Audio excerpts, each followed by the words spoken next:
just beautiful. The smoke comes in. Elgato gonna fall off. The knives are gonna come through the smoke. For a second, Burn turning up, look for a third. Oh my goodness, oh, we're seeing Look it! this, man unlocks another ace. Burn picks up, oh no.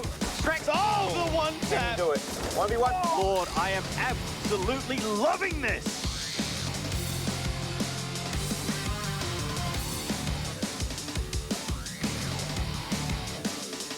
What is going on, guys? Welcome back. Week number 2 for Let's Play Live, Season 2, 2020 for the Counter-Strike Global Offensive Division. Thank you again to our lovely sponsors, of course, Western Digital Black, Vodafone, Conker, and the New Zealand Defence Force. We've gone for the winter casual look today, guys. I hope you guys all appreciate it. My name is Mitch Conky and alongside me, I have Dion Komodo Parada. What a week we had last week, Dion. Yeah, you're not wrong about that one at all. I want to touch upon, though, the winter attire. It is quite chilly right now, so this is really helping the case in my bedroom, especially right now. But I tell you what, the opposite of the chilly weather was the hot and spicy action from last week. So let's get into these highlights. So we did see, as the first match last week, Roosters take on Downfall. It was a really good match in my eyes. Both of the matches last week were really good, but in this one here, we did see Nedic put up a really strong performance from the Rooster side. We also did see Chelios and not too far behind them, everybody coming up nicely. Then the second one, Truckers versus Bants as well. Another really cool game. An overtime to start on Vertigo here. And on the back of that one, Smooth Criminal, Pineapple Zip, and Roffleco as well, all putting up really cool performances in my eyes. No, that's exactly right. It was really, really cool to see some somewhat expected results. I guess obviously we did think Downfall was maybe going to put it a little bit closer. And really, after such an exciting map of Vertigo, of course, what we had between Bants and the Truckers, with Bants actually taking out that map 19-16.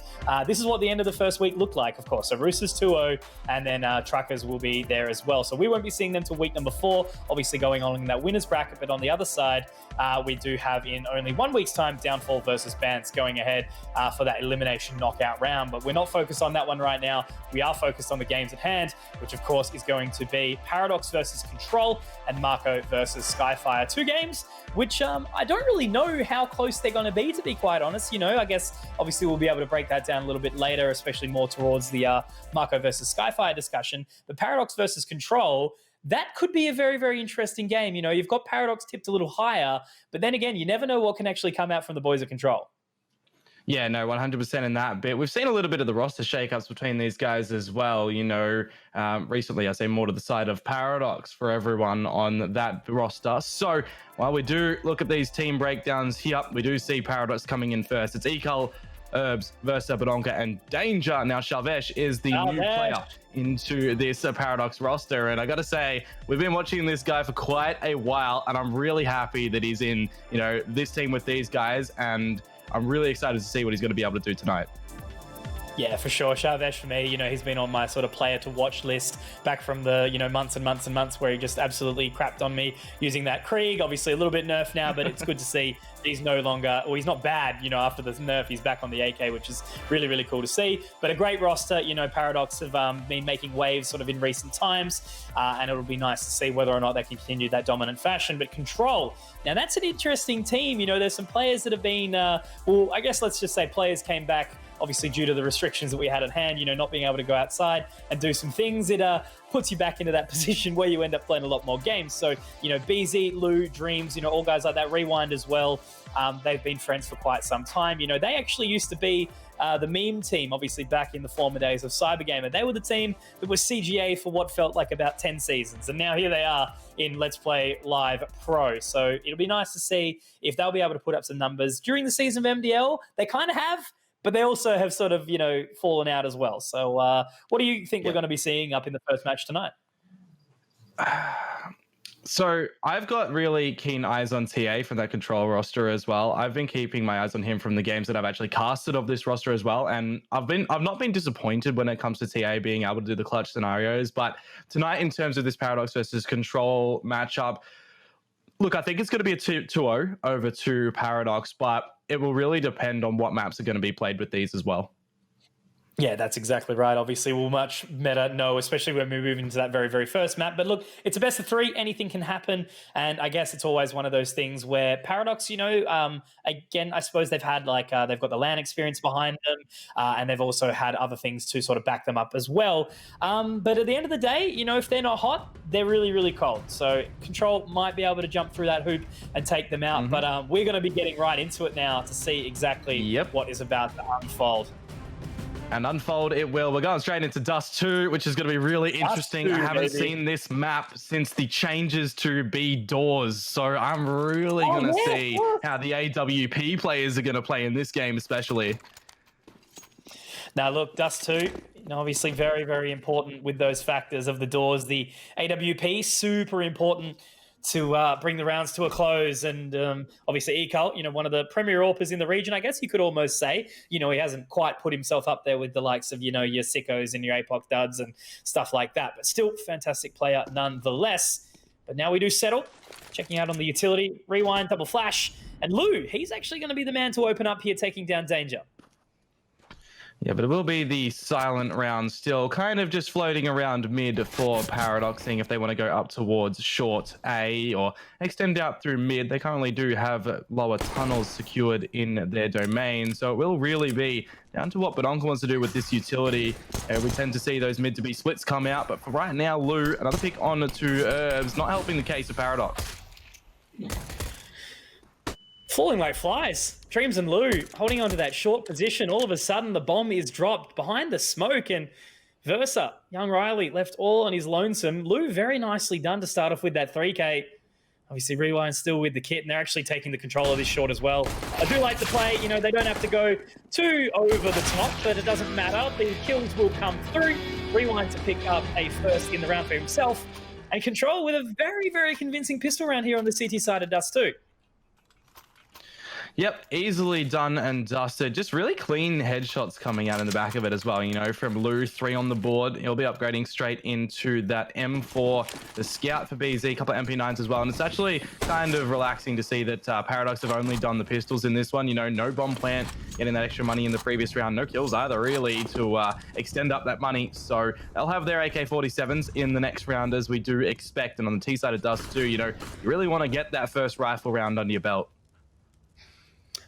No, that's right. And making sure they get those AKs up to get the job done early. BZ with the Scout will actually narrowly miss the second shot and actually get taken down by Ecult, which is ironic, as obviously the two of them will be the AWPers later on in the rounds coming through. Versa just trying to tap away. It's funny, normally this is the kind of round that you would actually end up writing off, but if they can pick a few of these players away, and that's the additional damage done there by Ecult once more, it might actually get a little bit scary with only the SMGs playing at long range. They really have to play around Lou on this M4 right now, and Lou will find the 2. So very well done. A bit of a recovery, and now it's Ecult in the 1v4. Yeah, stuck in CT spawn right now. He's just going to get pressured by the rest of the CTs, and T8 will be closing it out for the easy 2 for Control. But this is where things will start to get interesting, Conky. This will be the rifle round to come out from Paradox, and BZ falling in the last round. He'll probably go back to a Scout. No one really in the money situation to drop him anything. So just that tag damage. It's actually going to be Dreams dropping over the MP9 and going on to the FAMAS right now. So in this current time, Paradox opening up for an early pick and then flexing in the mid rounds as well. But look at this aggression coming up through mid. Danger, he's getting punished by Rewind's MP9. I was just about to say, looking up at the line at the end of long, I just saw the sky, the light coming through, and it was almost blinded me for a second. It's like, man, I need to go outside a little bit more, hey. But that is, how it's been the last few months, but that's fine because Ecult, he's going to open up with a couple of kills top mid. Very nicely done there. And, extremely important. I am super happy to see that Control, despite being in the lesser sort of buy position, they've got a little bit of money to work with regardless, even if they don't win this round. But at least they're trying to take advantage of the smaller weapons that they do have, the SMGs, trying to take top mid, trying to kill towards Palm Tree. And they do find Danger, but obviously Luke good for the trade. So now into the 3v4. Only Lou with that M4 still. Maybe Dreams might be able to get something done with the FAMAS, and he will. There's a good trade out. But Ecult to pick up a third. Now they start to rock up short. But look, actually, this is most likely Yeah, I was going to say this might actually be a little bit unfortunate, but Badonka is aware of it, man. You know, Badonka kind of sounds like Conker. What do you think? I think you are 100% correct there. Maybe you should check out some of their monitors. Ooh. Maybe Control should get a little bit more defensive in this game. We'll bring that one up later. Save the Arsenal, all right? Alrighty. That's what Control are doing now as well. They're just going to be onto the pistols, TA with the Kevlar and a Deagle, but it's going to be these pistol stacks out towards long. There will be nearly everyone for Control, but is there to mow them down for 4. Easy eco frags coming over to his crosshairs. But TA, the player that I just mentioned as well, and that I shed a little bit of light upon in the pre-game, really going to be waiting to see what he's going to do. And it's interesting that, you know, the other map is going to be Inferno if we do get into that 1-1 scoreline here, because TA, when he plays Inferno, that's where all of my information is from him. I've just seen him play Inferno, right? So it's going to be really interesting to see what that map will hold, if it is 1-1. Well, I was just about to say, of course, we can, you know, what an opportunity before we do move into a proper buy-on-buy round to briefly sort of touch on the maps that we do have in hand. So Dust 2, you know, Paradox Special, basically a really, really strong one for that roster. But Controller picked up Train, and Paradox aren't actually too bad on Train either. Nah, correct at that point, but we'll wait and see, because, you know, Train is a bit of an AWP's heaven, and these boys do fancy the AWPs, but the B rush, BZ, currently sitting at the back of Carl, the pre-fire out, and he will fire Badonka as well, but Khalil flashed out. He will get punished for it, and the rotation from his team isn't as quick as he would have liked, because Bomb's going to go down here. We are, though, even for the 4 versus 4 retake. Yeah, look, B site, one of the most challenging to retake in the map pool that we have really currently on that B side of Dust 2. So whether or not they even want to go for this here, it is a clean 4-4 stalemate. But obviously with the AWPs in hand, you know, they've got 4 members up. It might be worth just sort of moseying on out. And that's the thing. You know, the B rush from Paradox, it's strong, it's committed. And unfortunately for poor BZ, he is all on his lonesome. Lou is actually the one with the AWP in this round as well. BZ normally would be that man, but it's not going to matter. They're going to save it into that next round. And Paradox, you know, they're happy to walk away with a pretty convincing one here. Versa won't be going down to the bomb. Oh, wait, yes, he will. No, he won't. That was just moving away. I got baited. Thank you, cameraman. I was like, he doesn't die there. No.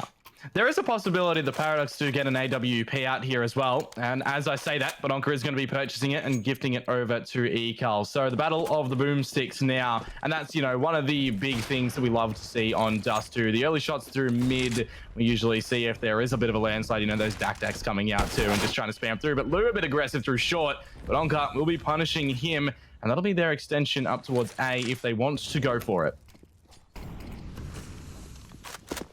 So the bomb still dropped, just trying to feel it out. As you mentioned, up short, control has been established. But control, the CTs, they are just on that 2-for-2 default right now after losing Lou. But time will tell with where the rest of the round does go. Surely would have heard our dreams there, rather, pushing short with the MP9. And they're still going to press the matter, which Badonka is well and truly ready for. That Molotov will flush him out, though. So I do like the mid-round sort of stalemate, you know, the retake of control. But Badonka, he is absolutely ready for this no flash to come through. Ooh. It's actually a flash on the other side and completely blind. But the turn from Badonka, the timing does not favor him. And now it's back to a 4-on-4 with full control established. But look at these members already being up long.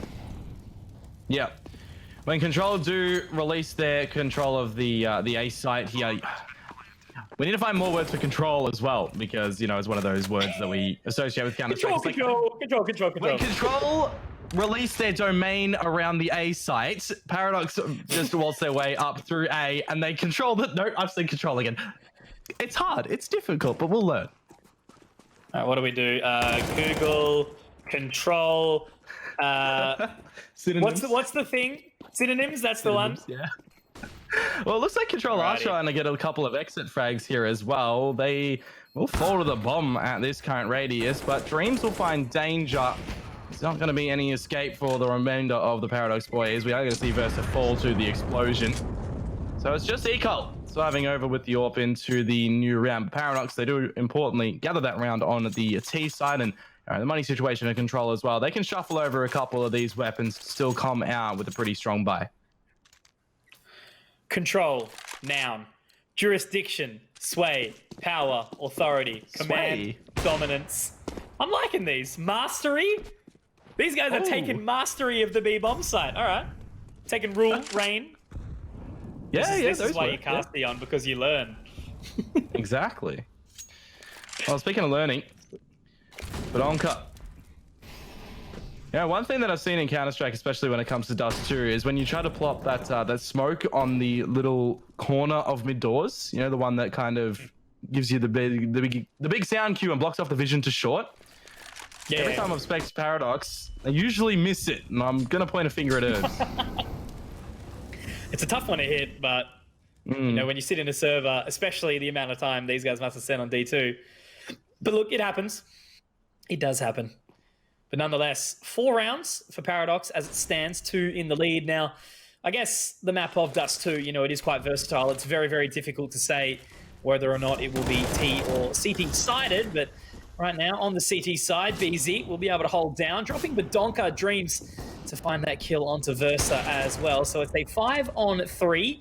Eco just going for those wall bangs, knowing that control of Long has been taken a couple of rounds prior. But right now, look again, you know, despite the fact the Control have got 5 members up, they've given up their jurisdiction of the B-bomb site, aside from the single member of TA. So pretty confident in that decision. Herbs is going to be able to at least find the 1 kill back, but Dreams has taken low. And if they're able to get through here, and especially with that Molotov coming out, they might be able to mosey their way up to the site shortly if they've got an extra smoke grenade. There it is. Danger finds the kill. And now with the smoke going down, they need to go. Lou might just be able to find it, but looks like they're actually going to get their way through. There it is. That's the problem. When you lose your authority of the site, Dion. Okay. We'll be shut up.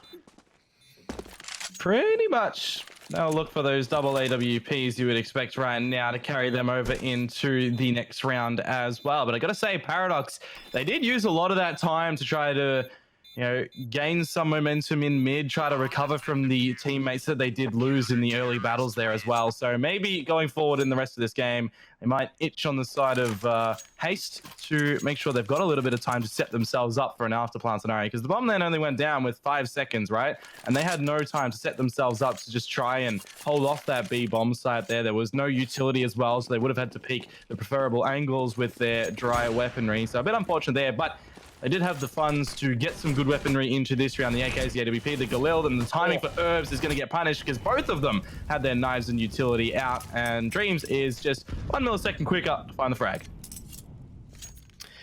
It's crazy how quickly you can establish power on the B-bomb site, but then your leadership is taken away just as quickly as it came. So after the site does get retaken, a 3rd round for Control.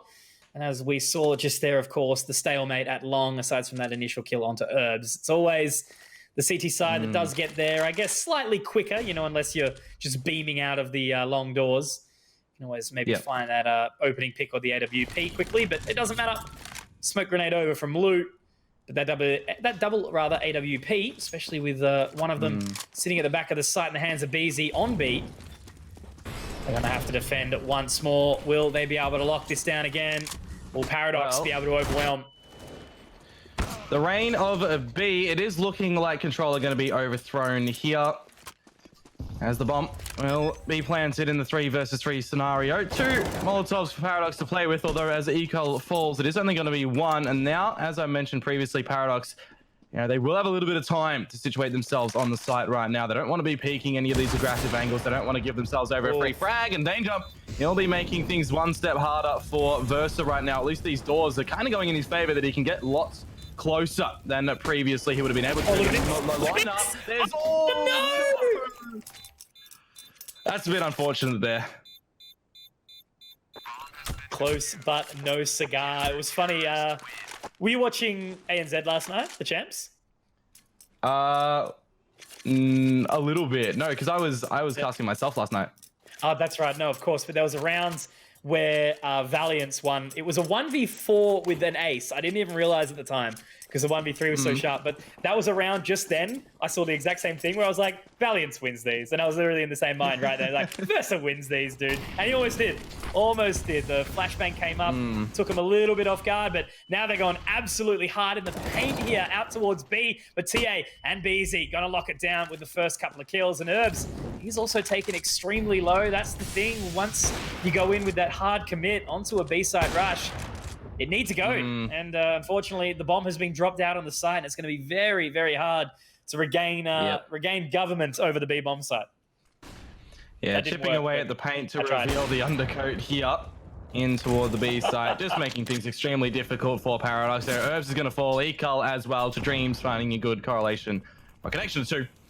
But Onka, he's just got a max 10 as well, and there's still a lot of utility that can just throw down to make sure he can't have an entry point into this B site. Rewind's holding the exit as well through tons, and he knows where Badonka is from the loud footsteps. Unfortunately, Badonka can't get the job done there with that Mackie 10. So Control, they will regain the lead in this game.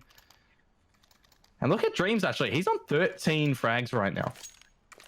Dude, I don't know what Paradox are doing, to be quite honest. We've already seen basically 2 or 3 B rushes, and it's only 10 rounds in. I'm a little bit confused given, you know, the valor of this roster. Usually, they are very, very solid on Dust 2. We've seen them take many a map off many a good team, and it's one of their most confident picks. And now they're on the eco. They've chosen to settle. They will be dropping down to around that 1700 mark on a couple of these players, of course. Herbs, Versa, and Badonka also rather low. But look, at the end of the day, this map, again, as it stands, I can't really give it a side. You know, it doesn't feel... At times, obviously, it feels CT-sided. Other times, it feels T-sided. But with the damage dealt, they're actually finding a little bit back here. And it's on to Rewind to lock it down. You'll find a couple of kills there. And now look at this, man. The AKs, 2 in hand, and the double AWP. Control, they are really, really starting to roll this one together. And it's put it in a really uncomfortable position rather, for Paradox. You know, Ecal will be able to get the AWP here, but they're still buying down to the absolute bare minimum, where Control, they've got a couple of rounds in the coffer as well. But there we go. The man on a mission. Ecal will find the opening and only narrowly missing the second onto that B cross. They now know there's only one member towards B, but Lou will fill the void by taking up mid.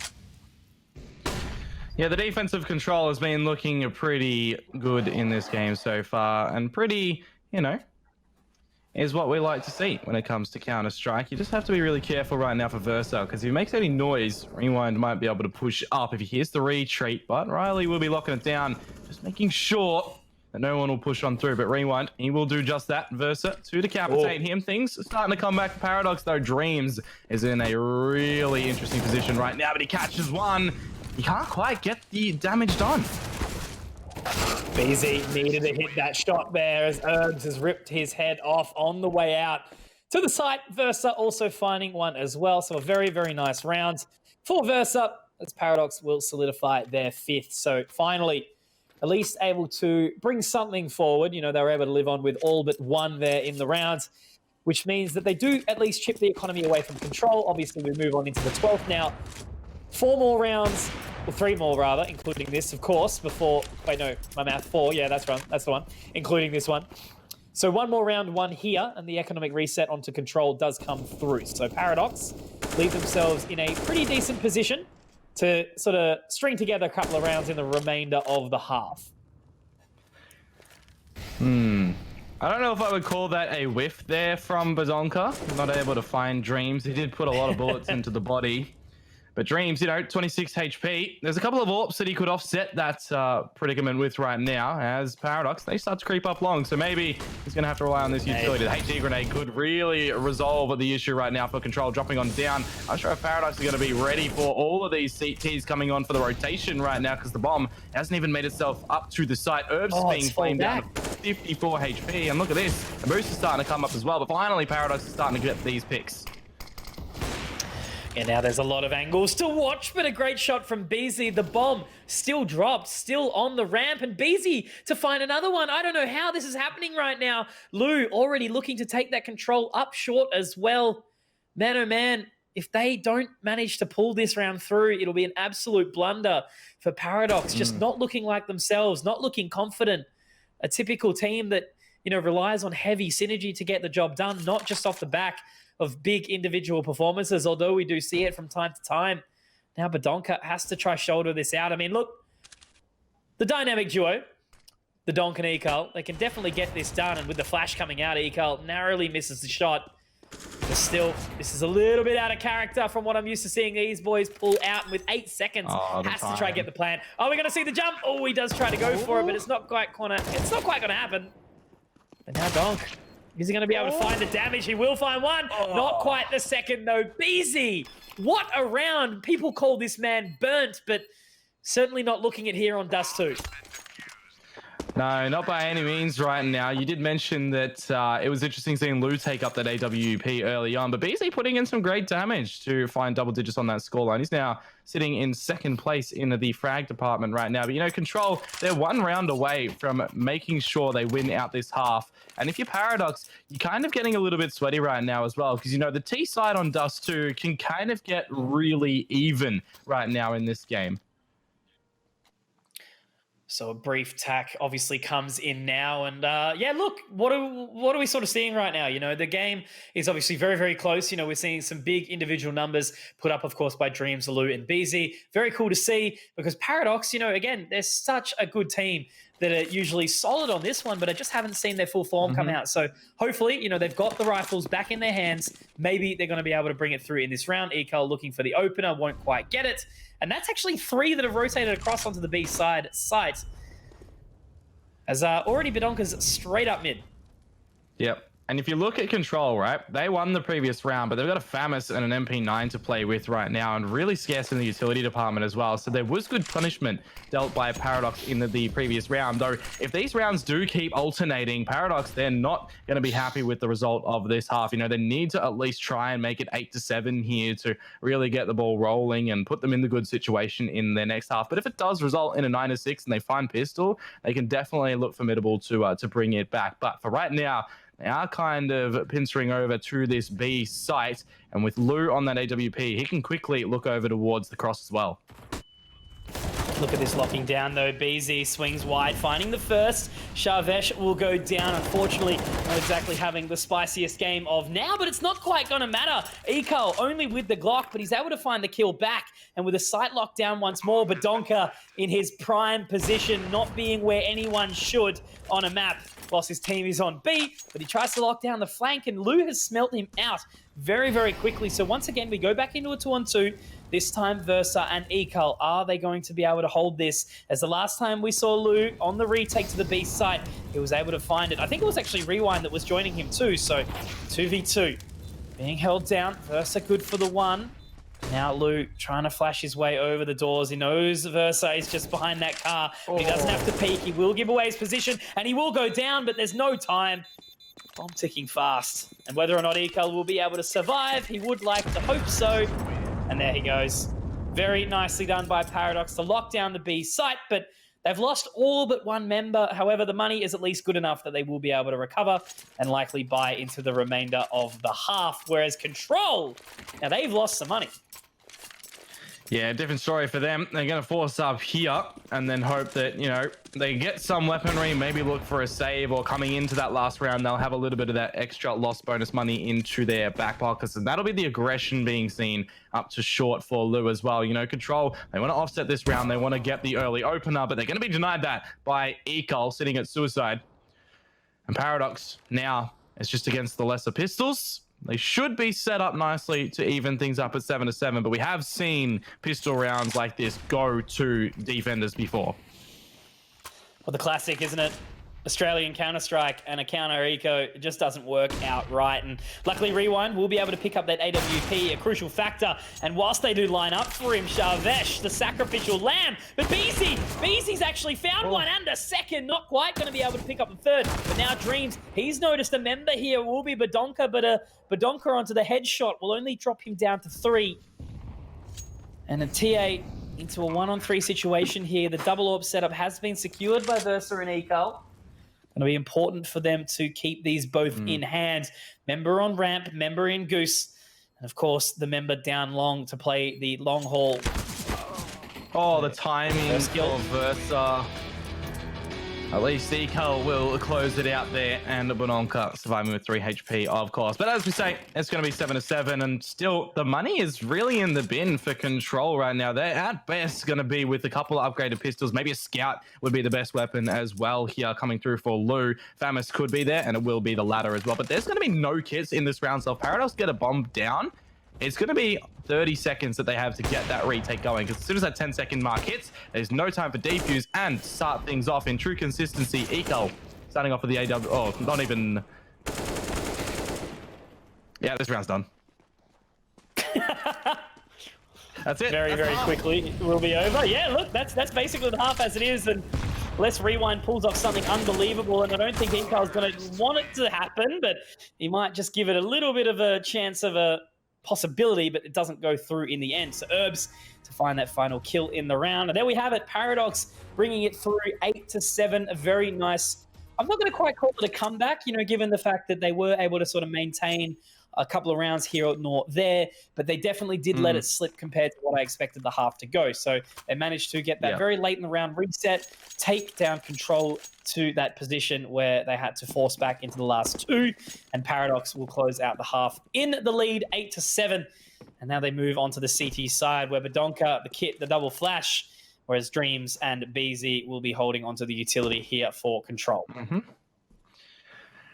Now, hopefully, for Paradox, Danger's going to be able to do something better here, because he's only got 2 frags in this game, and, you know, now on that defensive side, really going to be looking over to Shah. But in the beginning, Ecol has fallen, so too has Lou. The utility, as you did mention, Bononka still does have a flash bang over on Control. BZ and Dreams do have utility. And if you Dreams, you're not challenging anything. You're on 2 HP. A single shot will eliminate you. Single bullet, all it takes. But look, at the end of the day, at a distance. Boy, true. He could. Two damage, no armor. I've yet to see it in my whole career. One day. I've seen a Molotov once. Direct impact Molotov on the A side of Inferno. And let's just say we ended up talking about that for more than we pretty much did talk about the rest of the game. But it's like a white whale, isn't it? You know, you'd speak of seeing it, and no one's ever actually got any footage. But there it is. Maybe one day, Dion. Maybe. Well, there's 30 seconds left in this round, and Paradox, they are at least looking in the right direction right now to deny what's coming down. The smoke blossoms a little bit late, so Bononka can get some nice trickle damage through. Danger and Versa finding a couple of frags a piece as well. You know, these 2 newest members onto this Paradox roster have ceded a little bit of time now in it, so hopefully they are really known in their roles right now. But Dreams and T8 trying to defend out this site against all 4 members still over this Paradox roster right now. Of course, Eco losing his life in the beginning of the round. So on the retake, Dreams will be able to at least drop the 1. But aside from that, pretty clean rounds on the side of Paradox. Versa with a very nice 3. It was a couple of really good opening shots, and I did actually notice off the front of that, you know, Dreams was actually taken down to 2 points of HP by a USP dink across the map. So a little bit unfortunate there, but, you know, it does happen. So Paradox put themselves in the driver's seat to at least bring this round forward, or the half rather, to close out what should definitely be unarguably their first map win. And obviously then we open up in the train. I'm not going to say it could go anyway, but it's definitely going to be what I would expect to be much closer. But they've gone for the full force in here, chucking the AKs over to the more equipped players. Of course, that leaves Rewind with only the Deagle, no Kevlar. But immediately, Ecal, he finds 2. Locking it down now, T8 knows that he's still stuck inside the pit there, but in a 3-on-4 scenario, Badonka's actually going for the early pick, and Ecal, again, finding another kill here, putting himself at 3. Yeah, Ecal just able to play whack-a-mole from the pit right there. You know, it's always difficult to hit a headshot, especially when you can't see the rest of the body. Speaking of, Versus going to mow down the body of a Rewind and just make it Dreams, who will be taken off guard by the off angle of Ecal. 19 HP. As long as he can find that headshot, he'll be finding the good frag. But as we just say, the force up from Control in that last round is going to be denied. An AK now retrieved for Luke as well. So Paradox really setting themselves to try and run away with the rest of this map as well. As you say, unarguably a map that should be going over to Paradox. But I have to say, Control, they have really kept us on our toes so far in this matchup.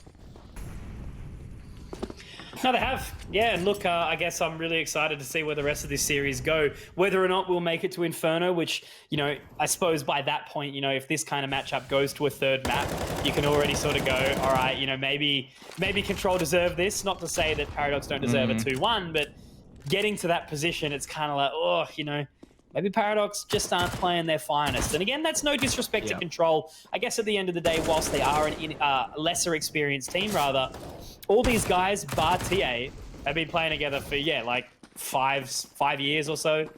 For any memories, anyone in the chat, they were the guys that wore the crocodile onesies to the very first IEM Sydney, and then held on the third year the best party I have ever been to in 5 years of gaming events. I knew at one point during this matchup you were going to make a reference to that, and I was just absolutely waiting for it. Look, all I can remember is Doris jumping in the pool and it was cold, so great night. Great night. And Urkas just giving his love to everyone, but, you know, beautiful. We love that guy. Oh, man. There we go. It's going to be another purchase round for Control right now. Lou on that AWP. None to be spoken of for Paradox right now. They do still have a couple of MP9s as well, so holding close angles is what they're going to be doing right now. In danger. Is away. This might lift his spirits in this game here, Conky, because he's been punished more so than anyone would have liked right now for Paradox. Yeah, look, funnily enough, I'm also sort of thinking, not that this would be the case, but you know, it's one of those things. I'm like, Shav, I'm gonna be watching, dude. I'm gonna be watching. Gonna be casting it. And he's like, maybe the nerves coming through a little bit, but you know, look, again, he's a really, really good kid, and when the roster announcement formally came out, I was very, very happy for him. So hopefully he does continue to put up some numbers. And speaking of numbers, Lou makes Versa one of them. He will go down. Rewind also holding for that push, but there we go. Another kill for Danger, recovering a third, and also the bomb along with it. Dreams goes down to the hands of Ekal. Very, very nice hold up towards short, and it's all onto Lou 1v3. And Shav has taken the slightly more passive angle just on the other side of the blue bin.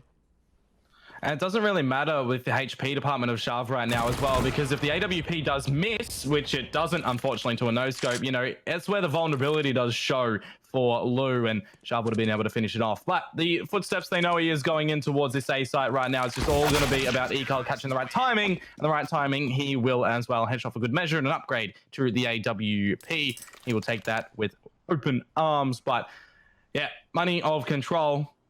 They can force if they want to. They're just not going to all have AKs. So the half-buy is the smarter option right now. Do you do a B rush, though? BZ has a very, very good spawn for it. And he's going to be late to the party, unfortunately.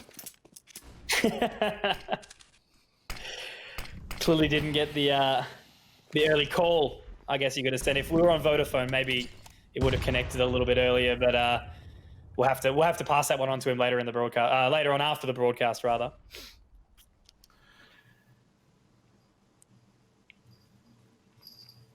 I love when you get lost after I make these really bad references. It's awesome. Hey, look, I had to do some research after last week's broadcast for a couple of them as well. I'm just glad that you get the ones that I reference, because we can work with that. We can work with that, exactly. Exactly. All right, one day you will teach me. Or maybe I'll learn from you. Could go either way, but one that could also go either way is the lockdown up towards short, and it's going to go the way initially of Paradox here. Very nicely done. The trades are at least secured, but Ekal does miss the AWP shot onto the member running up long, and that will be the site now secured. Dreams looking to get that bomb plan. The CT side for Paradox so far is rewarding them. It's going to be a bit of a challenge, I suppose, on the retake regardless. You know, 2 AWPs certainly is not an easy feat when you're aggressing, but still, Lou, only man with Kevlar here. Dreams is actually going to start to set himself down towards CT. We do have a member up long as well. So whether or not that's going to get caught off, or he actually does miss the shot. Riley, no, a second, surely not. No. The nerves are getting to him now, and that may very well be the round as Lou, he's found another kill, and he's found another. Oh my word, an eco, exactly, just the Kevlar. And Riley, no one saw that, don't worry, definitely but maybe you should think about joining the New Zealand Defence Force. What was that website again, Dion? defensecareers.mil.nz. We'll throw that one over to Mr. Versa after the broadcast as Very well. good. So it looks like you've we'll got have to something let him to know. give over, and I do as well. Nah, look, as soon as that I bomb feel went bad. down That for was a good control- roast. As soon as the bomb went down for Control in that round as well, it's just kind of like, you know, because Paradox is taking a very long time. Control will know that their rotation is coming around, and it's just really unfortunate that the AWP was just shooting ghost bullets there. Oh, yeah, look, you know, everyone's been there. Like, every single person has had that situation in their time playing, you know, obviously, especially Versa, not, you know, a primary AWPer by any means, but still, it's a little bit unfortunate. However, Lou had to pull off those shots, and what a round from him, really, you know, able to pull off a very, very nice result. Now, Danger in a bit of an awkward situation, but he's going to find a couple of kills. Sharp with that M4 silenced, and now, whilst the site will be secured, it's actually Lou to fight back again. Badonka is stuck up short, but Molotov will force him back for a little while longer. Herbs, only with the M4 as well. And whether or not they actually want to try and save it out here, it looks like they likely will. So I guess it's the wise choice, right? You know, Herbs does have 2.6k. Maybe they just play around the AWP in the next round, save up a little bit. But, yeah, look, I guess the only thing we could say, and I won't chime on it too much until it does get down to the wire, but let's just hope that that round that they previously lost isn't what can chain on to actually allow Control to win out this map, because momentum's a huge thing. The economic break is a massive thing. Fingers crossed that Paradox will be able to take this save, take the next round, and then move in with a full buy into what will be the 23rd. And hopefully as well that eco doesn't play with them too mentally, because we know how Paradox are as a roster as well. You know, the momentum and the mentality state of these boys can really shift the tides in a round and the whole game, in fact. So I was going to say, coming into this one, we could see the AWP go over to Ecal. Herbs could purchase himself. The other boys could maybe get some light armor and MP9s or something and play towards long bedroom. But it is looking like they're going to be more reserved in this factor. Just a couple of these pistols still being here. Badonka and Herbs holding on to their weaponry from the previous round. And we maybe need to rely on Herbs getting the boomstick, finding some good picks right now. Bring out the 11 secret herbs and spices. I was really, really hoping you were going to make that reference, because all I can think of now is a zinger box, and here we are. Lou does at least find the opening kill. So a nice start. Obviously, Versa, not one of the rifles in the server. I think Herbs has actually spotted out a member here of Dreams, but it will just be the solo man out mid. They are going to keep that still reserved for the time being. Leave the bomb heading up towards short. Ecal was looking to boost a member there, but I'm not sure exactly with what they want to approach here now. Danger only does have the P250 inside the pit. So really, they've sent a lot of their actual sort of established weaponry away from the A-bomb side, which is ultimately where these members of Control are going to end up. So a 4v4, aggressing towards the side. The bomb will actually be dropped, though, and Badonka finds one. This is where it starts to get a little bit scary for Control. They lost in an eco, or they won in an eco rather recently. Whether or not they'll lose to one here, though, now. This position from BZ right now can be really powerful, or it could fall down as well, because, you know, a flank coming in right now from lower tunnels, it can be quite hurtful for Paradox. I'm liking that Ecal does at least have an AK-47 to still go in for the retake. But once again, Paradox, they are taking their sweet time clearing all of these angles right now. Though the angle that Ecal's clearing does present a powerful player in Lou, though he'll get his head ripped off as well. BC was good for one on Nerves. Someone needs to be sticking the defuse, but Rewind is looking to destroy it. And destruction is what Control have done in this round. There's no time for the defuse because Ecal's going for the challenge. He's got no time to get the bomb, but the AWP will go into the next round. He's got the kit too. That's so tight. Damn. Super, I'm surprised super he dropped unlucky. down. Look, yeah. Well, I guess, look, he was going for the kill, it. right? You know, knew the time wasn't there. But no, he only picked up the kit from CT. He picked up the kit from CT. That's how he had it. But yeah, so hey, look, good damage. Good damage. You know, that's all you can really hope for in a round like that. Now they've got the full buy. Ecal's got the AWP back in hand. Nice and comfy. And this time, Lou is going to go for the mid-doors pick. Nothing spotted, though, yet. And yeah, look, it's interesting. I mean, like, I know Lou as an AWPer, but I was always sure that BZ was going to be that primary. So it's nice to see a little bit of a shake-up and change. But, yeah, look, This scoreline is way tighter than I expected.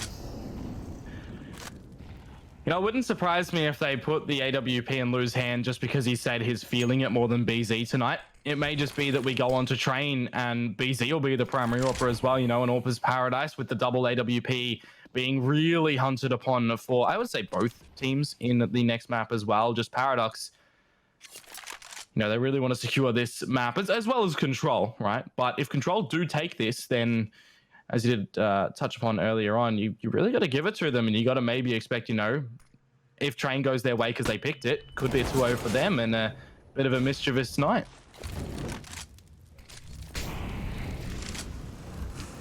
So what goes on from here?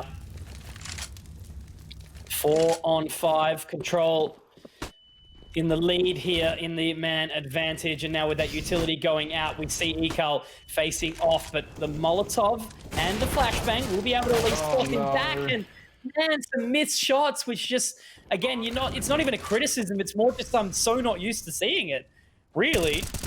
But Danger, he's making moves here as he gets his way out long. Does find 3 kills in the round already, and that allows the freedom for Herbs to make his way out. Now they're checking all the lines. Walking slowly up towards the ramp now. Rewind does have that deep line while Blue watches towards short, but that's the opening. That's the opening that they needed. Getting the AWP out of the server, and now Rewind. Will he be able to lock this down? I don't know if there's any kits around. Danger. He has to move fast, and he'll get it done. Collecting the kit, and that will be the round. Shavesh has a quiet one, but I think he's got it. Yeah, he does. I think he does. He's got it. Oh, no! What? I thought he had that. He didn't walk over the kit on the way to the site.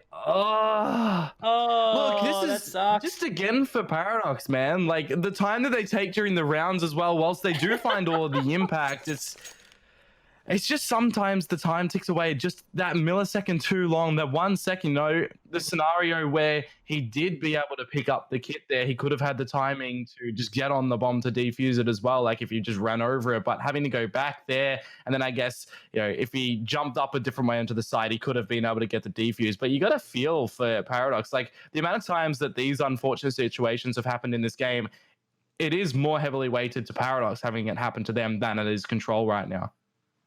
Yeah, well, it just doesn't feel like that right now, does it? You know, it's missed shots, nah, it's nerves, whatever is going through these guys' heads right now. It's not the usual Paradox that I'm very, very used to seeing. And I just feel bad for Danger in that round. You know, we boosted him up a little bit, and then we hyped him up on the retake, and it just doesn't quite get there. So, hey, you know, this man, he's come up a long way. You know, climbing the ranks as quickly as he has is always a big challenge. So, you know, when you have to step it up and really start to move into a new bracket of skill, it's cool to see him still making waves regardless. But Versa, he's changed up the pace here a little bit, getting into the lower tunnels, dropping the bomb, and actually repositioning completely. That's very, very wise here, allowing control of the bomb to be re-established. But T8 is good to at least find the kill back. Badonka just close on the other side of the doors, as now they've completely given up the A-bomb site again. I don't really know if that was the wisest choice, but at least now we do have Ekal making his way back. And this time, it won't be any shots missed.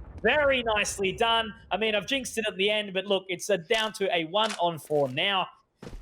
Much, much better coming out of Luke. And Versa, for that matter, as well, able to find 2 in tons with that MP9 and also reposition himself just to run away and secure out this AK-47. You'd hate to see him, you know, still sit there, lose his life, and give an opportunity over to Control as well, because Lou, whilst he is still trying to go for a challenge here, he will be punished by Ekal. 3K on the board for him, Versa for 2. It makes a full house, and finally, Paradox, they're looking to table their aces. Good. Well done. A gentleman's clap for you for that reference. Well done, my friend. I like it. But Ekal, 24 and 13. As we see it, like, I didn't expect that in any way, shape, or form. You know, after I don't feel that's the thing. Yes, Luke does get multi-frags, but it's never this like, oh my god, wow, these amazing players. It's just like he's just consistent. He's just always at the top of the scoreboard. You know, like, yeah, go on. Do you reckon that's because though you know him, you know, more than a lot of other people do as well, that you're just used to him doing all of this as well? Because a new watcher, right, might just be like, wow, he's just done something really, really good. But as you know him really well, it's just like, oh, it's just Luke doing Luke things. Pretty much, and that's probably exactly right, isn't it? It's like, oh my god, he's missed a shot. That's bad, you Luke. Wow, you suck. Instead of being like, wow, that was a really nice round before. It's like I got high expectations of this man, but justified. I think Danger just threw a flash at the pole as well and a bounce back to him in pit. So got a little AU nade there. Oh, we see a lot of it, don't we? And yeah. You know, I got to admit, though, I'm actually pretty impressed by Control, really. Like a team that, not to say that I haven't... Yeah, okay. Oh, yeah, no, that's right. They got up short. Anyway, now the bomb will be planted. Very good result for a round with not really a whole lot of girth to it. But that big nade, oh, that's a meaty one. Might be able to take down a few quickly as Danger, Badonka get the kills on the way through. And the site will be taken. The bomb will be defused, and that'll put Paradox onto a 14th round. However, Control, they are going to be in the hot seat getting asked all the questions on the way towards being potentially a millionaire. You know, we did talk about all that prize money, you know, that was going to be given at the end of the season here. So hopefully, with the extra money invested, Control will be able to bring this back towards a closer scoreline, or Paradox pretty much taking the money and running and taking out this first map in the next couple of rounds. Well, it's good for Control getting the bomb down in the last round as well, because it does afford Lou an AWP without any armor. Unfortunate that he does miss the shot there, but you know, Paradox, they open the door to let Control into the site, you know, where they should have the cage around A and not let Control just get into it whatsoever, right? That's usually what you try to do as a CT team, but against the Pistols, if you're not having the right read, you have to be really careful. So at least they did, you know, reestablish themselves afterwards to get the bomb down. But in this new round, it's going to be the do or die round for Control. If they lose this, there's no money in the last one, and we may be going over to train. So the B stack up right now. Herbs is going to deploy the incendiary grenade at the right time to just buy more time for Paradox. Oh, here it is. That's going to be a good Molotov as well. Only TA running through, and now with the smoke grenade, at least dissipating the molly. They don't actually want to over-aggress and try to run out. They let poor TA go down with no trade, no justice. But it doesn't quite matter, because another kill will be found onto Dreams. And this is where Paradox can really start to lead the charge towards victory. Another smoke grenade going down towards the tunnels. And Control are pretty much just sitting there. Not really any extra control being established by Paradox, though, however. They're pretty happy to just sort of sit their defaults. And, you know, wouldn't blame them. 3v5, what's the need to aggress? What's the need to retake positioning on the map? You can just sort of chill. They've locked down everything they need. And with 20 seconds remaining, Control, they have to go B, and they have to go now. Well, it's looking like they're going to save here and put their weaponry into the next round. Yeah, I guess it's the right call as well. When you've lost 2 members, you'll see what you can scrounge up in the next one as well. But, you know, on the back of this, what are they going to choose to do in the next round? The rush attempt to B was just shut down by Herb's single incendiary. And now Paradox know that these guys are saving and they can go for a little bit of a hunt because their money is fine. They've got stacks of cash to just throw for days. But yeah, you know, no loss bonus money afforded to Control, because the T side, you don't get anything. You just take over your weaponry to the next round. So there's only going to be pistols for TA and Dreams right now. How do you maneuver differently in this round? I don't know. This one's a really, really challenging one. And I was actually just about to say, like, that round went as quickly as, like, the year is going, you know? I just felt like I blinked and all of a sudden it's down to 15 seconds. But speaking of that, it's midway through June, but that's okay, because Danger, he is actually the first casualty in this round, which puts Control back into a better position. Obviously, they are running and gunning for overtime, but obviously now Herbs has got something to say about that in the trade back. And with the flashbang going out, they still don't want to over-aggress. But it looks like the round will settle again as it stands. But this time, a little bit different, as we do have a member. I believe it's Badonka. No, wait. Who's... Oh, no, it's Akar, sorry. All the way up short with the AWP. Yep. And Herbs has just been a nuisance in this game on B. He's just been looking to hold it down on the CT side. And that's not to say, you know, Control don't know how to break into it. They are a team that can well do that, but they haven't really been going B. So when they do, Herbs is just ready for it now. Now seeing Control try to get out through mid, and they are going to sleuth their way over to B as well. But they need to have, you know, the right idea of where everybody is going to be. As Versa finds Dreams, he will not be able to mow TA through the doors because Nerves will steal that. Nerves will find another one, and Versa, he doesn't know where to look, but in the end, he'll find the body of Lou, and that'll be the GG for map number 1 here, folks, on Dust 2. Though, we will go into map 2 shortly. It will be Train. And you know how much I love Train, Dion. Obviously, my favorite map in the pool, in the game. But yeah, look, at the end of the day, I guess no real surprises. You know, I guess the biggest surprise was the fact that Paradox did look a little bit lost throughout most of that map. But I don't want to take anything away from Control in any way, shape, or form. You know, when it comes to a matchup, it is relatively unbalanced, sort of in my eyes, and not even from like an individual player sort of standpoint. Obviously, that does take into account a little bit, but just purely due to an experience. You know, these guys right now, Paradox, they play in everything. All the big qualifiers, all the big leagues, you know, their MDL, ANZ, everything in the region right now. They beat Avant recently. So Paradox should be hot to take this through very, very simply. So they've taken out Dust 2 16 to 11. We've got Train next. But yeah, will it get to Inferno? Yeah, maybe, maybe not. It's also like Control. It goes back to that meme of you had us in the first half, but then Paradox did look to just bring it back. So kind of the expected result of what we were going to see there. But let's talk about Train now, right, Conky? You say it's your favorite map. You do fancy the AWP yourself as well. And we know Train to be a map that has those long lines of sight that an AWP can really just dance in.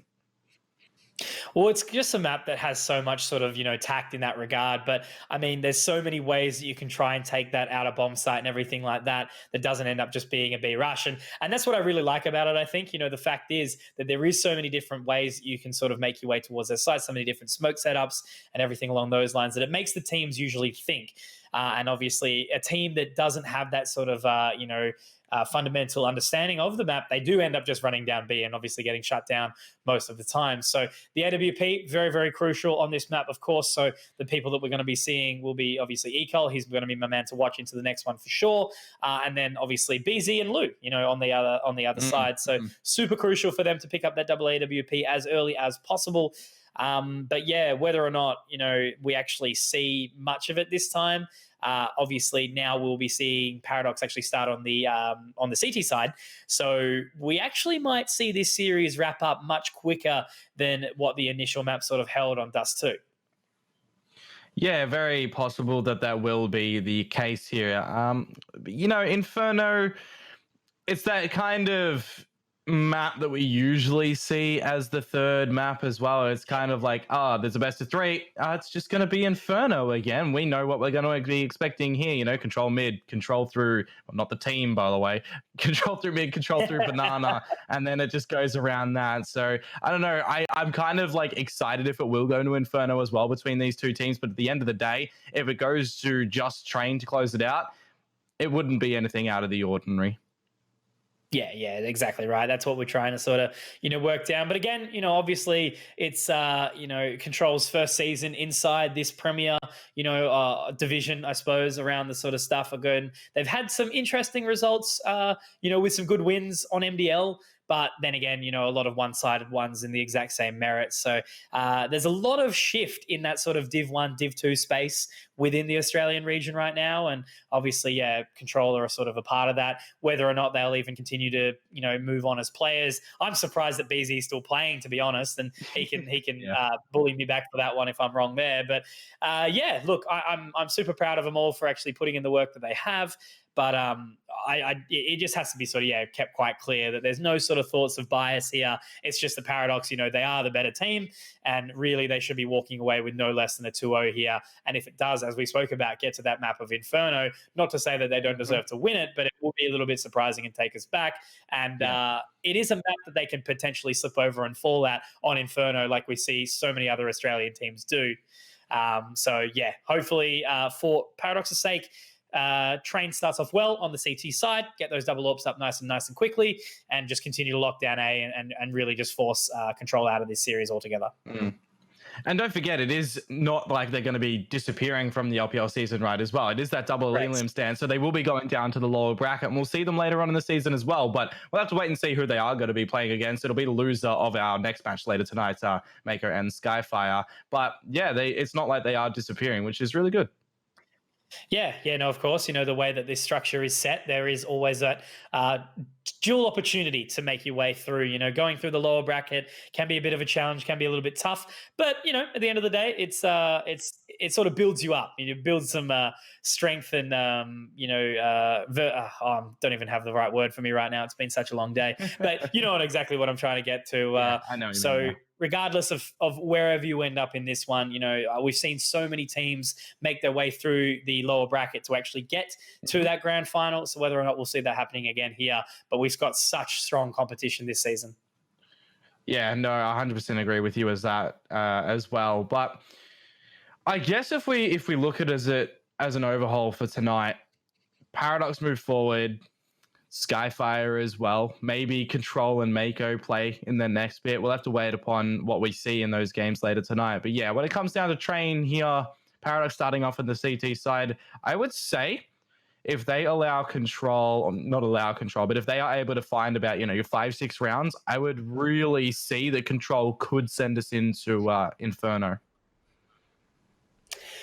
Could very well, but we will be finding out shortly now as Train does begin checking up on the utility. Once again, it's Badonka, but this time he's actually got the HE grenade, so maybe that one will go off somewhere nice and early. Rewind the double flash and the smoke grenade. That one will also already be sent out, maybe over towards Sandwich, and then Dreams with the smoke Molotov. So that smoke indeed will be out over towards Sandwich, and looks like potentially we'll have a restart. We have an AFK.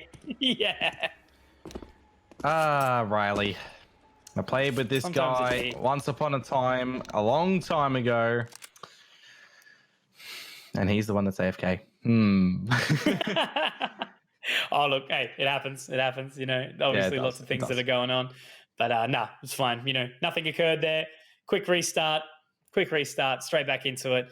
But yeah, I guess, look, let's talk about how we can really see this team start off on the T side. It's going to be super, super important for Control to make sure they get the early rounds and just really, really start to roll off the back of that fundamental, pick on the pistol round, try and keep it consistent, whether or not we do see some sort of fake over towards BRA and then taking establishment of the site. But, once you've got those AKs up and rolling, that's super, super important to basically just continue to punish that CT-sided economy and don't really let them have any sort of hold over the defense at all. Yeah.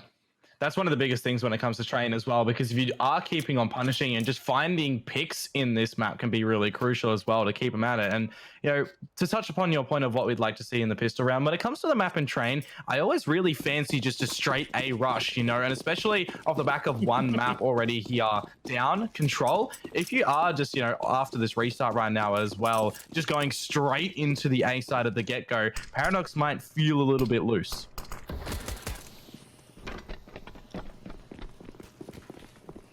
So straight into Ivy. Powering through. Does actually look like they might split towards that B side. A common strategy that we do see unveil. And there's Badonka. The nade will come through, stopping them for a little while. But TA will be able to find the kill. So that's an entry point found into the CT position.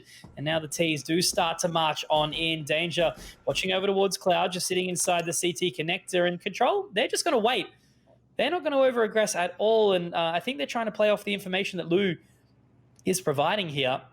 But Paradox, their experience, they're not going to heavily over-rotate just yet, and they're sure that there's a possibility that something isn't quite right. Versa, he's being very careful that no one's just going to mosey their way up the ladder right now. But the sneaky plays, BZ to find Danger just really easily. They have the lay of the land on this B site. They can choose where they want to plant to their heart's content. Although Ecol, he will find Lou, and now things will start to get a little bit trickier for Paradox as they have lost 3 of their members right now, and a 4th one in Ecol, just down to Versa, who was looking after the SL ladder earlier. Will he overlook Dreams? He won't. He will find the frag, but the bomb is not planted for him. There's no kit as well. Yeah, Kit's quite a long way away, but Versa, he's actually found a couple of kills here. Not quite going to be able to find the 3rd, but certainly got a little bit hot under the collar there, looking a bit of an opportunity to pull off a big play. I did actually see him tweet out as well after the game. Missed the easy ones, hit the hard ones, and I've decided to comment on and say, yeah, nobody saw nothing. That's 100% right there. And, you know, that is one of the things that when it comes to Counter-Strike, and you see it a lot as well. People do miss the easy ones, and the hard ones they somehow gather, and they're just happy about it too. They'll take it. So for now, Paradox in losing the pistol round. They're going to have a couple of scouts, a couple of deagles as well. They do have knives, but we ain't seeing the low grav here. There's no fancy scout knives. These are the winnable rounds, though. That's all I'm going to say. Scouts, 3 of them, and I've seen 4 scouts pulled on a train in an official, and you know, sometimes it does end up paying off. One of the rosters that likes to do that is Order, and obviously, you know, many sharp players there. We've got international superstars that have been there, Rick A, and obviously Ali, but Ecol. Certainly one of the AWPers that I mentioned is the hard one to watch. Danger, of course, with a deagle in his hands as well. Badonka, quite sharp in his own right too. So certainly a winnable round for Paradox, regardless of the scenario. And it's really going to be on Badonka, who is on that close line here. Where's he actually sitting? Is that sort of like a little jam into the corner there? Yep, it was. Yep. It's playing like anti-flash to a degree, but it might be the first kill. BZ found, and they're actually going down the ramp a little bit slow. They will be able to catch him off the onk angle, but now into the 4-on-4. 30 seconds to go. Bomb will get planted. This is the Thunderdome. Will they find the kills? As there we go. Versa with the nade, the Kobe. He doesn't really know how close these T's are right now to the bodies. They've all dreams. This could be huge right now. He is absolutely braining on them, and he hasn't even revealed himself. This is really suppressive from him, and look at that Paradox. They are just beaten. A 1 versus 3, but it can't come down with Danger. Shav locking it down with the deagle in the end. Really smart, though, to come out from a control there. Just, you know, trying to see how do they put themselves into this winnable round. Just being really careful, really assertive over the Paradox. And unfortunately, Danger, or fortunately, whichever way you look at it, Paradox will win the anti-eco force. Every single time you see like a trigger discipline moment like that, one of 2 things happens. Wanted to win. Either something absolutely beautiful, where it's like, you know, crisp, gets all the kills, takes control and completely turns it around for their team, or they just miss everything. And luckily, this actually was the first side of that. You know, we did see Dreams hit the shots and, you know, get the kills that were necessary, but then Danger sneaking around. And I guess that's just not luck, but, you know, a little bit unfortunate on Dream's side that, yeah, out of all the players left in the server, it's Danger. You know, he's one of the sharpest in here, and he's always going to hit a shot like that with the deeg. So very nicely done for Danger to keep his composure and not allow the comeback in that round. So the counter eco will be won by Paradox, and a very, very crucial one at that, really, where they can start to build the momentum, as we spoke about on this CT side.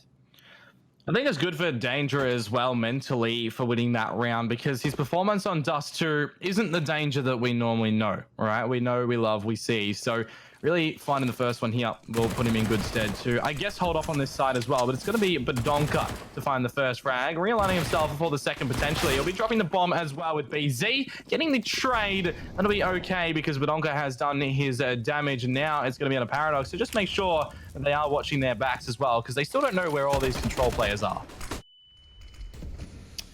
No, that's right. And with a force buy in, I mean, they're looking for a bomb plant to at least afford themselves a decent buy into the next round, but it looks like that isn't going to be happening. And Lou, you know, we've seen him in this lurk role, the IGL of this roster.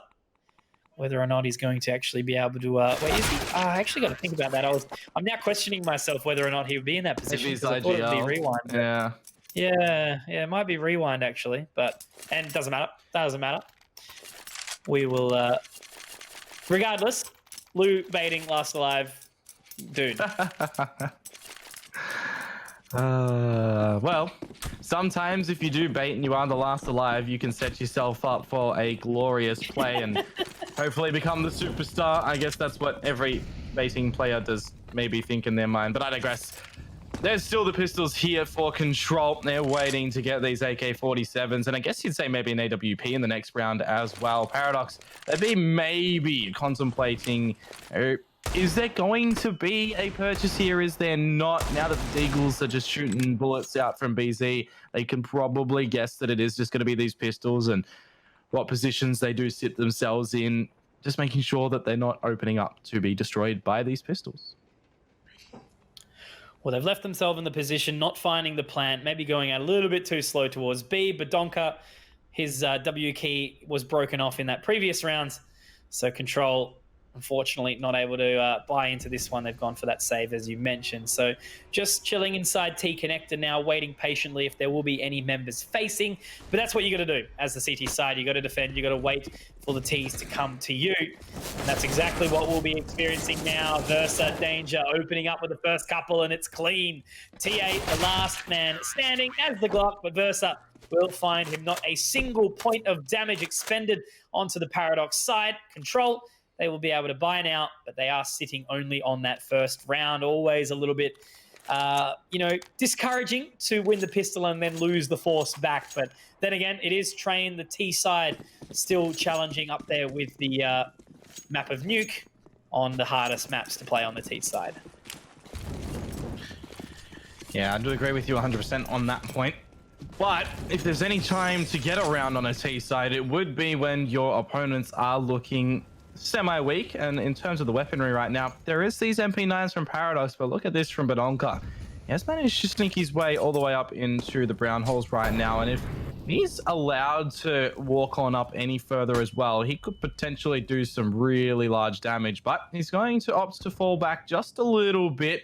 Really just waiting to see what he's going to do here, and look at this positioning as well. They're not going to be expecting it. BZ, there's too many bodies.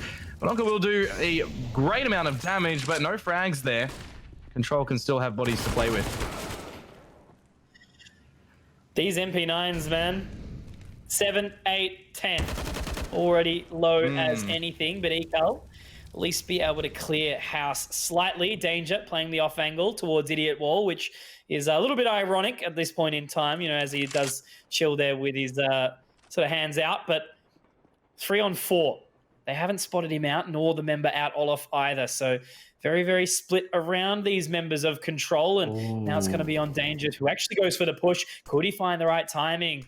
Or will TA find the right timing on the other side? Now they know, but it's not going to be Versa to find the kill. Now Danger, he's actually rotated back, and he will find one.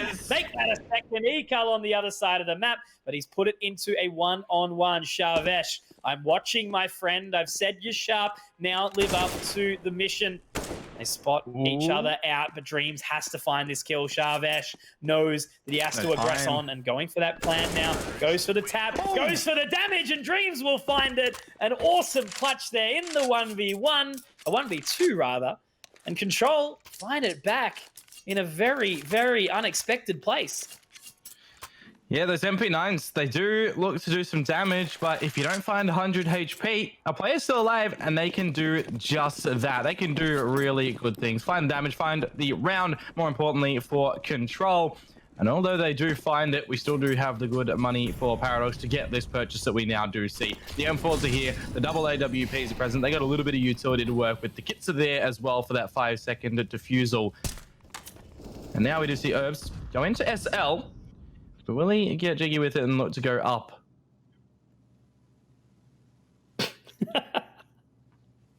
Get jiggy with it. Nah, nah, nah, nah, nah, nah.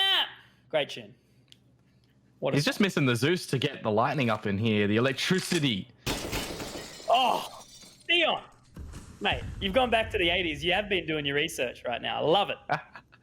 Good man.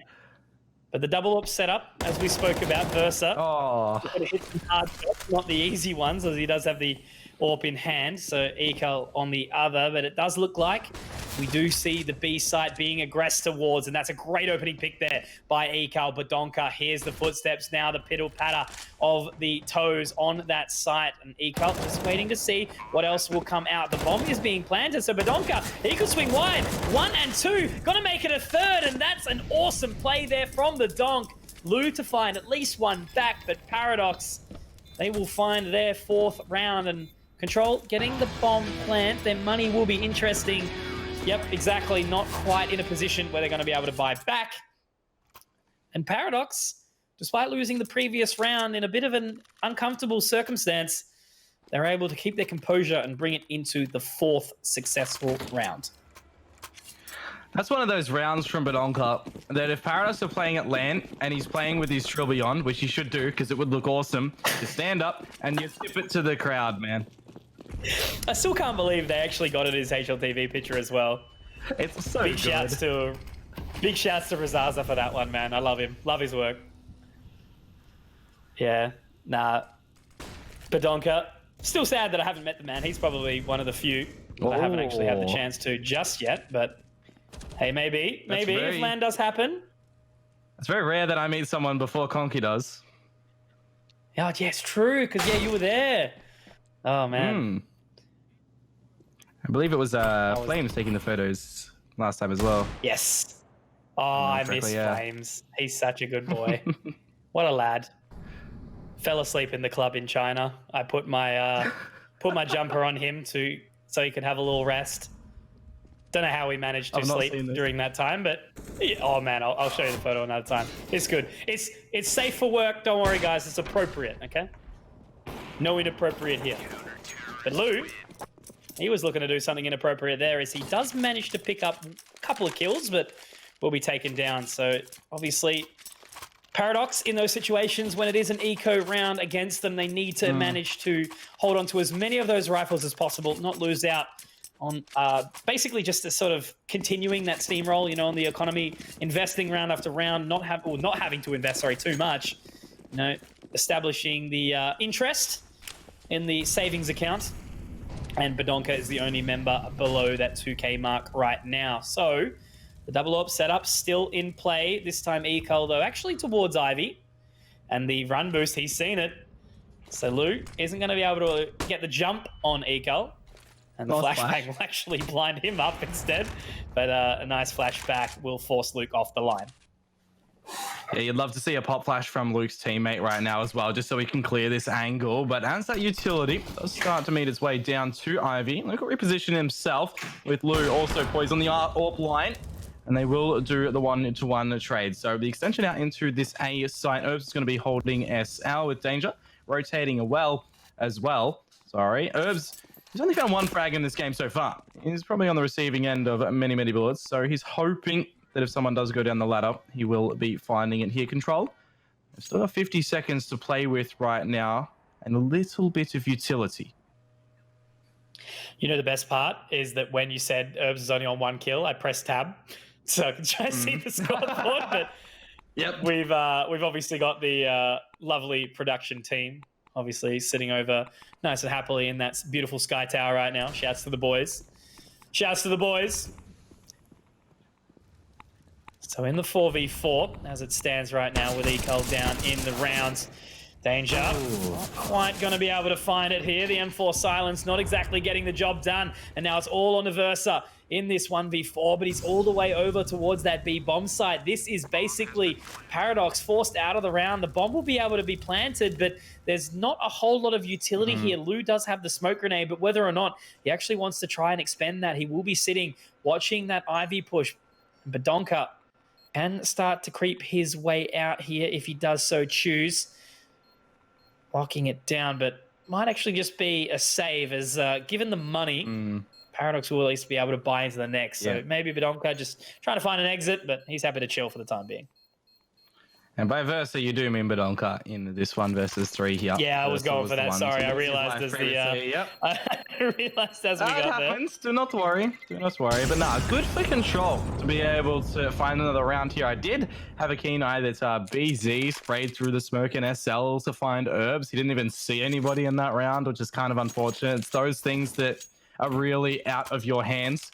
Another sentence that you could say out of your control, but we steer away from that and we steer into a new round where we are seeing 2 AWPs in the server. So that's always welcome. Badonka still on this AUG, this AUG. It's, you know, one of the weapons, these scoped rifles, the ARs, that you don't really see too often anymore. You know, your Krieg and your AUG have kind of been nerfed into the ground. So back to old style Counter-Strike, with the Tech 9 also being quite powerful these days, but you only really see that be brought out on those pistol rounds alongside the Deagles. For now, there will be a little bit of utility starting to be set up by Control. Do they go with this, though? Do they wait for a fake?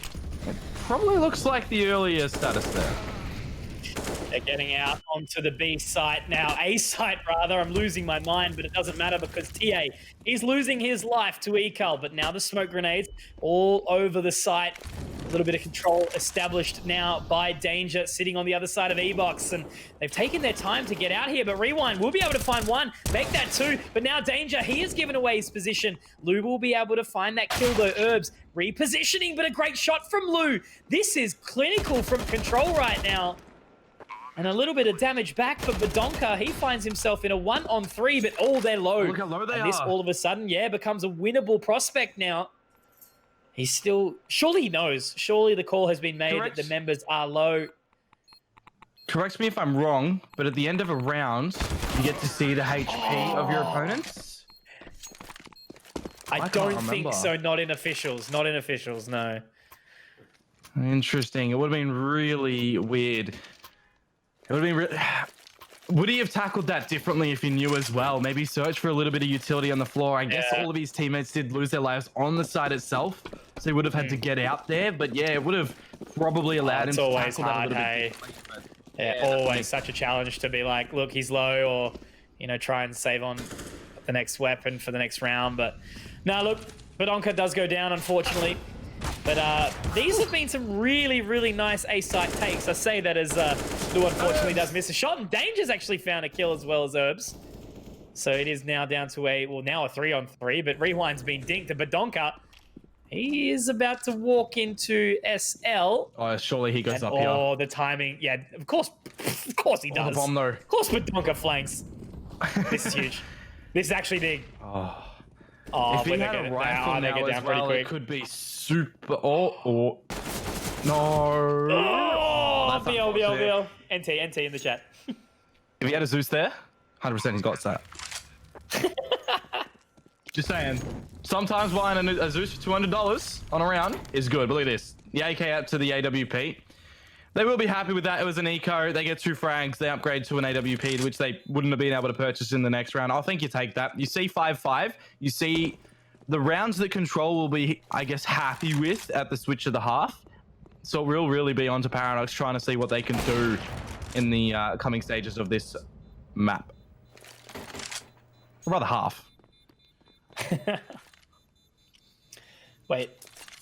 Herb's actually opting for the AK. I guess he must. I reckon he'll trade it back. Yeah, Oh. Yeah. I was gonna say maybe they were gonna have enough money to buy the AWP, and he was like AK instead. But no.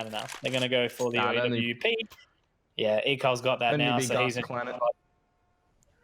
Glass cannon. Glass cannon. Good. Yeah, everybody understands what I mean. And for those that don't understand, actually, a glass cannon is when you purchase the AWP, the sniper, and you don't have any armor to back yourself up. Yes.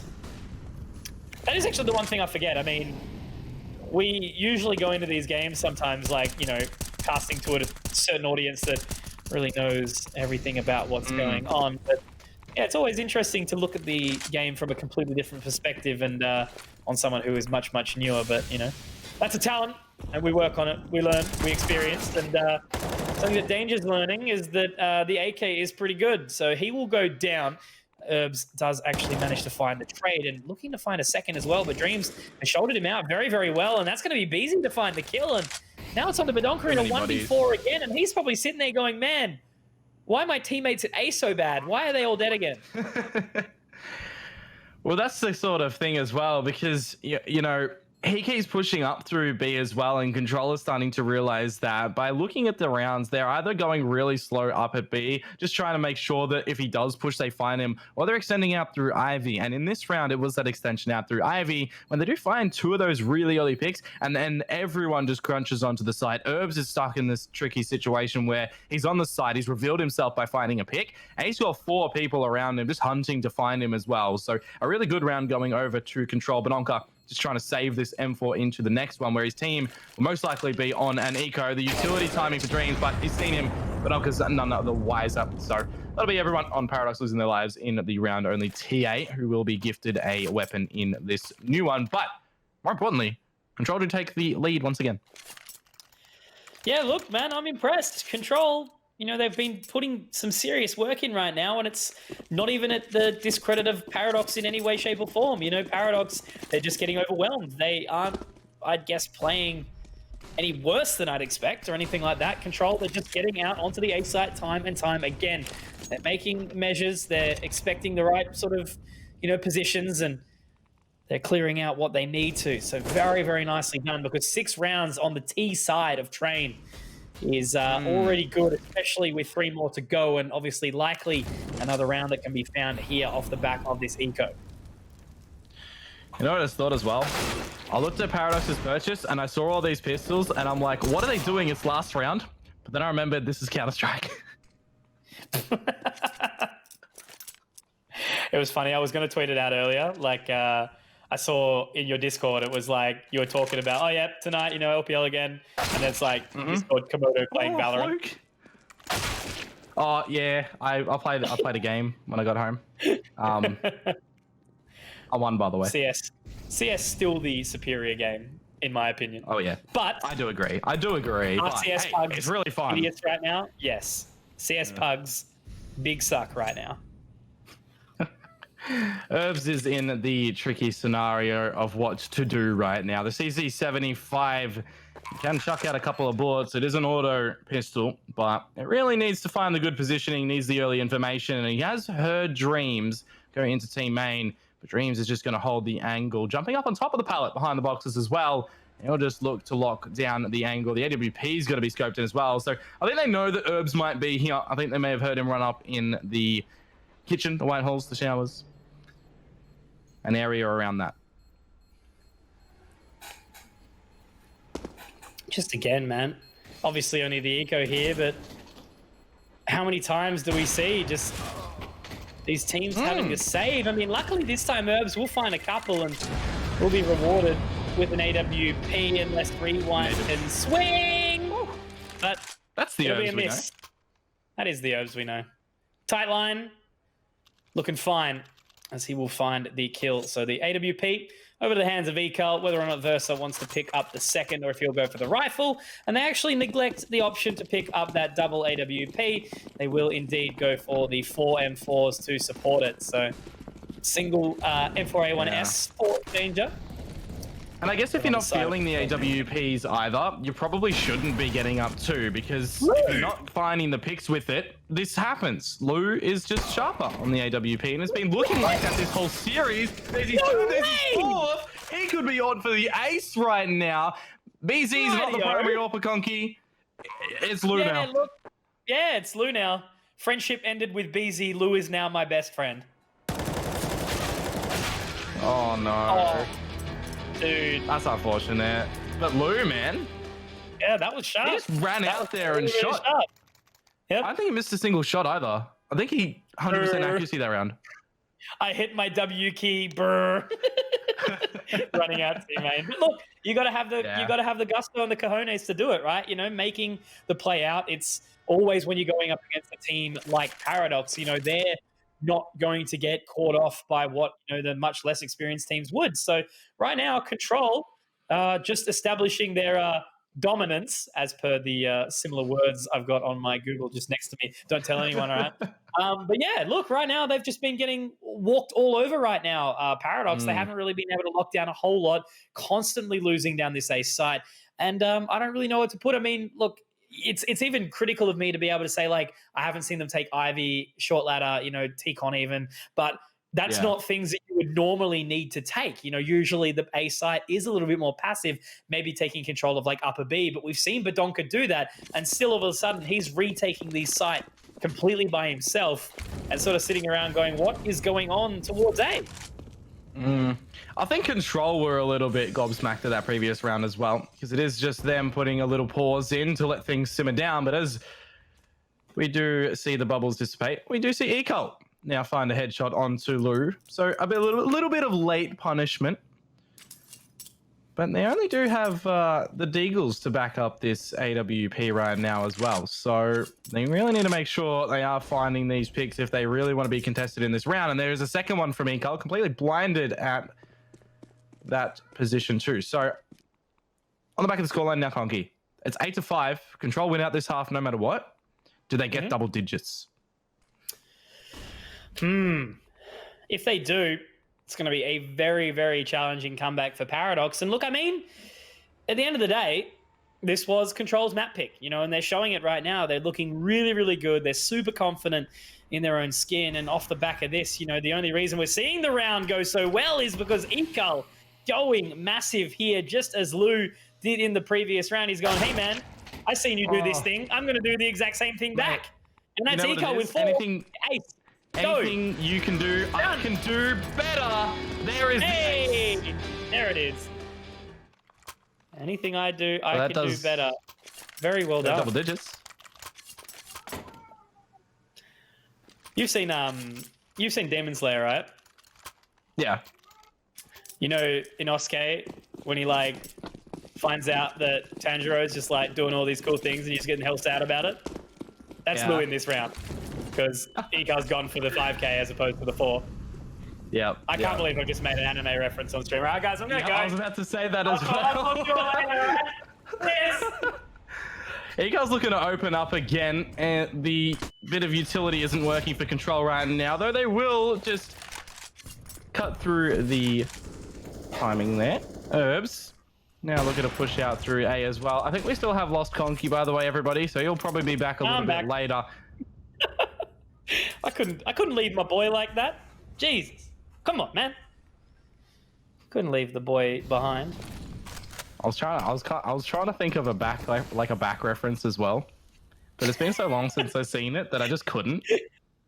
Dude, it's gonna be as we continue to cast more and more together. Like, obviously, you know, there's so many times where the game is relevant to be talked about and necessary, but I feel like we're gonna just end up like, it was originally Sato and Henry G, where they end up talking about their shopping list instead of the game. But that's casting, isn't it? We'll get back to this. T8 is going to extend out onto the B site right now with Vidonka playing up on the site itself yet again, though this time he'll make sure that the bomb does get denied. A missed shot from Lou with this AWP does hurt the cause of Controller right now. They have lost the bomb. They have conceded the domain as well. That Paradox can get into this site. They are currently smoked out. I'm liking the position that Dreams is in, but it does give Vidonka a little bit of free play on the site as well. Though from Dreams will find one. Vidonka's afforded BZ. It should go in the way for Paradox now that it is just Lou. There's no Molotovs to put onto the bomb to make sure that the defuse can't be found. 6 HP from the tag. Herbs to finish it out. And Paradox, they do recover in the later stages of this half to get it down to a 7-8 respectable halftime scoreline. You got to give it to Control, though. They did play that half very, very well. I like it. It was pretty. No, they did. It was pretty. You're pretty as well, Dion, just so you know. I just had to throw that one out there. But wearing your old man sweater jumper. Also, just so you guys know, so in the coming weeks, we got some plans.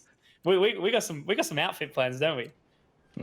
Indeed. Speaking of, I saw a photo actually earlier on of Sadicus and Henry G, where they had Sadicus had his tie, Henry G had his glasses, his circle glasses on, I think. And then Mike strapped up when they were in their shirts. Yeah, it was on Twitter earlier, and it was like, okay, I can see me and you doing this.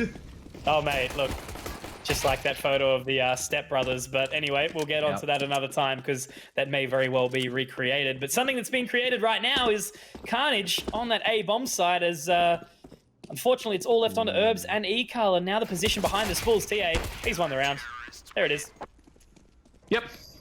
Bada bing, bada boom. All 5 alive for Control. Flawless in the round. The pistol being gathered for them does make things harder for Paradox. You know, they don't get the bomb down to even maybe look at a force buy here. They will have the AKs in the next round. Although, as I say that, they are getting up the Armored Deagle, which is kind of interesting. I don't really like this right now, to be honest with you. It's a big gamble. It's a very, very big gamble. So going for the Deagles into the second round, you know, especially not like, you know, the CZs or the Tech 9s or whatever, you're not going to be running and gunning. You're actually looking to try and find those picks nice and early. And, they're going to be looking to drop down into short ladder here, potentially. We'll see how it goes. There it is. Dreams completely blinded, and he will find a Wild Herbs on his noggin very, very quickly. And now rewinds. Forced back to the site with just 38 points of HP, and that's going to be a couple of hungry members of Paradox finding their way out. They lost the pistol, or they've lost both the pistols now, but trying to gun for that second round win.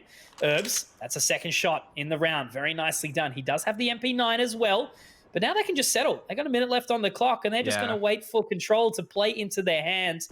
You spoke about cards before.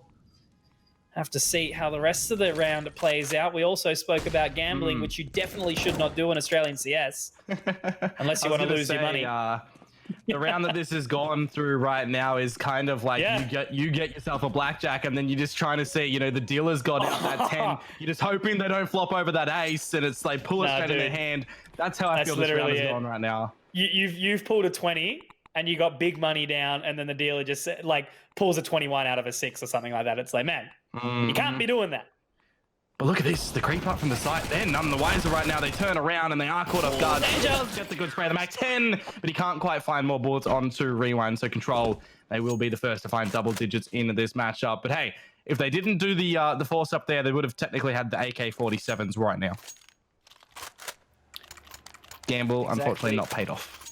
Yeah, they were all in the previous rounds, but Control kept their poker faces, and they will be able to maintain the economy into this round. So still 2 members were able to live on, and obviously that means not too much of a reinvestment, but still, if Paradox are able to find a little bit of extra damage here, it could cause Control a couple of issues into the remaining rounds. That's the thing.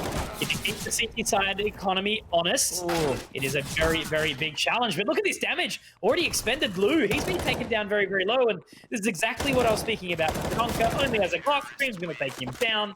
So at least they are able to hold on to the 3 M4s. Yes, they are. Very well done. They keep the right weapon in play.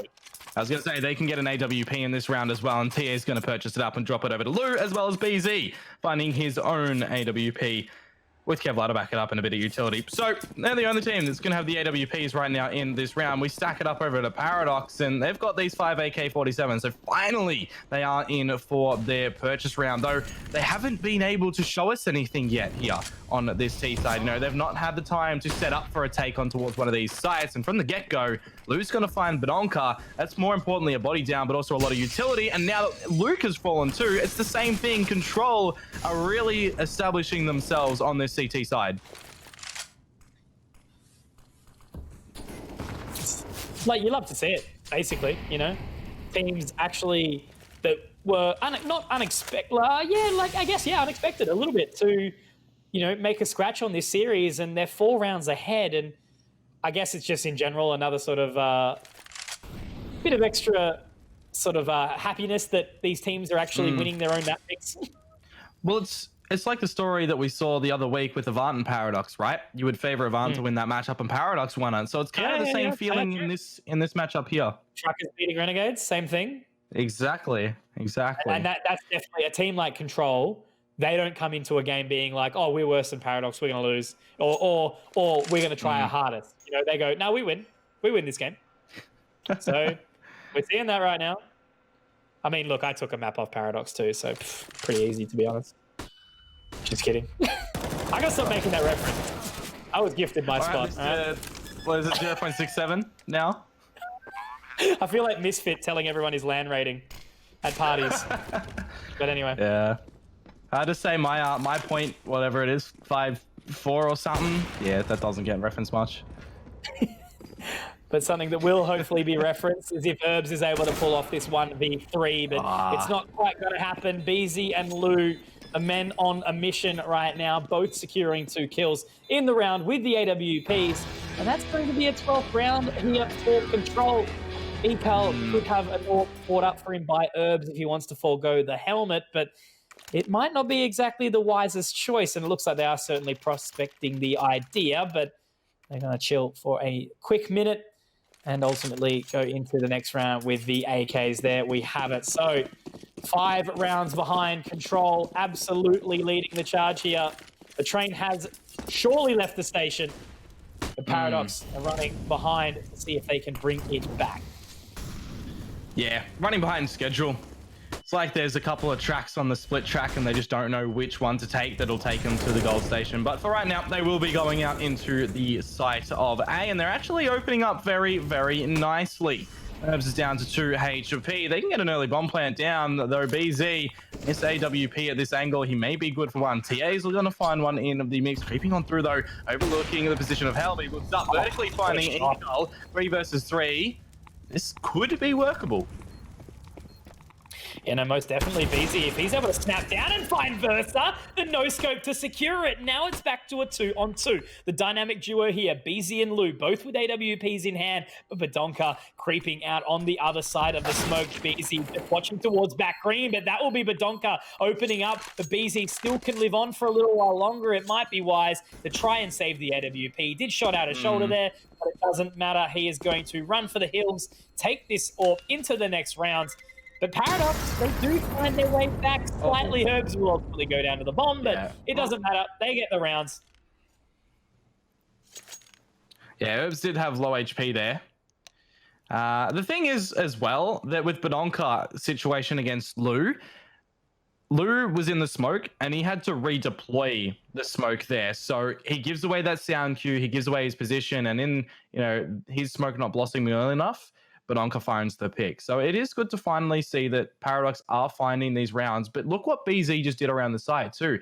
He found those crucial picks on the site. He, kind of treaded the waters a little bit. He was lucky enough to get that no scope, but he kept Paradox on their toes, and they couldn't just leave the site freely. They had to put all their bodies there and make sure they're winning the round. Yeah, no, that's exactly right. And I'm just loving watching this combo right now of BZ and Lou. They're super confident in their own abilities. They're playing this. It's like it's their map. They're not losing this one at all in any way, shape, or form. And I'm just hoping for their sake, they don't let Paradox start to overwhelm them coming from that T side. It's always a prospect, I guess, when you are coming up against, mainly we see it on Inferno. So may very well, if we do get to Inferno, which is looking likely, we might see it there. But you do often see the defense really weak. They don't really know how to lock it down sort of super well. The synergies may not always be there, but you can exactly see, these guys have been playing together for absolutely ages. Lou and TA are definitely the newer additions from memory. I think it was, back then like Doris and stuff. But look, these guys playing together for a long time, bring in some new firepower. And yeah, Lou, man, he's been really impressive to me so far in this game. Me too as well, man. Like I touched upon TA in the previous, the beginning of the stream, and he was the kind of person that I was looking up for this game as well. From when I've observed this team in my casts, he's been the kind of player that has that top caliber on this roster. And I did mention Inferno as well. So if we get to that map, I'll be interested to see what's going to happen there. But yeah, Lou putting up a really good performance and Control. As an overall statement, they're just really pinching on the pressure points of Paradox right now, and they're just making sure that they are holding everything off. Yeah, no, that's exactly right. And I guess TA, he's one of the players that everyone did sort of tell me quite regularly, keep an eye on this guy. He's going to be one to watch. So he has been, I'm not going to say quiet in this series, but, definitely I can expect to see some more from him. And also at the exact same merit, Danger. But then again, we do see a lot of changes sort of up in this region where a lot of the old guard has sort of moved away from the game or retired or whatever it might be considered. And some of these newer, sharper players are really, really making their way up the ranks. Like we think back to the ways the likes of, your Texters and your Dick Stacey's just rocketed out of nowhere. We do still see that kind of stuff to this day today. And whether or not they're going to be able to lock it down, because look at TA's positioning, Dion. He's held W. We've seen that a lot in this game so far. It is firmly broken, but maybe he does etch on the side of caution right now because the MP9 at this distance is not going to find in the frags. He'll wait for the flames to dissipate, and now is his time to go collecting his $200. There's his first one, but he can't quite get the second one. Badonka will whip out a headshot, and now we start to have the interesting dilemma of Paradox. They're losing all of their bodies. Versa's on half HP. They're not looking behind them because Lou's going to be finding Versa, and now it is just down to Ekal. With no bomb in possession, and I believe Lou's heard him. Alrighty. Ekal almost pulling that one out of nowhere. Dreams will be able to recover the AWP, but that one got a little bit dicey. However, now look at the money. Paradox not going to be able to buy into this one. Control just in the hot seat, taking it all for themselves.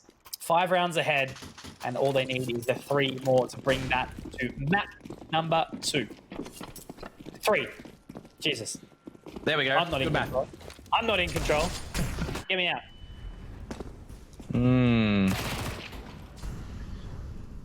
W into SL. It is just the pistols right now for Paradox. They're just trying to find what damage they can do because the money isn't overall the greatest. It's not overly great for Control. The double SK drop though that we like to sometimes see, but it's just going to be the back and forth in this round until you would expect Control to win it. Now, if you are on Paradox and you're looking to the future, you're thinking, all right, Control are going to find round number 14 here. We'll have our good purchase in the next round. Oh. What do we change up? Herb's looking like he wants to do a little bit of changing, but we haven't seen, like, I mean, look, we've seen a couple of hero plays, like obviously Ecol in that round with the AWP, but haven't really had a chance to see a whole lot of these, like, massive plays with maybe, like, digs or anything along those lines. As yeah, the decided players. Yeah, pretty much. Versa, though, does actually manage to find the shot, narrowly missing the head of Lou, and this, oh, okay, never mind, Badonka's found another kill. And he might actually be able to get the bomb down, and that's only a flashbang. Ooh, Lou he's got the AWP out too. Does he know he's low?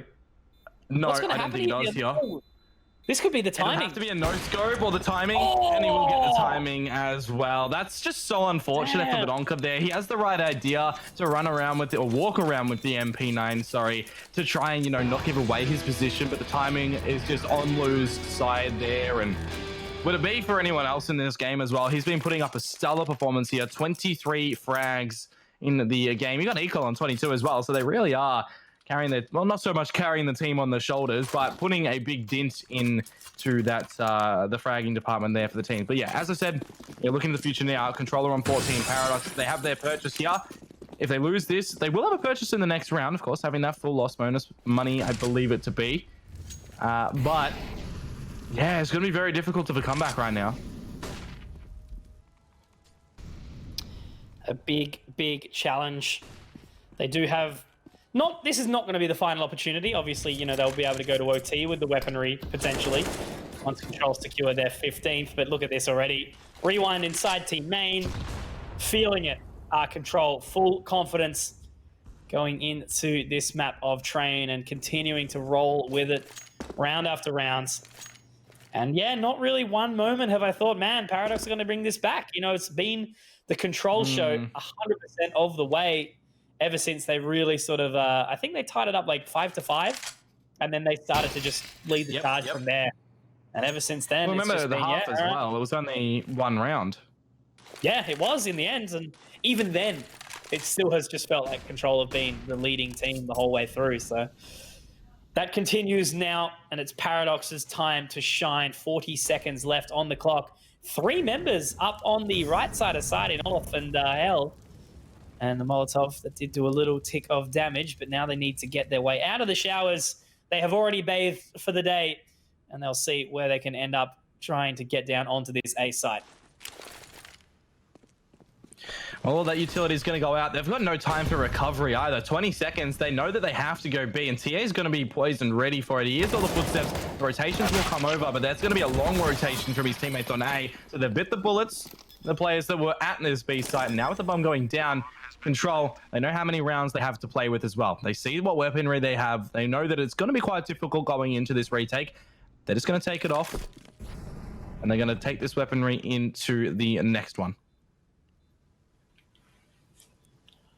So Rewind might be able to find Herbs on the exit here, but yes, as you mentioned, not super hungry to go for any other exits. So Lou will be able to save the AWP into the next round, but I don't know if you touched on it, like just the fact is, look at the money.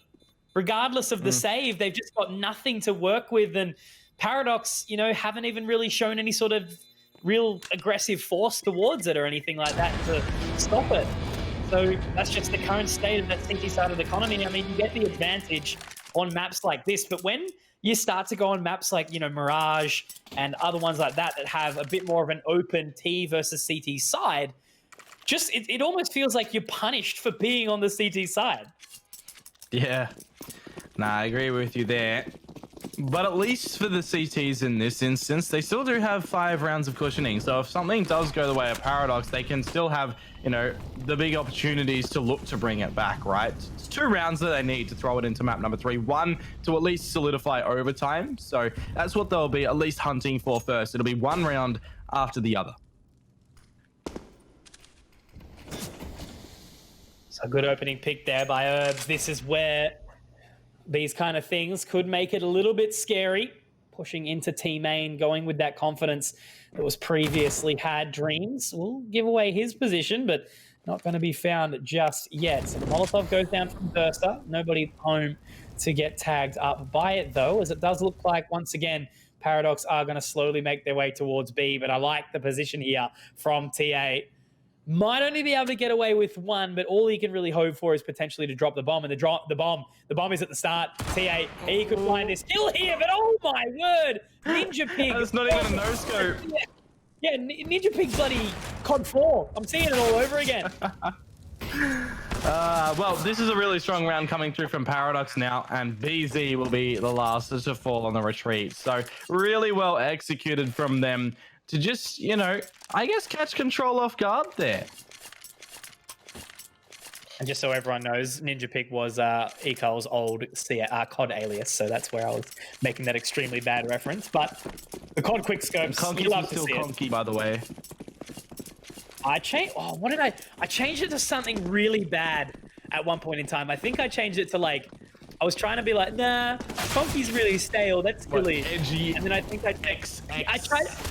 Nah, I didn't go that. I tried to go clean, and I think I went to carve, like CARVE, because it's like a surf maneuver. And then I realized that was probably the most cringe thing I've ever made in my entire life. And then I moved straight back to Conky within like a day. Well, you're yet to see the Step Brothers recreation happen, so maybe that will become the case. Oh, dude, looking forward to it. Man. Man, I just want to travel again. I'm over it. Oh, it's funny, like, yeah. Oh, well, given like I haven't been on a plane this year, but yeah, not at all. And I mean, look, very, very much also a problem. Like, I ain't complaining. But it's just strange because normally, you know, given all the casting, given all the other things that have got going on, like I would have been on like 12 flights by now, something like that. Yeah. And I've been on Tokyo, and it's like, when can we even go again? But hey, look, hopefully soon. I got into my car today to drive to work, and it was just a breath of fresh air, man. Like, just being cooped up at home, just driving anywhere right now is like, yes. Man, I felt like when I was working from home, like obviously I've been back in the office for like a month now, but I felt like I was sitting at the same chair, like on and off, of course, but the same chair, the same computer for like 16 hours a day. Because it was like, you know, work, do exercise, cook food, and then stream. Game. And cast. Yep, there you go. So I started to become a little bit insane towards the end. More insane than usual. And that's saying something. Yeah, exactly. But here we go. In towards the site of a Dreams and Rewind. Now TA opening up for the CTs, and this is just a decimation over to Paradox. I spoke about control, wanting to find that 15th round first. Well, now they've done it, but Paradox, they at least do have money to play with for this round and the next round, but you know that math would mean 16 for control, and there won't be a next round if the CTs find it. One more chance for a last dance for Paradox here, as of course 4 rounds is what separates them, and overtime here. We saw an overtime between Vance and the Truckers on Vertigo, which was the map pick of the Truckers, and there we go, an opening pick found by Ecal. TA will go down, and that was a low ramp pick, so very nice from Ecal. Yeah, once again, you know, obviously one thing that for everyone watching at home is it's not all about point and shoot, you know, and the clicky onto the head. It's like movement in this game is also something that is super, super important, and where a lot of players, including myself, you know, to calling myself a player would be an absolute stretch, but it's a very, very important factor to have good movement, and you actually see that quite often. You know, players at a higher caliber typically know how to move their way around the map quite regularly. So always, you know, in regards to what these players do in their off time, you know, it's not just about playing the officials. It's also about your times watching your demo, playing as scrims, you know, which are practice matches, of course, for anyone who's not aware. And then other things, obviously, like your individual aim practice and obviously your movement practice as well. So this game, you know, there's so many different elements, so many different factors that make it exciting. Yeah.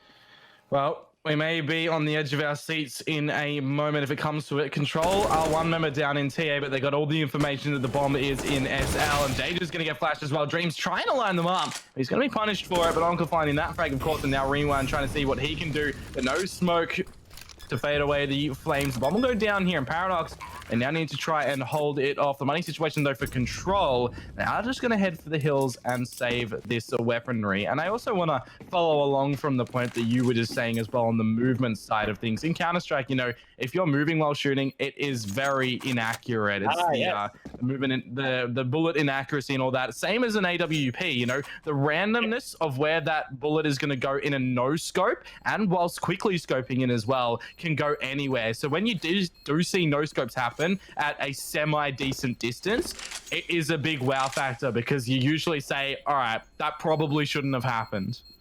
Yeah, basically. There's not a whole lot of RNG elements that go into this game, but occasionally there is, you know, those crazy jumping shots or falling shots, whatever you want to see. But no, Dan's exactly right. Yep, exactly. But whilst there is a lot of tact to this game, you know, so many elements can be, you know, managed. Sometimes there are those random glimmers of wonder that just sort of randomly pop up from time to time. But yep, exactly right. You know, if you are moving, the shots will not go where you want them to. So spray control, even, you know, another big element, you know, knowing I guess a lot of people that are external watching this game won't know that there is literal exact for the 30 bullets, say, for example, in the magazine of an AK-47 in this game, there is a literal line that you can draw. When you start shooting, there's a pattern. And people get to the point where they learn that pattern so well that they're able to memorize it every single time and able to readjust for that pattern. So that's really cool. But something that's also cool is Rewind finding a couple of kills up towards the T connector, taking advantage of that position. And, you know, sort of just trying to take a little bit of extra control as we see it. So 3 more rounds is what Paradox need, but with only 3 members, it's going to be playing from behind. Make that 2 and just the 1. We've seen Versa in a 1v5 recently. It didn't pay off. Will he be able to do it again? Well, there's the first one in this brilliant milestone that will be very large, very difficult. Clearing all these angles. They know exactly where he is as well. He's just trying to get these angles very collected, but BZ is going to be there to end it up. So that'll be the game, everyone. We will be going into map number 3 that is going to be Inferno. But I got to say, Conky, I don't think I can put my finger on who is going to win this next one as well, because we did see, you know, Paradox looking some pretty good form in the first map as well. They were pretty decent in this one, but it just feels like, to me, kind of the Control are in the driving seat right now. Yeah, well, before we move on to even talking about Inferno, because I know you're going to know exactly what I'm going to talk about that map, not only between these 2 teams, but in the region in general, let's talk about Train. So Train, again, you know, for anyone watching at home who's not super experienced with the game, it is typically a map that is massively sort of defense favored. So, you know, the T side that is the attacking side, it's quite a challenge to really find your way onto those sites. There's a lot of like close quartered angles, and it allows the defending players much more sort of room of freedom to sort of sit their way on the map, you know, super strong angles that they can lock down to defend the sites. So on the T side, it can be really, really challenging to find that. It's exactly what we saw a benefit come out for Control once they moved on to the CT side. Massive credit for them starting off so well to take the T side off really, really strong. Yeah, finding 8 rounds like they did is something that generally you don't see when it comes to Train. Hence that we were saying, like, well, I was saying specifically, if they find 5 or 6, that's pretty decent as well, right? But they were looking at one point to potentially find double digits. So no, really well done to them. I'm really excited for this next map in Inferno, man. Yeah, no, for sure. And speaking of Inferno, of course, we will be taking a very, very short break before we move on into that map. So don't go anywhere, guys. Hang around. 1-1 scoreline between Paradox and Control. Don't go anywhere, because we've got Inferno just around the corner.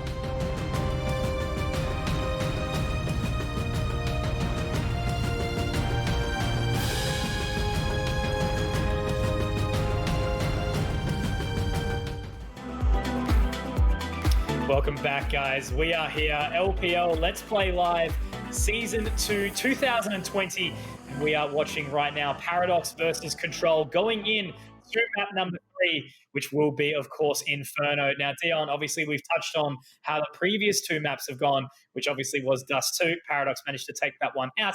And then we've seen Control take their own map pick of Train very convincingly as well. It wasn't super one-sided on either of these maps, but at least it was quite a solid, where it's like these teams have come to play on their map choices, and now we go into Inferno, which is almost like a slot machine or a lucky dip at times. Yeah, Inferno is one of those maps where you can't really say for certain in our region specifically if it's going to be CT-sided or T-sided, because at times we do see domination on the T side, but also we do see demolition on the CT side. So it's really going to be up to the individual prowess of these players coming into this map here as well. And Inferno is one of those interesting maps, right? Where we do see Dust 2 and Train have really long lines of sight with a couple of close quarters areas. Like when you Dust 2, you got your tunnels, you got your short A. When it comes to Inferno, there's a lot more close, concise angles. Well, that's exactly right. And that's what I mean. You know, pistols can't ever be really taken advantage of. Taken for granted, rather, is what I was going for. When you are on the CT side, of course, you know, the T side always has to be cautious of what's waiting around that corner. Could it be a shotgun? Could it be an SMG? Is someone taking apps control? Is someone nading down banana? You know, you're never going to know. And it basically, you know, Inferno can throw a whole lot of things at you. And sometimes that sort of does cause a little bit of, concern or carnage just in any sort of regard, because that's where the mental strength of some of these teams really does start to fall away. You know, we've seen teams obviously around our region for a long, long time now. You got your Renegades, Orders, Avant, who all really don't seem to shift on maps like this. You know, it's CT-sided. They are really strong on that side. And then, of course, when it moves over to the T side, they're able to sometimes walk over some of these lesser experienced teams. So a map like this on a team with teams like this being Paradox and Control, you know, Control are the much less experienced team, but that doesn't mean they're lacking confidence compared to Paradox, not only who have 2 relatively new members in Versa and obviously Danger, who was only just picked up a week or so ago after losing Inno a short time ago. That could sort of throw a bit of a spanner in the works because, you know, obviously this side of Control, they've had the same roster pretty much the whole way through here. Last few months, again, players have been playing together for years, aside from TA and Lou, or even Lou's been playing with them for a long, long time as well. So when it comes to confidence and structure, that's where I think potentially Control has the opportunity to catch Paradox off guard. And how crazy would that be to see them in the lower bracket immediately? Yeah, well, I was gonna touch upon that, right? Like seeing from going after what we're seeing on the first 2 maps here, you know, I touch upon Paradox, you know, they're kind of looking a little bit sloppy. Controller giving a really good run for their money. So going into Inferno, where it's kind of that famous 3rd map decider, I kind of put Control to win this one. Yeah, look, it very well could go that way. And I guess I'd be excited to see that, you know, a team like Control putting in the additional work. And I guess that would really sort of, you know, smack the bum of Paradox to really think, what do we need to do, guys, to improve this roster? And we need to get out of this sort of slump, you know, that we find ourselves in, because they are constantly this team that has these really red hot runs and do really, really well. And then all of a sudden they fall off the wagon for a couple of weeks. So we need to see some consistency, but I will, of course, give them the benefit of the doubt whilst they do find their place. Ooh. Danger. Speaking of places, look at this, all the way down mid. Oh, BZ. All right, he's got 3. Yeah, speaking of Inferno, when it comes to a pistol round on the CT side, you generally see one of 2 things happen, generally with a little asterisk attached to that. You see the CT team run through mid, or you see a stack of grenades down banana. And more recently, it's just been that mid kind of rush, and we see it again, and it works out. Yeah, no, that's it. The aggression on the CT side can sometimes be sort of really, really appreciated, and obviously that's a position where we have seen that, but Versa actually will find a kill. Lou does get a couple back, though. TA under the porch will also find a couple kills. So only a quick eco coming out for Paradox. So early on, Control will find that start 2-0, not losing out the counterforce to the pistols here. But Paradox set themselves up. They need to find this map, and they need to have a good run on the T side. It feels like we've had 20 seconds into this game already, and there's been 2 rounds. Like, they've just been that quick, and we're already here for the big bright rifle round. Lou with the AWP. The AKs are here for Paradox. They don't have a lot of utility behind themselves, is what you would love to have is, you know, your full kits, at least everybody on a couple of flashes. More utility than this. So they're going to work with what they have. They're just being kept at bay in T1 essentially right now when it comes to Inferno. But the first pick will go the way of Ecal. A returned HE grenade not meeting its mark as well. And we're not seeing Control budge off the A side just yet because BZ, he may look to be overwhelmed here by the forces of Paradox. So just settling now. Versa still trying to cause a bit of a ruckus over towards that A site. Rewind up very, very close with the MP9. We'll be able to be overwhelmed quickly, but Dreams is also going to be joining the party as well, and he's going to push onto the other side of that smoke. Turning away, though. Oh, no. Could have been huge there. But Versa, what a play. Entering out like a champion there. 3 big kills to take control of this side. BZ all on his lonesome. He will be able to do some damage onto Danger. Oh, Poor Sharvesh. You can't be doing my boy like that, man. Come on. it seems like he's just been a magnet for any damage that Control's shooting in the game, left, right, and center in this whole series right now. Everything is just finding its way to him, and he really isn't able to escape from it, unfortunately. But BZ is making Paradox work for this frag right now. He's found 3 on the escape of this one, and Ecal, he will have the AWP in hand. He probably will just post up on that line, not budge whatsoever, and try to survive over to the next round with it. But yeah, costly exit frags being found by BZ here because Paradox, they don't really have too much money to work with when they lost all of their players there. So the win round money going into their pockets will afford them a purchase.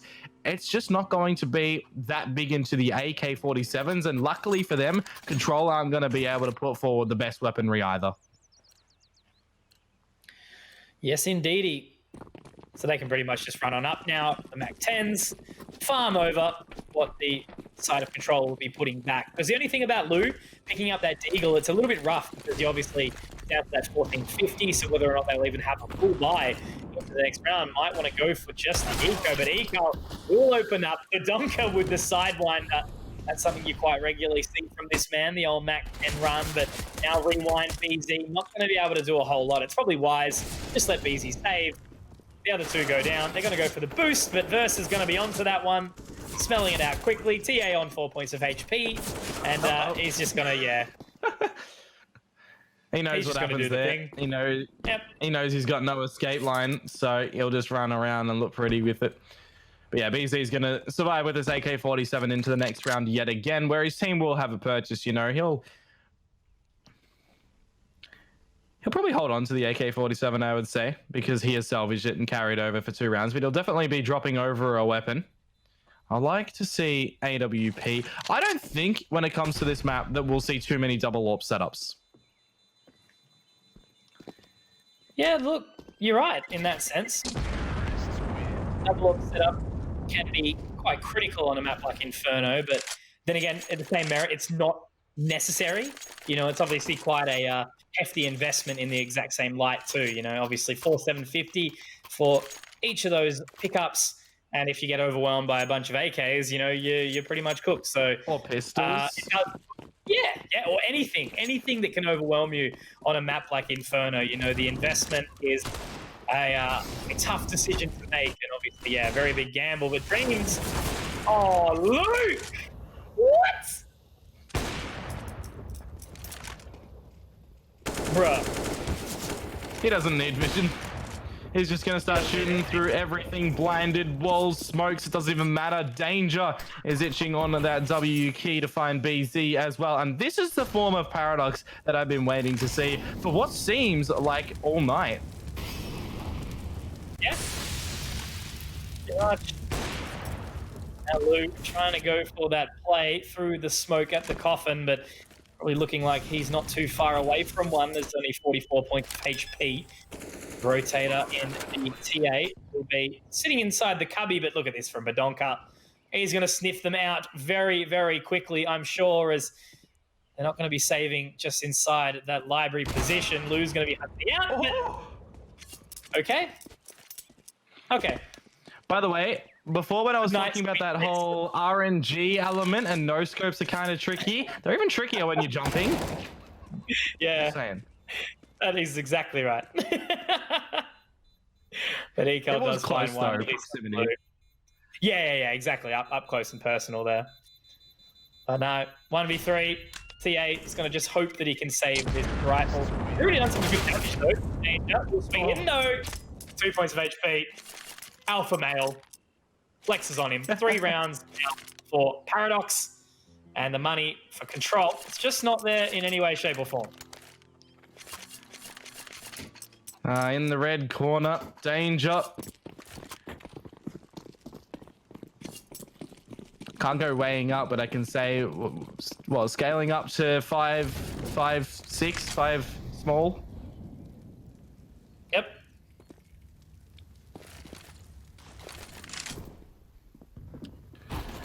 But back to the pistols for Control right now. Lou in a good position. Trying to do something, but they're not going to be expecting Rewind, who will be good for the trade out. And the expected result of this round would be for Paradox to win it on out. But Inferno, you can't take these pistols for granted, as you did mention early on as well, because all of these close, tight angles, pistols can chuck out quite a bit of decent damage. And all it will take is 2 headshots, essentially, from, your USP and your other weaponry as well. Deagle can do 1 shot, but what I'm trying to get at here is they can definitely find the picks. The picks coming aplenty for the side of Paradox. Moto will be smoked, but now BZ, unfortunately, only with that USP. He'll be caught off guard quickly by Versa. And Dreams putting his J's on as he does try to run up top mid. But maybe just going to try to sit outside of the apartments. Maybe find an exit frag on the way out. Not really a whole lot he's going to be able to do here. And I don't think there's any weapons except for the Mac 10. Never mind. But he's got no Kevlar either. So, yep, there you go. Might be a round of just sort of seeing if you can find anything on the outset and just be happy to go down and play it for the very next round. And there it is. There's the kill. Catch Eco. They're going to run for that AWP as well. Versus going to find it coming through apps earlier than the rest of the boys. I would say, if he had a HE grenade there, he could have gone for the old Doja special, but none of the Paradox boys were looking to save in pit. They were just looking to run around, expecting that he's only on a pistol. What damage can he do? But it is into the new round where we do see the purchase here for Control. 5 M4A4s. I personally like it because I have none of that M4A 1S silence variant of the M4. It's not for me, but they do have a little bit of utility to play with right now in a kit as well. Just no AWP.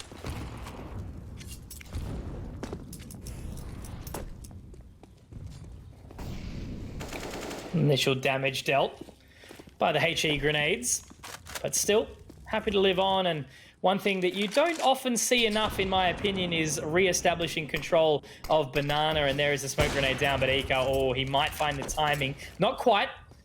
And they are just going to get that smoke grenade down and actually choose to fall off back towards the site now, which is an interesting sort of play there after looking to take that control back. But Badonka, he finds the entry and, are they ready to flash through this? Yes, they are. Lou caught off. Will go down, and 2 big boy entries from Badonka now as Versa taking down T8. But look at BZ, he's not afraid of pushing these smokes, but Badonka, he can sniff that one out from a mile away, finding the kill onto BZ. And a very nice shot from Herbs onto Dreams, taking him down. 5 rounds for Paradox. And look, let's just say that this is the recipe for disaster, not the RuneScape quest, obviously the actual position where we might see Paradox take this one very, very one-sidedly. Well, it seems right now that Paradox are just going 88 miles an hour, and it's Control that need the DeLorean to go back in time, man. Like, Paradox are just looking really well. Love it. Very, very nicely done. I need to think of something swiftly to bring that one back. But all right, I'll go back and watch it, and then this time we'll actually be able to bring it back. Okay, it's been a while. It's been a long time. But look, so far, as we know, the scoreline obviously currently sitting at 5-2 rather.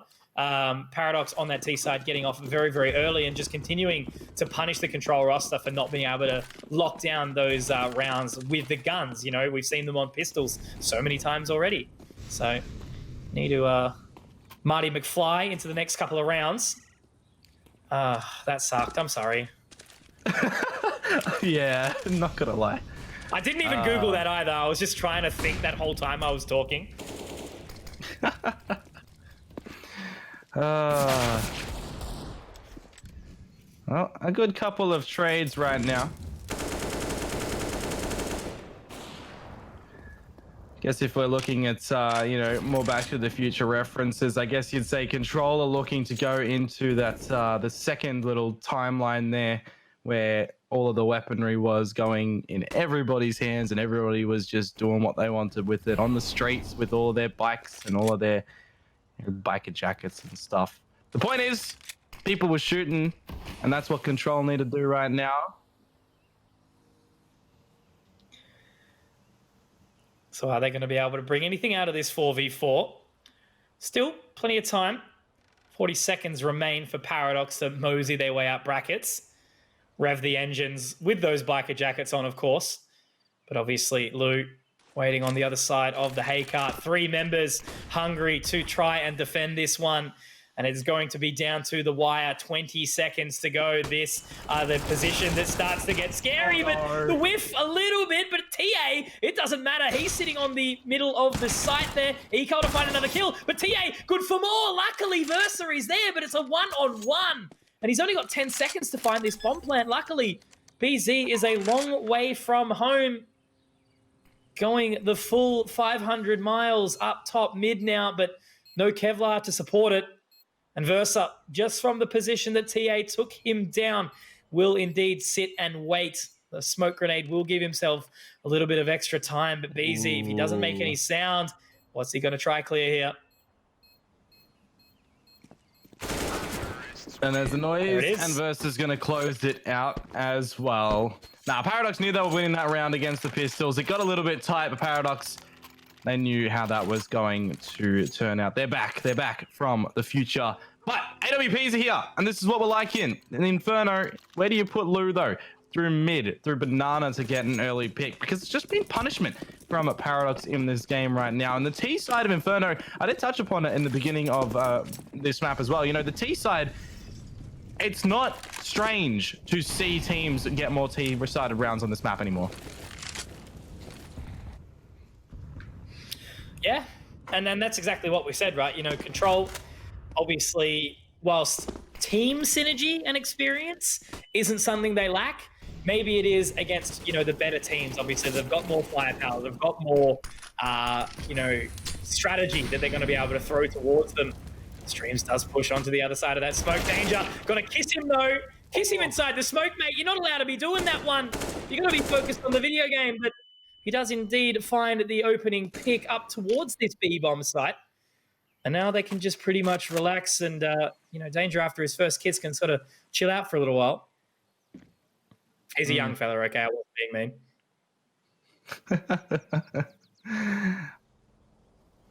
Yeah, the actual roster of Paradox now, it's kind of got, you know, a little bit of life into it from the young boys. You got Versa, you got Danger.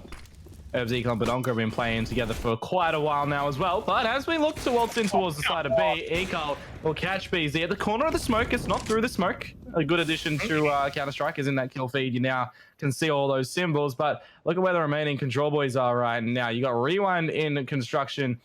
Just waiting to see the smoke fade away at spawn because they don't know if Paradox have legged it back over towards A. And that's why Badonka's been sent over there as well to get a good flank happening in case Control did rotate all their players over to this B side. But bomb going down now as well. Rewind is going to be punished. Badonka didn't see anybody over at A, so they got no idea where Control are right now.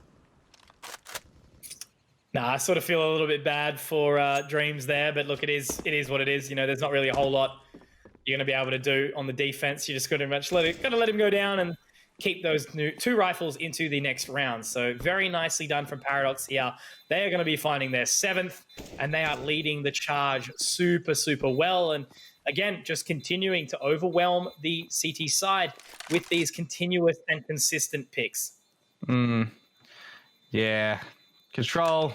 They just do have to let it go in this round. They're looking a bit cold. They're looking a bit frozen, Conky, in the matchup right now.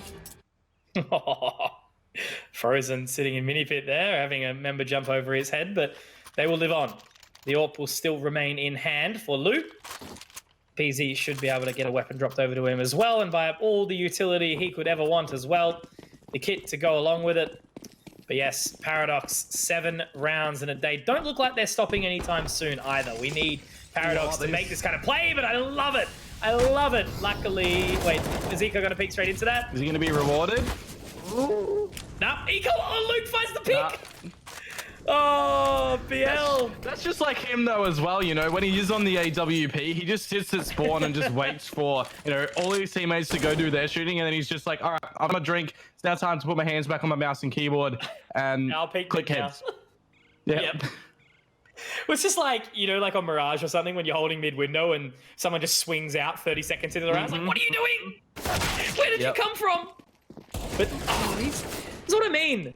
Like, yes, he's just gone down, but Luke is just, he's just in a world of his own. Like, I feel like, you know, you could easily, out of anyone in this roster, one in this server, outside of maybe Herbs, who's been around for a long, long time, you could just take Luke out and drop him into, you know, I think the only thing that might sort of leave him out is maybe attitude. Oh, that's probably the only thing, but yeah, you could drop him into a top 4 roster and he would just do well. Anyone out of here. Yeah. But anyway, Versa in a 1v1 after all that, which is very, very surprising to say the least. But he's going to swing out. BZ will clear a lot of things, but one of those won't be Diggity, and he's going to go for the face. He knows the Molotov lineup. That one will go down, but BZ's going for the stick. Oh, good. Another nade went out as well. Yeah, no time for that. I was kind of concerned about Danger there. He went for a one-tap, but he switched over to a piece of utility. So, kind of unfortunate for him. I think I actually also saw, and this is something that I forgot about, but just remembered, when we were on train, I saw, and I think it was Danger, I'm not 100% sure, someone has in this server scroll wheel bound to change their weaponry, because I saw those little symbols of the nades glow white, like very quickly, like you'd scroll through. It's not binds. You want to know a secret? Don't you dare say that you use scroll wheel. I don't use it, but I just haven't unbound it, man. I'm not going to be a part. You don't jump gang, with scroll wheel? Spacebar jump gang stay superior, bro. Well, this is why you're not Foon. Mate, this is why I'm hot trash. This is why I'm a caster, Dion. Oh, man. When you can't go player, go to caster. Nah, I've never really liked that, hey, though. Because it's like, there are people that actually, like myself, that really want to be casters and they never really wanted to be a player. So when I see players sometimes be like, I'm stuck, you know, I don't want to play anymore, I'll just go be a caster. I kind of get a bit triggered by it, you know? Oh, don't worry. I just use it to, like, I just take it in my stride now. I'm like, yep, that's why I'm bad. Yeah. I'm a caster. That's 5,000 hours low. Yep, I'm a caster. Sorry, that's all it is. It's definitely not all the hours that I put in. Yep, no, not gamer hours at all. AFK hours. Speaking of gamer hours, yep. Lou, he wants to join the party, but unfortunately there's been too many gamer hours and he will only find one not invited to the party this time round as 4v2. BZ and Rewind sit a little while away. Running down Banana now, but it looks like we've got Herbs. It's going to be holding on. And did he not spot out the second member? I don't think he did. As the flashbang will come out. Unfortunately, Rewind will be blinded. And that will be another round. Paradox just really walking all over it right now. And I'm just sitting as well. Versa 16-3. Rewind 1-10. Opposites of what we've seen during this series. Yeah, big discrepancy between those two guys, but it kind of does fall in line with your prediction here. Hey, like you said, it was either going to be really close where we'd have the back and forth rounds and we probably would see an overtime, or it's going to be a bit of a landslide. I don't want to cast a curse it here or anything, but Paradox, it seems like Train was a bit of a sloppy one for them, but they've learned from their mistakes now. Exactly right. And that's exactly what we wanted to see, though, wasn't it? You know, on a map like Inferno, as we know, it can be either really, really hotly contested, or it can be a one-sided flex. And we're seeing the one-sided flex right now. Aside from this round, after Lou does find the opening pick, Danger also taken down very, very low. That wasn't cursed. That's just going to happen, all right? That's 3 nades to Danger. He is a magnet for this utility and the bullets and the weaponry. And I so want a BZ to hit that flick there. You have no idea. Yeah. Nah, same. But look how disconnected they are right now. You know, you've got a player up B, A rather, and you've got a player up B as well. And Badonka, he's a long way from home, unfortunately. He does have to collect the bomb. Might have to check in with that DeLorean, Dion, see if he can go back earlier in the round if you were still thinking about that one. Yeah, well, he's going to be flying high on his hoverboard right now, or not, because Dreams actually does not lose. Well, he does lose that duel, and Badonka. Oh, okay. Second one now in the round as well. There is 30 seconds to go, and BZ is safely on top of the bomb as well. But the peak comes out, Badonka wins it for the all. Of course he peaks. BZ will do it. BZ in T says he knew where the bomb was as well. He knew where Badonka was coming from, but Badonka just trying to edge out the corner there, try to bait out the AWP shot. Unfortunately, very sharp on that AWP for BZ. I'm gonna drop a little bit of respect on the name, but William BC, if you peek again with 15 seconds left on the clock and the bomb down in spawn, and it's bloody, you know, give you a little something. But nah, it's all right. It's okay. Nah, because at the end of the day, I guess peeking that line aggressively when you've got the AWP, it's gonna happen. It makes sense. You know where he is. It's fine. But you miss that shot, and you potentially give Badonka a 1v4. So it is what it is. However, that's only going to be the third round picked up here by Control.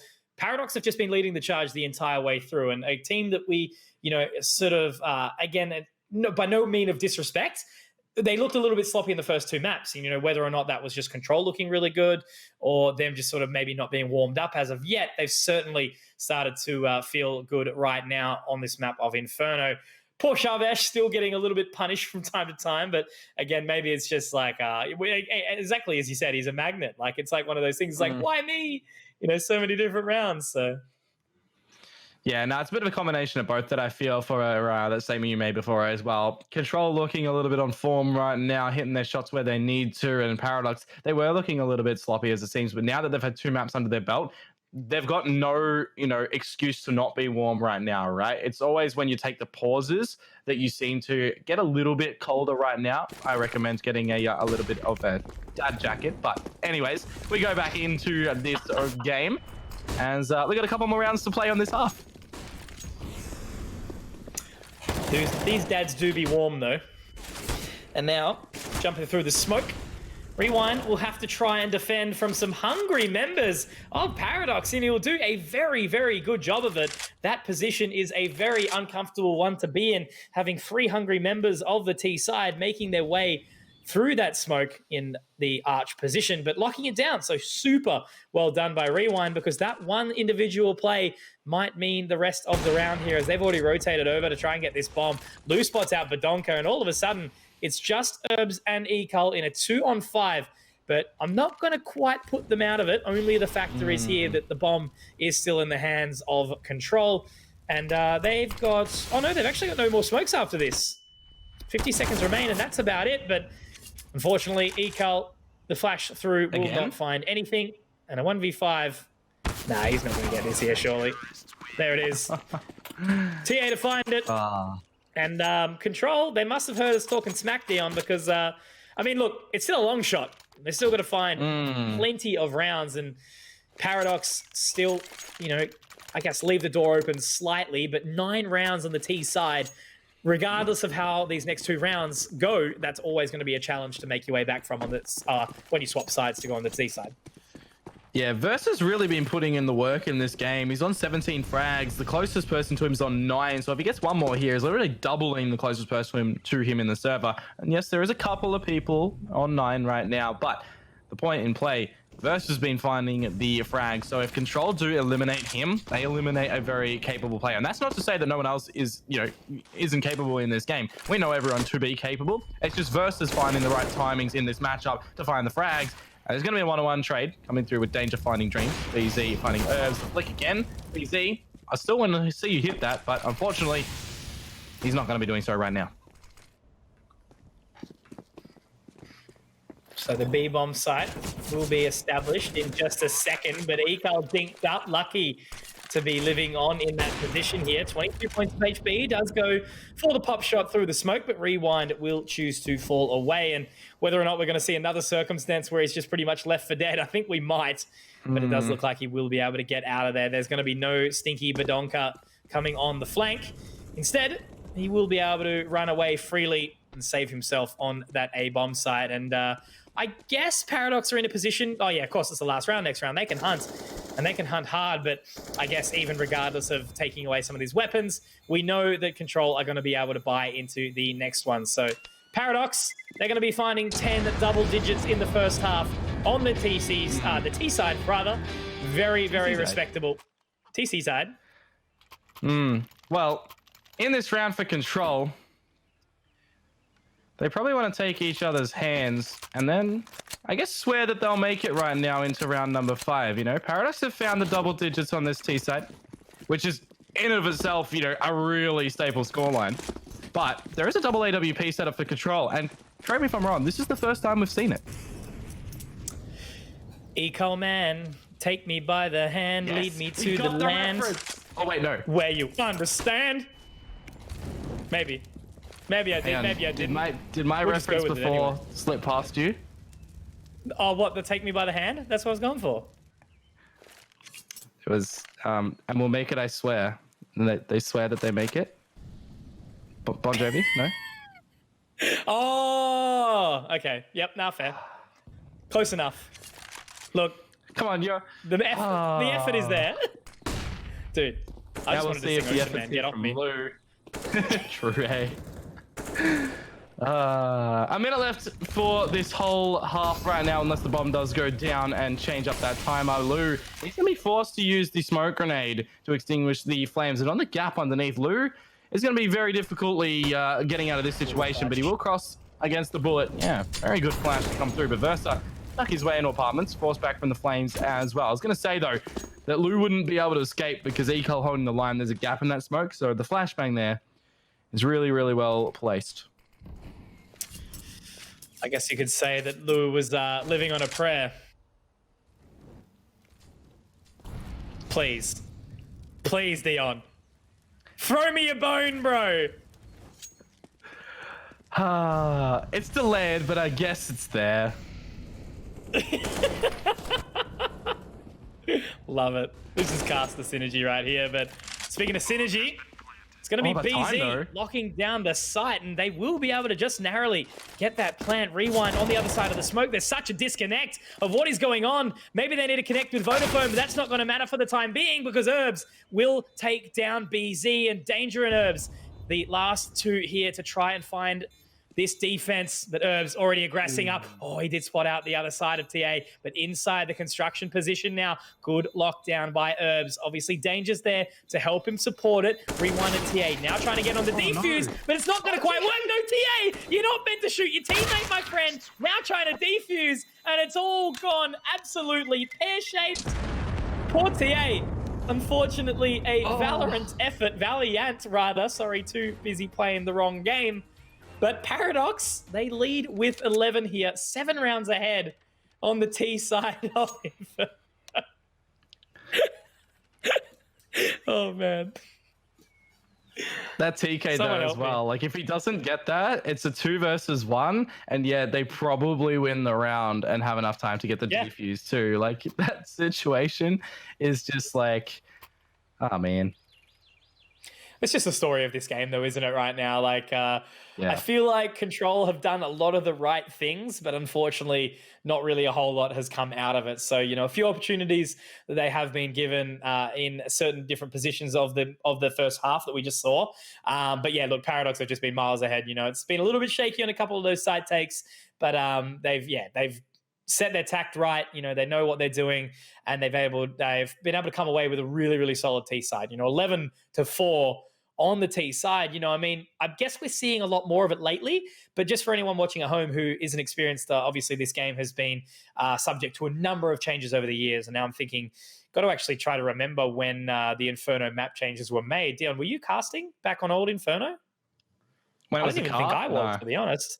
No, so back in old Inferno, you were basically like with porch down banana.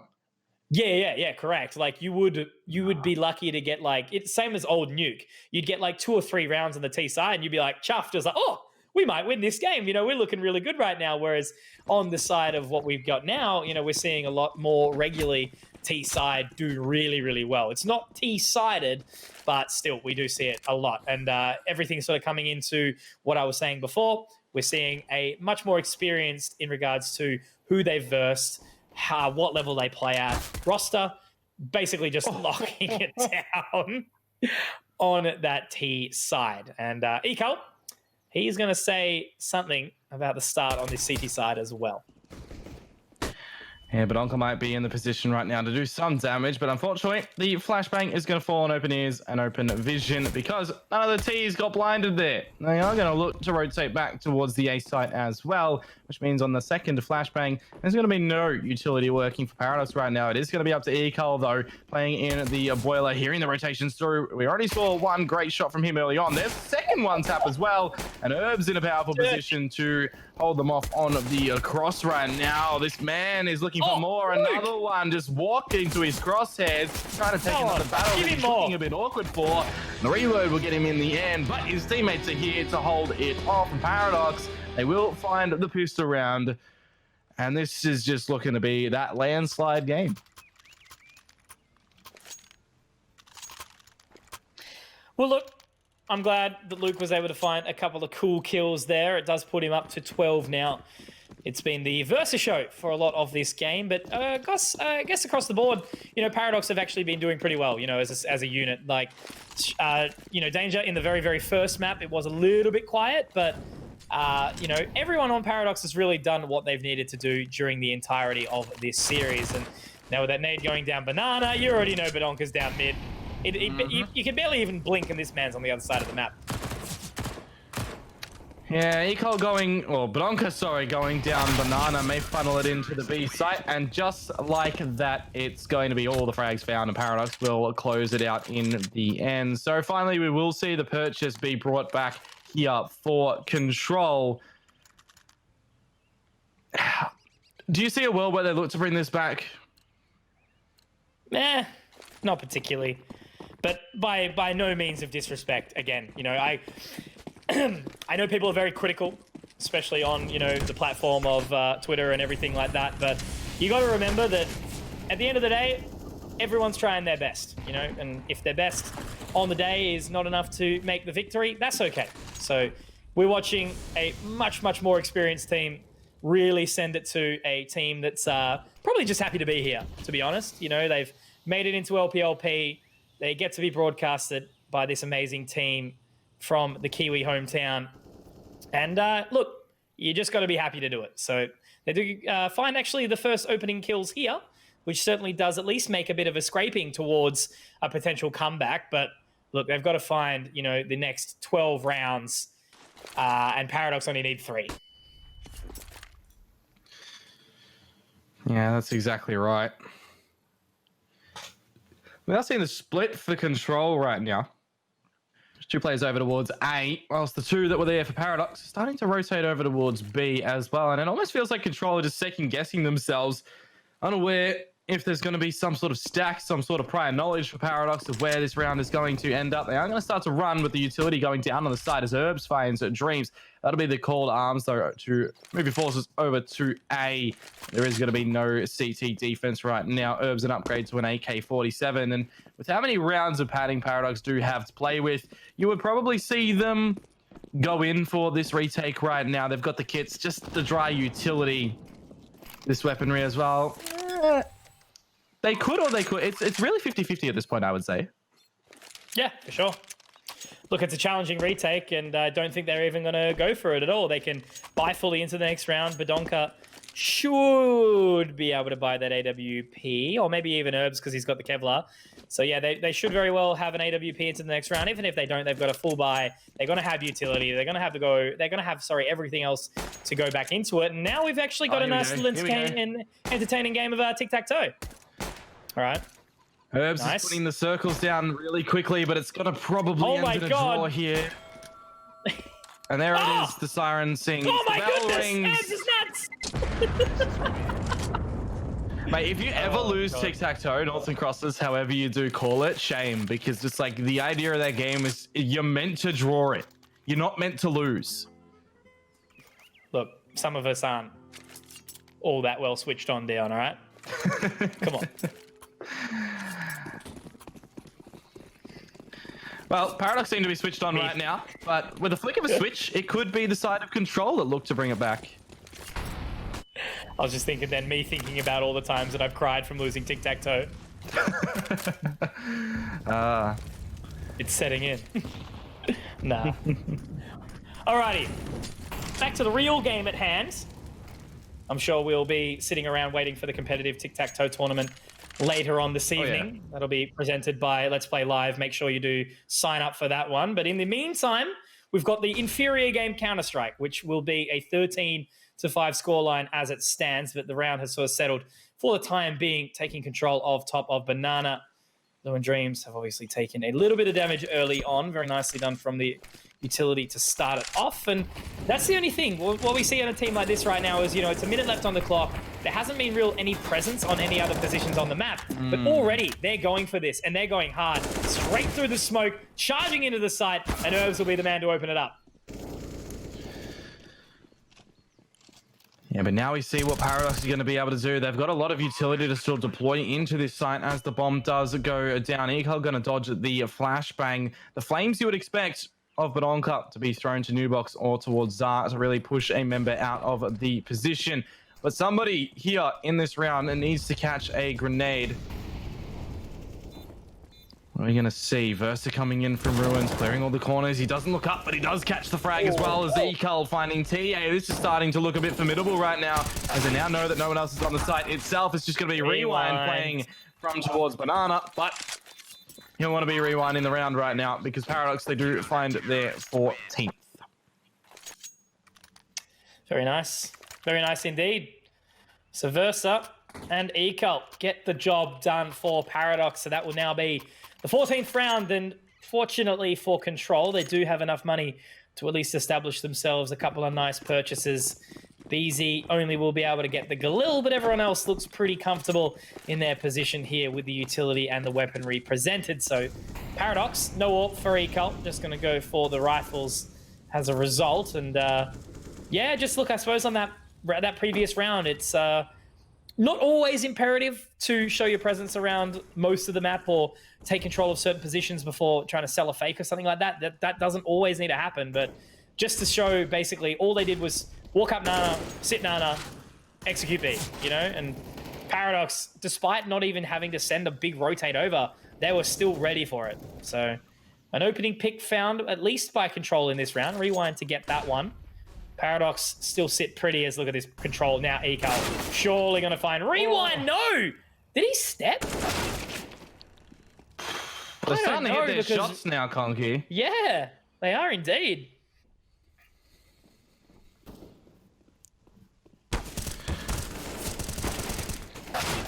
Well, Danger's going to find Dreams, but Lou through the wall with the AWP will get the trade. And now it is just going to be down to Herbs in no man's land. No one around him. Not going to save this M4A4 into the next round. But yeah, you got to give it a Control. A couple of lucky picks there, catching the timing against Paradox as well. They're not out of it just yet, but you know, along the same line from the last map here in Train, we did see Control on that 14th round. It took them a little bit to get the 15th, and then they got the 16th, and it may look to be the same sort of shake-up for Paradox here.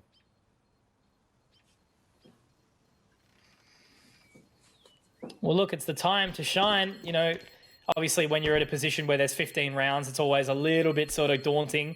You know, you're constantly looking down the barrel of, it's only one round. That's all we've got. Whereas now, at least they've got that 2 opportunity mark. You know, they can find as many as they can. They can still let one more slip before the series is done, because that's exactly right. It's not just the map. It's the entirety of the series. It's the upper bracket run that obviously everyone is desiring right now. Who's going to be facing off in week number 4 against the other teams that we've got ahead, or even week number 5, depending on how the time goes. But regardless, we will have some exciting games over the coming weeks. And right now, whether or not the interesting, it's kind of like a quasi-buy here. But looks like Versa and Eco want to save enough money that they're going to be able to buy the AWPs into the 22nd rounds. Now, Tia is going to start by finding the head of Eco. A little bit of utility for Paradox to work with as well. I'm kind of surprised that they aren't, you know, going for you stand a little sneaky stack on towards one of the sites. You know, it's not too often that we see, you know, your pool stack over towards B or your stack over towards archers as well. It's always funny when you do see it from the CT's end as well. You see a T just walk into that area and there's 5-4 crosshairs just looking straight at you, and all of those pistols just start to explode. I always get a bit of a laugh off the back of that one. But with 50 seconds to play for Control in this round, they've been pretty silent, all things considered. Yep. No, they have. And now they're going to be walking into a bit of an arch stack here, which could be a little bit scary. I guess you could say it's dangerous on the corner there. As Verdonka will lock it down, but not going to quite hit the first shot. Danger! You've left him, mate! What's happened to your boy? But there it is. A kill will be found onto Rewind and trying to now move their way through the smoke. Shavesh, he's ready for it here. And no, the third! Mate, oh my word! Zone, Danger! bro. Oh, don't! The danger zone! Exactly. Beautiful. Man, these mental wounds would be screaming for Control right now, dude. That has to drive them insane. Like, go back to train, man. That's where they were off the rails. I swear. Oh, so much happened in that short space of like 30 seconds. I know, right? 15 rounds. Go Shavesh. Paradox. Go Shavesh. We love you, Shavesh. Proud father right here. Oh, I see where I am. I've been tossed aside. You've been tossed aside for my other son. But how many do I not know just of? yeah. Who are you telling me about? Massive props for just the way he played that. So again, for anyone watching at home, you know, knew there was multiple people coming, but the second he heard the footsteps on the other side behind him, he was able to reposition, even took some shots as well. So a guy that's had a bit of a quiet series has now, yep, he did. He has now awoken the beast that is Shavesh. And all they need is one more round. And BZ and Dream's already low. Yeah, it certainly doesn't help the cause of Control right now to at least establish some sort of offense on this map right now. At least be present, as it may seem, because, you know, they were looking really, really good on train, but now it's just kind of crumbled. And Paradox are looking on the good form that we usually associate with them. But Eco to start off by finding a B, a Z. They know that all the players are coming into the site of A right now. This is Danger with a little bit of an awkward spray, but he will recover it. Now it's just going to be Dreams and TA to see what damage they can do. All on Dreams. Couple of hopes. Couple of dreams. But unfortunately, they will be squashed here, as that will be Paradox taking out the series. Well, the map there 16-6, and a very respectable result in the end here of what we have seen. So Dust 2 secured, moving on into the second map of Train, which was obviously taken by the side of Control. And then we do see a pretty one-sided affair, I guess, to say the least, coming out from Paradox on Inferno, which is, I guess, to a degree, something we kind of predicted. Yeah, you're completely correct when it comes to that. You know, I think 95% of people would have said that Paradox would be winning out this series, and they probably would have guessed the 2-0. But at least in my eyes, you know, seeing a 2-1 there does make things exciting. You know, Control, at least they aren't getting walked over in this one, because we know how Paradox can be at times as well. So in playing in this LPL season, we want to see all of these teams, you know, put up the good performance, go in with that winning mentality as well. And tonight, Control, you know, they've gone in with that mentality as well, and they did find a map which is really good for them. That's exactly right. Well done, of course, from both teams. It will be Paradox moving into that upper bracket, of course, in the coming weeks. Super stoked for them. And then we will see Control not going out just yet out of the tournament, of course, down into that lower bracket, but they will be given another chance. So, guys, again, thank you all for watching so far. We do have another series not too far away, but a big shouts to, of course, our sponsors, Vodafone, Conker, Western Digital, and the New Zealand Defence Force. Make sure you guys check all of them out. But we will be taking a very, very short break before we go into the next couple of maps. Don't go anywhere, guys. We'll see you all back very, very soon.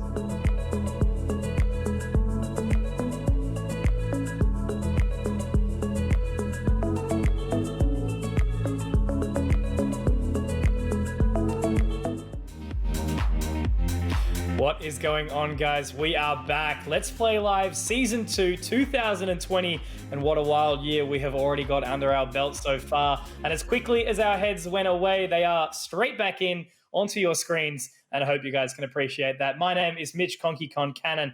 And alongside me, I have the ever special Dion Komodo Perrotta. And reminder, I meant special in the best of ways.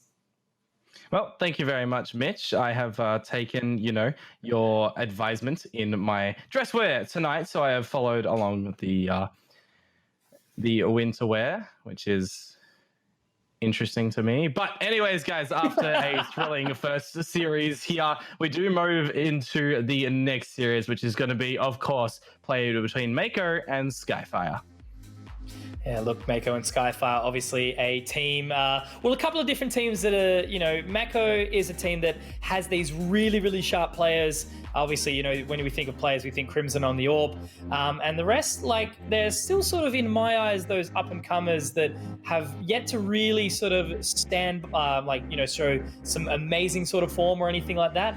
Whereas Skyfire, on the other hand, they're a team that have been around for quite some time. So, Zertz, I guess, he's been around for a very long time. But Zilla, Jimmy, and Calamari, the old classic meme, yeah, look, I've seen plenty from these guys, but it's never been anything that's been put them massively into the spotlight or anything like that. Yeah, I kind of agree with you on that one, and I'll touch upon their recent history in a moment. But yeah, Skyfire, we move over onto these guys. We've seen a couple of these players for a very long time in the region. Specifically when you think of that, you think of your Moe CQ, right? We know that he's been around for everywhere. In any which way, you've also got Prodigy, the young, really sharp gamer as well, being brought into the roster. I say relatively recently still. We know what all these boys are capable of. And then you've got Mr. Dirty American, as he's known as well. So Skyfire, they are able to put up some good performances. And I want to say, recently for both of these teams, just a little bit of history for everybody. Both of these teams recently played against Bance, so that's Roffleco's team, on Inferno. Mako was 16-13 at a loss, and Skyfire was 16-9 at a win. So a little bit of the statistical history there, but it kind of does give you a little bit of an insight, just a little bit of, what we may be expecting tonight. I don't know how many of you guys watch horse racing, but Skyfire always seem to be that team. They're leading all the way from the front. They're fanging it down, 100 meters left, and then all of a sudden, the horse that was never having a chance of winning it just pips them at the line, basically, running down all the way. And then the poor players involved, these guys, I know how much dedication they put in. Massive credit to people just in the community in general, like Moe CQ. Obviously, a lot of people have certain opinions on this guy. He's very outspoken, I guess you could put it in that way. But I have only respect for the man, having spent time with him in person and obviously inside and outside of the server. He is the most dedicated player in this region. 2 kids, got the wife as well, and the amount of and the full-time job on top of that, and the amount of time he puts into this is actually insane. He's the kind of guy that'll do his demo review on his lunch break, and then come home, take care of the kids and make sure everything's sorted in the house before he jumps into the server to take care of the kids in the server, basically. Just that IGL that's been around for a very, very long time. But then in this roster, he's actually got some people that can sort of support him in that. Noisia, a guy who's also been around forever. Dirty, another sharp player who's been in and out of, top tier teams for quite a while. And then you add in the new players. And the one I want to touch on, obviously, of course, Tot. He's been really good. We've seen up and down from him. Won his very first LAN, by the way, just so you know that one. And also then we've got Prodigy, who's basically had a over a year hiatus from competitive play in general, obviously surrounding some, interesting situation. But look, he copped it on the chin and he's moved back in and now he's playing once more. So really excited to see how Isaac does now that he's sort of, got a few more years under his belt of not only ability, but also maturity. So can see some good things from him. But I guess what we really should probably talk about is what Mako can potentially bring out over the coming not only potentially weeks here, what we've seen from them in MDL and what we could expect to see from them tonight against Skyfire.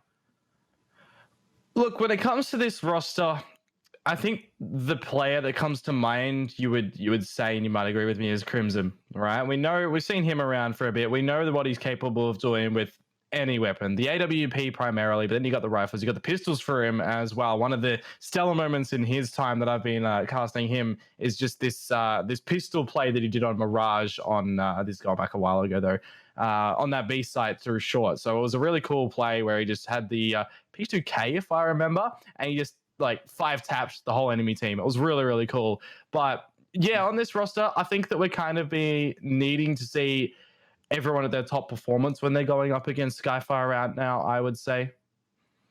Yeah, no, for sure. I think they really need to be firing on all cylinders. You know, Zertz, he's the kind of guy that's been around for a very, very long time. You know, surely on that IGL, trying to bring everyone together and make sure everyone sort of makes the right plays. And I guess touching on Crimson again previously, you know, he is a very, very outspoken human, and obviously, you know, has certainly copped a little bit of backlash for that.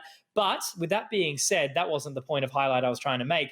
You know, he talks a big game, but he usually puts one up as well. He's always the top of the scoreboard in these kind of games, and, you know, constantly sort of bringing along Mako for the ride. So whether or not they're actually going to be able to put that forward in this matchup against Skyfire, the maps are going to be the teller for me, of course. But I'm not going to say I'm expecting it to, because quite regularly, again, do we see Skyfire trip at the finish line? Yes, all the time. And I know it's quite a really, they're an emotionally driven team. You know, I certainly know Dirty is. I know Moe can be from time to time as well, because you see some of these recent scores that they've put up against your Advance, your Orders and stuff like that. They've taken it to 12, 13 rounds. But just completely losing it. I know what do we see like them losing in overtime on Train against someone really, really good recently? I think it was something like that. Rooster, that's right. Rooster. Yeah, exactly. So they get all the way there. And then apparently it was off the back of a really bad call that got them to where they were 15-14 and they lost as well. I think I casted that game as well, if I'm remembering correctly.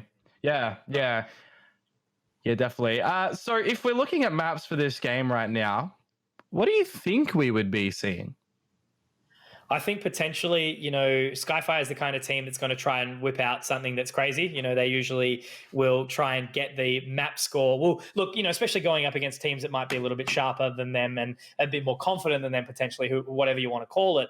They'll typically try to go for a brain map. You know, it's just like playing a pug on Face It or something like that. And, you know, every single person, they'll play Mirage, they'll play Cash, they'll play Inferno, whatever it is. But then you move on to a map like Nuke, Nuke.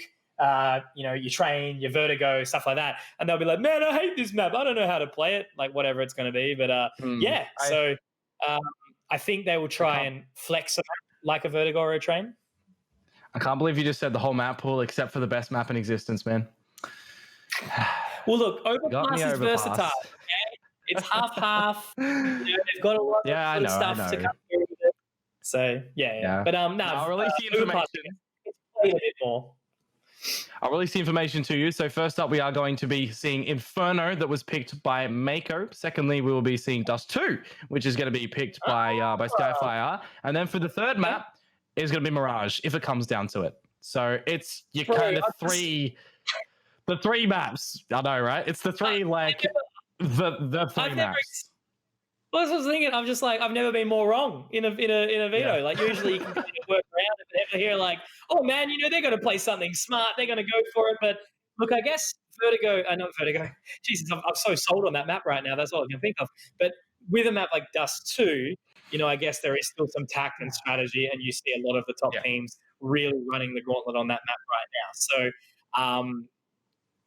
So, so potentially maybe we can see a bit of a closer series, to be honest. But still, if we're talking predictions, I am going to, simply for Skyfire's sake almost, it's almost like one of those things where you just kind of hope that they win these games, which they should by now, because, you know, they'll put up results that you don't expect, but then, again, they'll lose to people that you'd expect them to just steamroll. So hoping, again, we do see Skyfire really show their power and their prowess in a matchup like this. But I do also think in the exact same merit, we're going to see players like Crimson open up and have a couple of really, really good maps in front of us.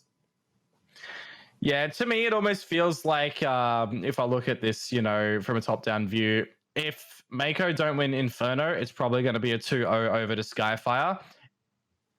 Inferno is going to be, I would say, the real telltale. If they can win Inferno, then hey, maybe they'll be able to show up a good game on Dust 2, maybe make it close. But then when it comes to Mirage, I think Skyfire might just look to run it away. It's kind of an interesting one when you weigh it up, right? It's like, all right, we take the previous match of tonight. It's like, all right, you think it's probably gonna just go on the line of Paradox, but Control gave us a little bit of a run for our money. And on this game, it's while some people may see it as it's just an easy for Skyfire, I don't think so. I think that Mako may be able to take a map here.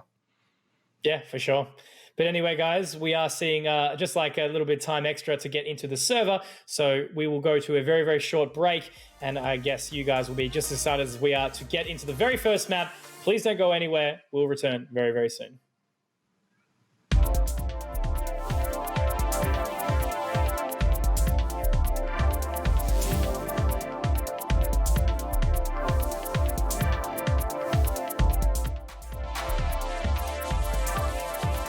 What is going on, guys? We are back here. Let's Play Live Season 2, 2020. And we are moving into the final best of 3 series of the evening, which will, of course, be Mako versus Skyfire. We've taken a short break.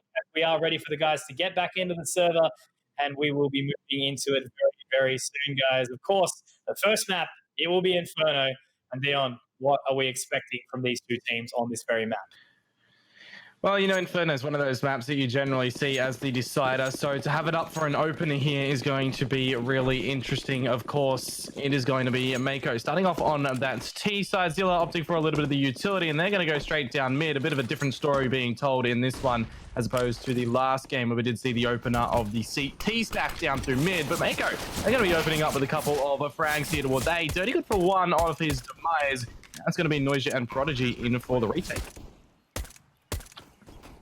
It's going to be a tough one as well. Prodigy just on the other side of the smoke grenade outside Moto. Noisia making his way in as well.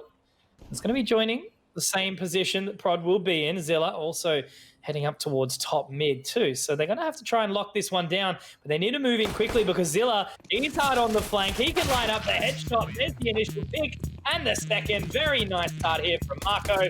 Or is it Mako? That's the question. I guess it's down to anyone's perception of how they want to say the word. Is it aluminium? Is it aluminum? It is aluminium for those wondering, but I digress. Yeah, Mako, the pistol round to them. They will be purchasing up right now. There is going to be Skyfire forcing as well for the Deagles and the single CZ75. So the full force back. We know they can do it. But will they actually put it down to the wire? Top, he's looking to take control of the apartments. And this is a team that you'll see do exactly that, of course. You know, they're going to go for these additional plays, get the information, take the control, but also be happy about falling away in the exact same merit. You know, they're a team with a lot of experience behind them, a lot of strategy. Unfortunately, it's only at the occasional time where they'll lose out on either, you know, the confidence, the synergy, whatever you want to call it. It's never typically the strategy that they've got that lets them flip behind. So a good opening pick, though, found by Tot. Zertz is going to recover the Galil instead of the MP9, Mac 10 rather. Jeez, it is getting late. But yeah, they settle as a 5-on-4 as it stands on the start. Right, getting late for you is unheard of hours for me. Hey, we're complaining in front of the New Zealand staff, bro. Yeah, we can't be doing that. That's okay. Yeah, but up. For those wondering, I'm from Melbourne. Conky's from the other side of Australia at WA, and we got the New Zealand guys in here. So we got a lot of different time zones being worked with in this broadcast right now. Well, that's the amazing thing, isn't it, Dion? Like, you know, given everything that's gone on in the world as of late, like, we'll talk about that in just a second, actually, because Prodigy, he's in another world of his own, finding two.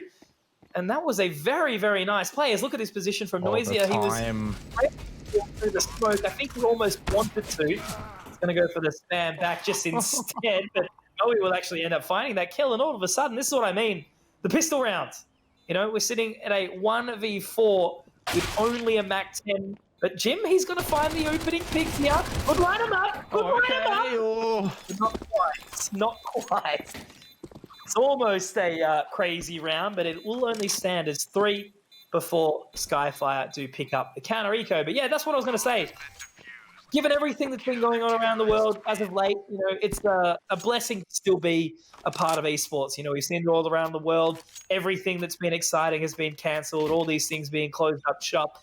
But still, in the heat of the moment, in the passion for the things that we love, we still see all the players, all the staff, all different time zones around the world getting this stuff done. So, as you say, Dion, we've got a production team in New Zealand doing the observing, doing the broadcasting. We've got you in Melbourne and myself in some other country, and still getting it done. Beautiful. Yeah. I think one of the coolest things as well is, the physical sports is kind of being brought into the esports now, right? The digital sports as well. You're seeing like the racing drivers starting to play on all these simulators and still keep everything interesting there. It's just, really cool. But over towards this round at hand right now, the HE grenade is going to be landing on Zertzkrim, taking a bit of damage from it as well. With Skyfire, everyone invested into this round with all of the weaponry, but the CTs, they do have a lot more of this utility to play with. So if they do bait out the presence of Mako's utility, they're going to have to go in towards one of these sides to try, and they're going to look to make a splash over at B.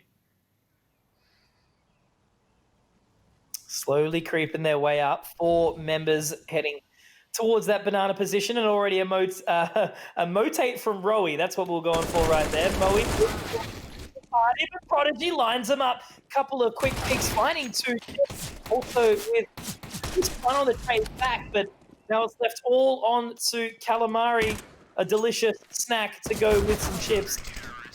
And he'll also be going down very, very quickly. So Moe finds the round for Skyfire, and I just like that rotate. Very, very quick. You could tell exactly what was going on, and that's what I mean. A team like this, they can smell out a fake from a mile away. They know exactly what's going on half the time. So Skyfire showing their ability over Mako, as they will pick up the second round, and only will be the Glocks for the T side. And I'm going to say Mako for the rest of the game, just because otherwise I'm going to swap between the two. Well, Calamari is going to be swimming with the fishies right now, where all seafood could technically be, because I don't like it. Throw it out of here. Stay in the ocean. But Zertz right now is the last one alive with the Glock, and we ain't having any horns be tooted by the trains right now, because the Glock train, it isn't finding nothing. Also, just so everyone knows, and production, I need you to pull this up on us as well. We are now having a seafood joke reference ban for the rest of the series. Okay, I need to lock that one in. The vote's counted. Done. Dion? Production's on my side. Damn it! Let's go. But it's going to be Mako getting up the weaponry in this new round. There is some AK-47s and a Galil as well for Skyfire, so looking potentially more stacked toward a T-sided purchaser than their own CT side right now. But the thing that's going for them, they got a lot of economy behind themselves right now. If this round does go over to Mako, they're going to have a pretty convincing buy in the next round, where we will hope to see Moe CQ bring out the boomstick. Yeah, no, for sure. Obviously, that's been the really sort of cool thing about Moe. He's still such a capable author, even after all these years.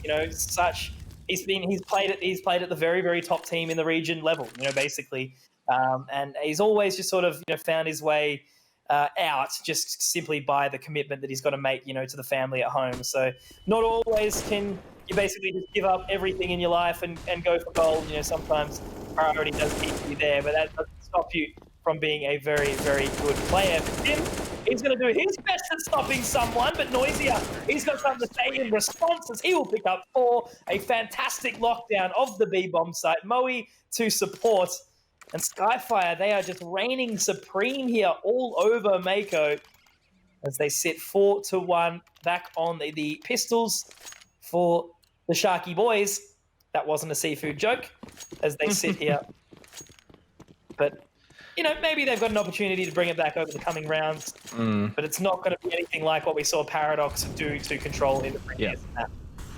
And there's the early name. Putting up the sky is Skyfire are raining Hellfire on this game right now. The smokes are being deployed, the flames as well. But the pistols for Mako are just going to see what they're going to be able to do right now. Okay. You just casted a round of brimstone, but we'll go with that. That's fine. Oh, dude, to be fair, obviously, you know, I don't have any problem talking about a different game on stream, but, man, like, Hey, when I was sitting at work the today... reference. Yeah, no, that's what I mean. That's what I'm saying. Today at work, I was sitting there at my desk, and the voiceovers were just playing through my head, and, like, the utility names and everything like that. I was like, oh, my God. I got a problem, man. The most interesting thing I've found is from going to CS to that game, because it's like the similarities between the two. It's like the naming conventions of the, you know, the weapons, the utility, all of that jazz. It just catches your tongue when you switch back. And I found that like I need to almost just watch a game before I do a cast, because it'll be like ingrained in my tongue. Yeah, pretty much. Nah, that just shows how much of a powerful force Counter-Strike is, right? You know, the game has been out for what, 20 years. It's been out ever since, you know, the fatback monitors, you know, everyone having those tiny little headsets with like, separate microphones and everything like that. You know, the game has been around for yonkers, and that's not going to stop. You know, whether or not there's another source engine that comes through and brings through another game, you know, we're still seeing similar maps, similar weapons, similar fundamentals reign supreme and still keep the excitement for so long. And that's what I mean, you know, other games, if anything, make CS better, because all of the Valve changes we've seen recently shows exactly that. Yeah, CS is just shy of being older than me, Conky. So, yeah. Bruh. I'm pretty old, I guess. Kind of. 28 I got more next grey year. hair than you. Oi, true. That's where it's depressing. Well, you know how similar me and my dad look, right? You would have seen photos of us together. I've seen the photo. Yeah. Yeah, me and my dad and my grandpa, like all of the same from the same, like, you know, the Concannon side. We're never gonna run out of hair. That's just to say the least. Like, it's actually nuts to think about. Eh? Yeah, just the color. You know, just go silver. The grey fox. Some people have told me to just dye it a little bit earlier to be distinguished. But over towards 8, we do now go Mako looking to be distinguished if they can on this site and get another round on the board, you would say. But they're getting a bit of pressure here from the CTs. And whilst they do manage to find these frags, the ultimate task is to get this bomb down and to try to hold it off. Because with 3 members of Skyfire still looking alive in this round, they are going to be going for the retake. The single flashbang from Prod is going to be deployed as the smoke does fade away. And everybody's trying now. No one's got utility, a level playing field where the AK-47s can do more damage than an M4. That's exactly right. And all of a sudden, this is the first real opportunity that I've seen Mako have. You know, they bring it into a 1-on-3 noisier.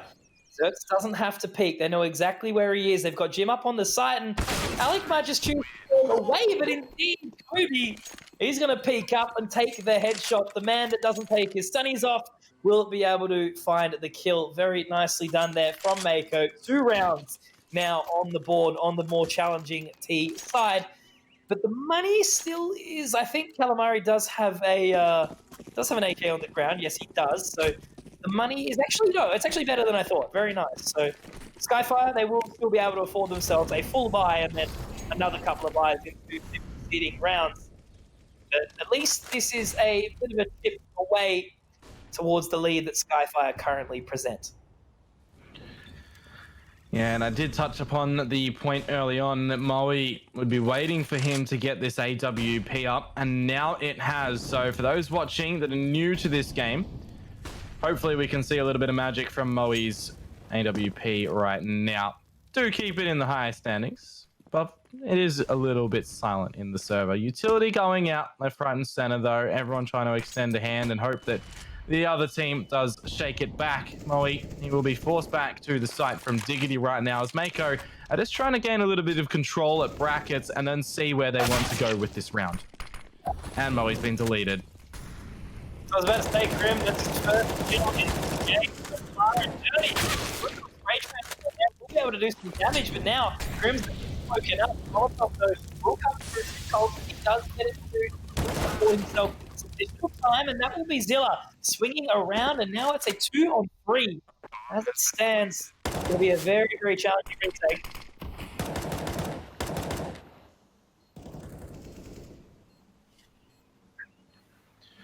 And Noisia now stuck by his lonesome self after Prodigy has been taken out of this round.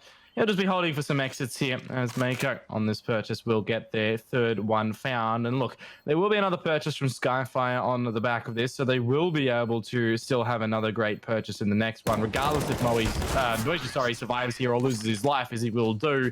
But it is really going to be a testament for Mako right now. How many rounds can they get on the T side in this matchup? Because, you know, Inferno, as we said earlier, it is one of those maps that, you know, we tend to see T's doing very well, and you know, Paradox they showed that. Well, Crimson's woken up. You know, it's very nice to see him take those 3 entries on towards the site, taking control nice and early, knocking the members of Skyfire away. Because that's the only challenge, isn't it? You know, being able to try and hold it down when you've got all these hungry and angry T members coming at you from so many different angles the A site presents. And poor Moe, just as the previous round went, Crimson has ripped him out of the server. But then again, you know, I guess a deep T peak is probably a little bit overconfident from a CT side at AWPA. You know, you're always going to go for the more passive route. Swinging across does allow the T-sided AWPA to present themselves first to find the opener.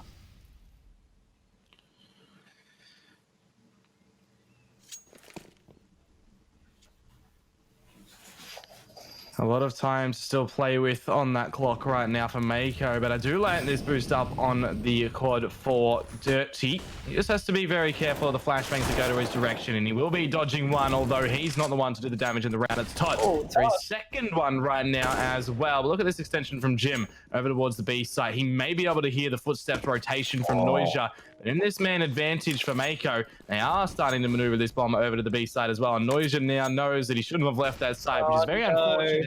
No, they're not down for the count just yet. Now, look, it's still a doable retake, of course. Noisia does have the kit in hand, but, you know, regardless of it being doable or not, they might not even want to go for it. And this is already starting to worry me, I guess you could say, from the perspective of Skyfire, you know, not to discredit Mako in any way, shape, or form, because they've been doing it and they've been doing it right. But already the choice for them to go away and save here, I mean, it is the right choice, but it already sort of sets up what I expect to see over the next few rounds. You know, Mako, they get a couple of kills towards the site, and then all of a sudden, you know, Skyfire start to flake and just say, oh, we'll save. It's like, there's only so many rounds you can save before it does really start to fall away. Yeah, you're correct about that bit there. And it will really come down to the punishment in this game right now as well that Mako can start to do against Skyfire, because they are putting in the money in this round yet again for another purchase. So that'll be, I believe, 3 in a row. So if they do lose this one, their money will be quite broken. They'll take a bit of a cop on the back of the shoulder there and go in for an eco. You would suggest maybe you see light Kevlar and a pistol, but this is definitely the time for Mako to try and get as many rounds on this T side as possible. They got the momentum behind them. They're trying to figure out that, you know, if they get Moe's AWP out of the mix, they can start to really put the pressure on the Skyfire boys. And yeah, that's why you are seeing them be quite reserved over towards B and more favoring the A side in the early game.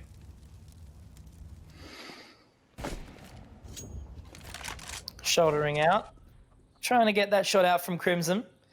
And he will be able to pull it, getting the information. But again, Noisia jumping over too many times might present himself a death if he does peek over too many times. This is the one that you kind of want to love to see, but also, okay, good, all right. Alec will live on. But now, holding control of the brackets will be the side of Mako. Already establishing the dominance there, getting through the arch position. Nicely done. Well traded, but Todd, he can trade back, and he's good for one more in the process as well. They were looking for the split here, as the B bomb site is what is being aggressed towards. They will be held off by that Molotov for a little while longer, and some time to respond as well. That flashbang's about to come through, but it's not quite right. Noisia is able to at least find one more. Now he has to defend. He has to lock this down against Callum Murray. He will be able to at least find the first kill, but then after being traded, the bomb does go down on the site. And this is what presents another difficult prospect for Skyfire.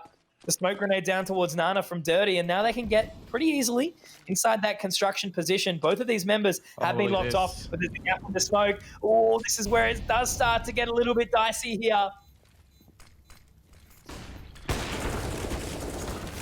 Missed flick, though, from Crimson. Dirty able to find that kill, and Crimson finding one more back. Now Moe's off the bomb. No, oh, okay, come on, man.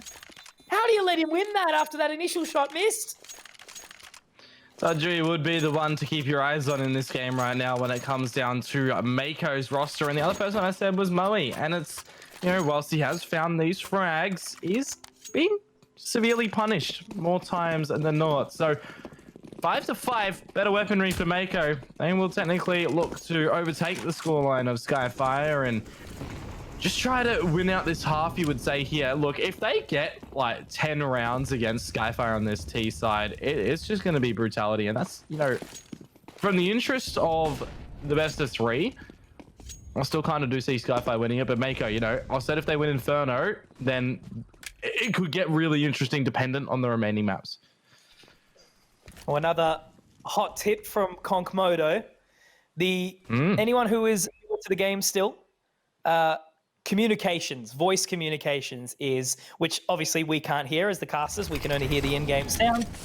Voice I'll tell you actually, I'll hold that thought, because Tot, he's going to defend, and obviously with the first member going down, Crimson, he can actually reel his way in with the P250. Callum Murray able to find one quick kill back, but Noisier, he's recovered an AWP. We'll hear the member inside the big pit. Now there's another member in Graveyard as well. Zertz holding that smoke. Noisier, he knows there's something on the other side, but it's about finding the right line, and Zertz will find that kill. Moe with the USP, though, rather, able to find that kill, but this is the only thing. Callum Murray, he does have the AK. He does have the armor. He's got the time as well, and they are going to rotate and join each other. Prodigy sitting inside the library. He's going to be spotted. Does the damage, but now Moe can find this kill very, very easily. Walks on, and he will find it.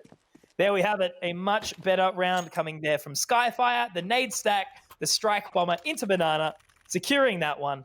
And then, of course, we will see the round come through with just the pistols from Skyfire. Speaking about the voice communications that you were touching upon, and I'll handball it back to you in a second. Skyfire's voice communications that we can't hear probably went along the lines of them all screaming nice in everyone's ears just then.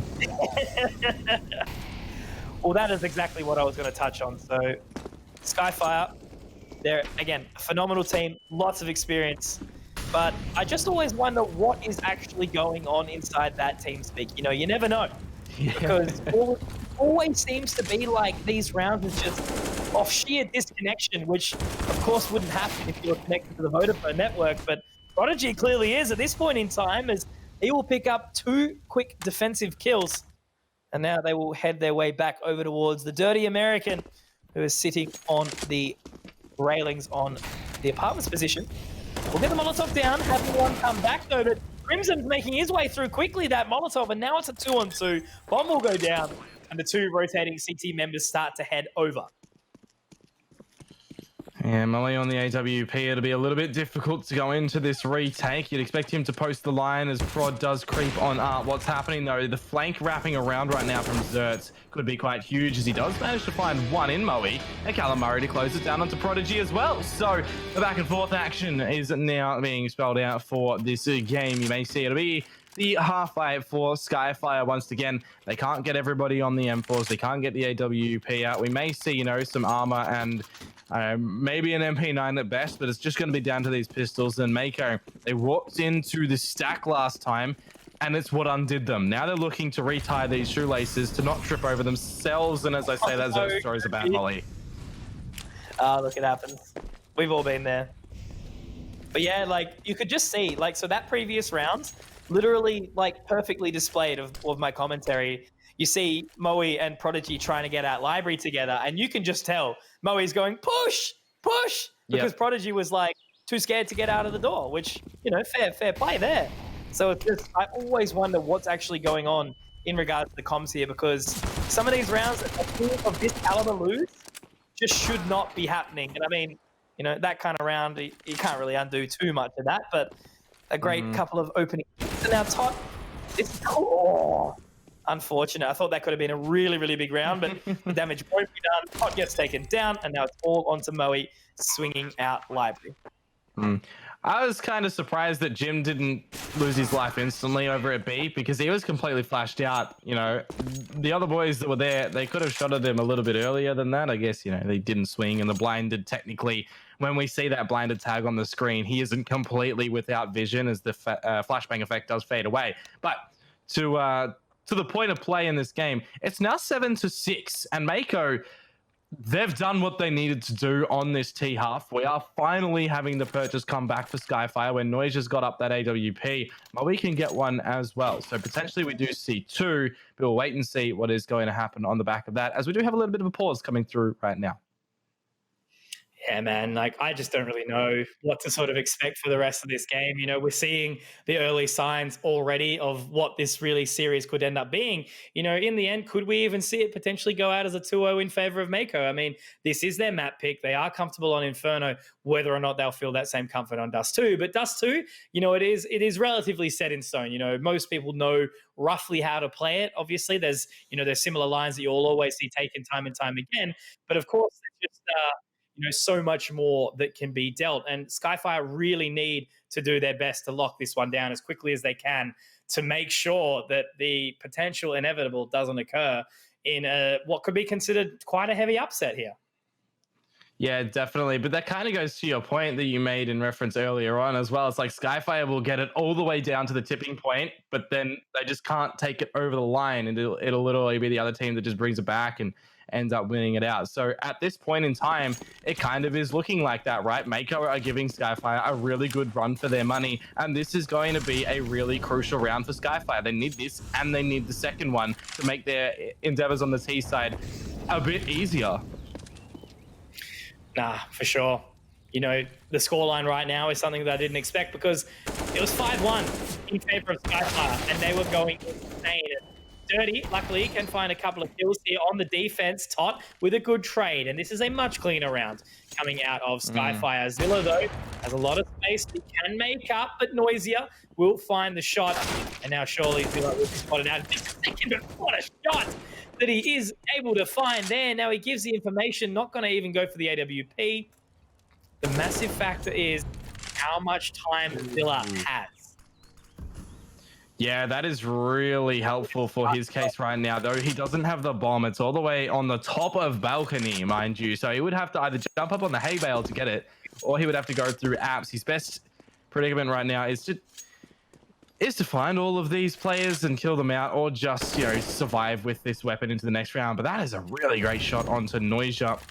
Make things a little bit prettier in this round. But around the site, yeah, the pre-fire comes out from him. He knows where Tot is, but he doesn't exactly know where Dirty is. Tot's trying to be the bait play right now. Dirty can swing at any point in time, but Zilla's been allowed to creep on up. Hey, Zilla ammo! What is that, Skyfire? You can't let it go down to a 1-versus-1 situation like that. I've got to give credit, though, to Zilla there. If he had about, 1 or 2 more bullets in that chamber, he probably could have won that round.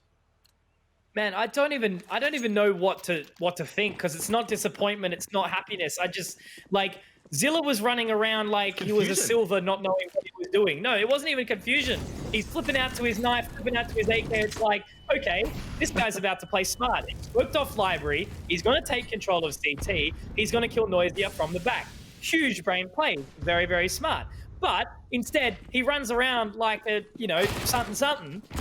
And he almost finds the 1v4. So it's just like...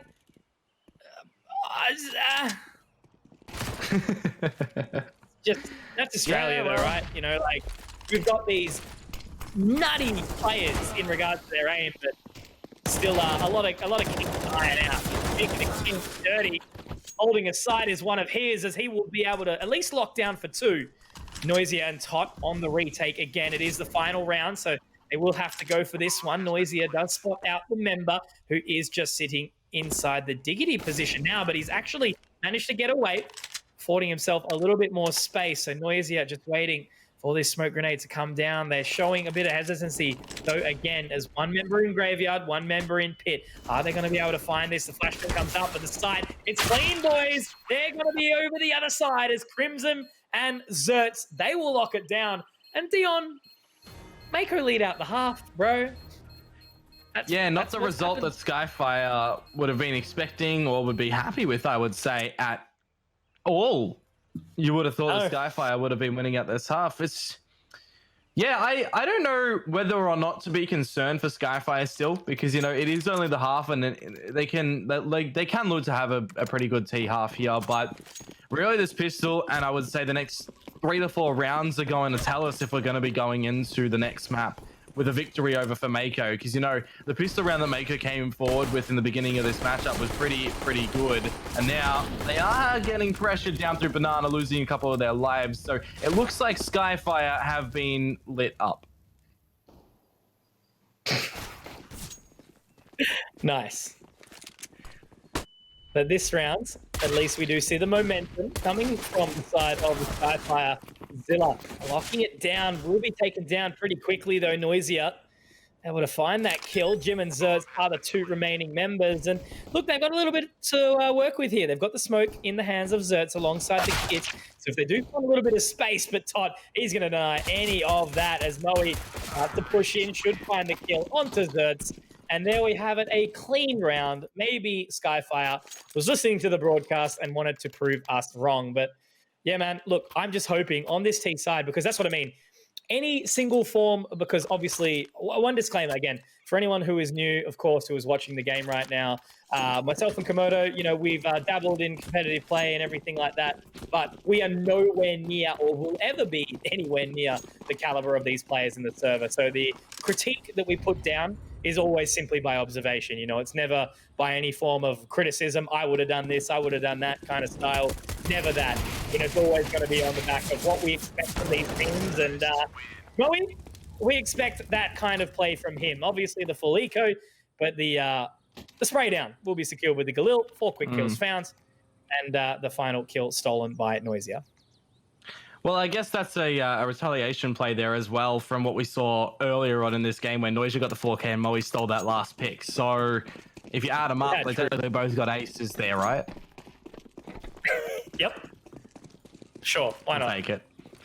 We'll take it. But no, we're going to see the rifles all up for everybody right now. And unfortunately, on the back of the flashbang, while Slot and Noisia are both completely blinded, they're going to be finding 2 bigger picks. Krim get the trade out to Not, but he's going to get overwhelmed right now. The aggression from Skyfire will have a little bit of the brakes applied, and that's a bit confusing from Noisia to peek that with the smoke dry. Great for Crimson, though, as he does go on that repeat. But it has halted Skyfire's process right now. Minute 20 to still work with on the clock, and they got a little bit of utility to play with.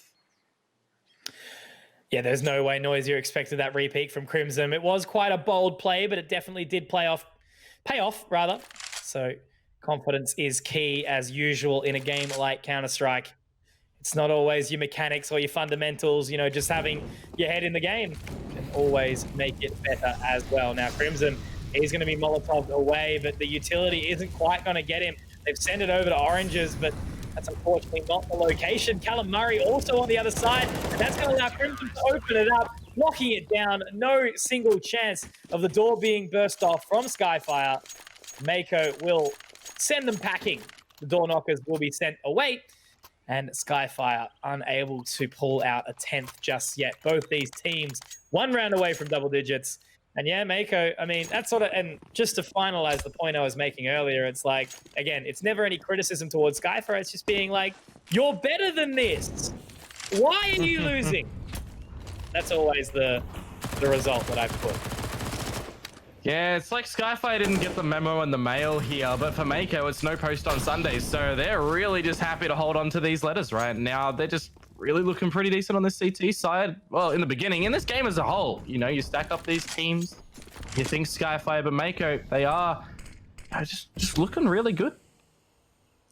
I'm hoping you're making the Harry Potter reference just there, because I just imagined your face, but photoshopped onto Uncle Vernon being like, no post on Sundays. I'm really hoping that I haven't missed that. No, you're correct, but I was more or less hoping that you would have the image of me photoshopped onto Harry Potter, because I think I look more like him than Vernon. Maybe I'm Uncle Vernon. Who knows? Yeah, I've been a little bit tubby, but we will change that, okay? I'm just hoping I don't get the same Uber Eats driver tonight. But look, haven't had time to cook dinner, helping Prodigy to take the site. Moe will support him as well. And yes, I will be ordering a burrito. Skyfire is going to order a site take along with that.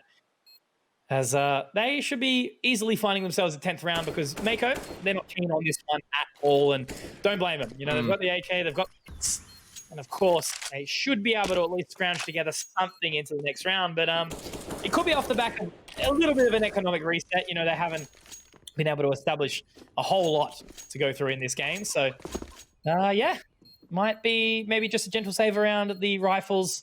We'll have to see. But thank God Skyfire have found their 10th. Yeah, I guess as well, we kind of been expecting not so much that we're riding the Skyfire train. It's more or less that we know, like, 6 days of the week that they would be winning this out, right? Yeah. I'm trying to weigh up how many days I would say for that one. But yeah, going for that. I also have to say, in you going for a burrito, it means that we can open the doors into our seafood jokes right now, because if you were really going for that, you would have ordered seafood. I don't think there's any chippers open at this time, to be honest, but maybe. Yeah, maybe I'll have a look in. Oh, that's what happened on Sunday. Now I'm sitting there, okay. So I'll get to my parents' house. Story time. Roast, right? Yeah, because this is right. Remember, I couldn't cast the Valorant thing? Yeah. I'll tell you in a second. Anyway, they're doing a flash hit. Crimson's found the first kill. And look at this confidence play coming in. Playing around the rifle. Very, very wise here, but he's just be able to back him. Can he lock it down? What is going on in this round? This is so smart. The way that they've played this, but now they know that they've opened up the A bomb side rather, and now they're just going to be hot pedal down fully, and it will be planted for library. Okay, at least this is another tactical play. But regardless of tacticalness, they have to still find the kills. I wonder if Dirty's going to be able to see them under the corner of that smoke. Zerts will know there's a gap, and he's going to potentially creep on through. Yep, Dirty's seen it. Dirty will find the face there. And he's just going to be down to Jim. I was saying that Zerts did have armor behind his weapon in this round as well. And unlike Jim, unfortunately for Jim, he does not. But he found the head of Prod. Now he knows exactly where Dirty is. The flames to go down to the pit as well. But he needs to force the fight right now. He has the kit, but the flashbang is superb. And Dirty will be finding Jim to keep Skyfire from losing a round that they probably should have, I say, more easily won. I don't know why Prodigy was even facing there. Wasn't he meant to stay in library? What was he doing? Yeah. What was that young boy doing? Anyway, but yeah. So get to my dad's on my parents' Sunday. Roast on the barbecue, looking delicious, and then dad's ended up burning the absolute hell out of like everything. And yeah, then we ended up getting fish and chips. So I don't know. Mate, cleaning his teeth with charcoal. Oh, pretty much. I couldn't believe it. That's by the old boy. Very upset with his new barbecue, but hey, well, that's what happens. Well, we're in a similar circumstance to what we saw in the last round. At least Callum Murray is around this side, and if he just hides in Graveyard, he could be digging new graves for Skyfire very soon. Dirty, though, will he be checking the grave position? Moe's going to pick out utility. Karam, he peeks out. He does find the first one as well. The second one lines up for him, too. Didn't need to force the issue there. Didn't need to be the playmaker, but he does. He makes it work, which we will be very happy with. As Mako now find double digits and money for Skyfire after winning these previous two rounds. The damage Mako's done to the economy will put them into an eco this round. What do they do? Skyfire, what do we see from you in this game, really? So, looking at the scores right now, the actual result that we have on the side of Skyfire, everyone is in the server. You know, everyone is playing well, and it is a little bit more up and down on the side of Mako, but it's showing exactly that that's not what seems to sort of matter. You know, despite the fact, rather, that all these players are actually putting in the numbers, they're just unable to close out these really, really crucial rounds. You know, there's certain parts where they'll like leave open a slight gap, and you know, Mako will just charge straight through, or you know, they'll let up a pick, or there'll be a bad bit of communication. It's just, man, it's something that I just don't want to see anymore. Skyfire, it's been happening just such a long time. And that's not even to say that there's anything wrong with the roster. You know, the roster is good. The players are good. They are experienced. They've got strategy. They've the stuff going on, but they just seem to lose out always, you know, to these really, really minor things that should have been cleaned a long time ago. Yeah, look at the hard purchase that Skyfire have done right now. They're only on these pistols, Mac 10s, one single AK. They're really going to be relying on Tot this time again.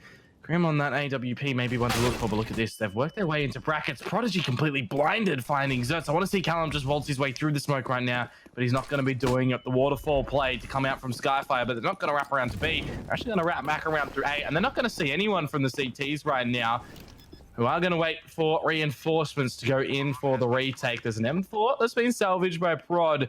They got no real utility to play with. Look at this. Callum Murray's going to line two of them up. It's unfortunate that he doesn't get the extra one on to Tot, but it does position his teammates in a good stance to try and do something here. Yeah, they're going to be able to lock this one down again. This time, Skyfire on the defending side, on the side, holding it down from the positions, all locked in now. Jim and Crimson, the last two remaining members of Mako. Yeah, I think they might have actually called it, Dion. They're trying to start to run out, but the overextending peak, not really sure a whole lot was going on there, but at least they made the call. Skyfire will be able to afford the 12 rounds. 12 at that. But the big factor here is that Crimson, he does have the AWP in hand again. And, you know, we saw what they did around the last couple of rifles in the previous time. We saw this exact same circumstance. Will they be able to play around the AWP of Crimson quite well as well?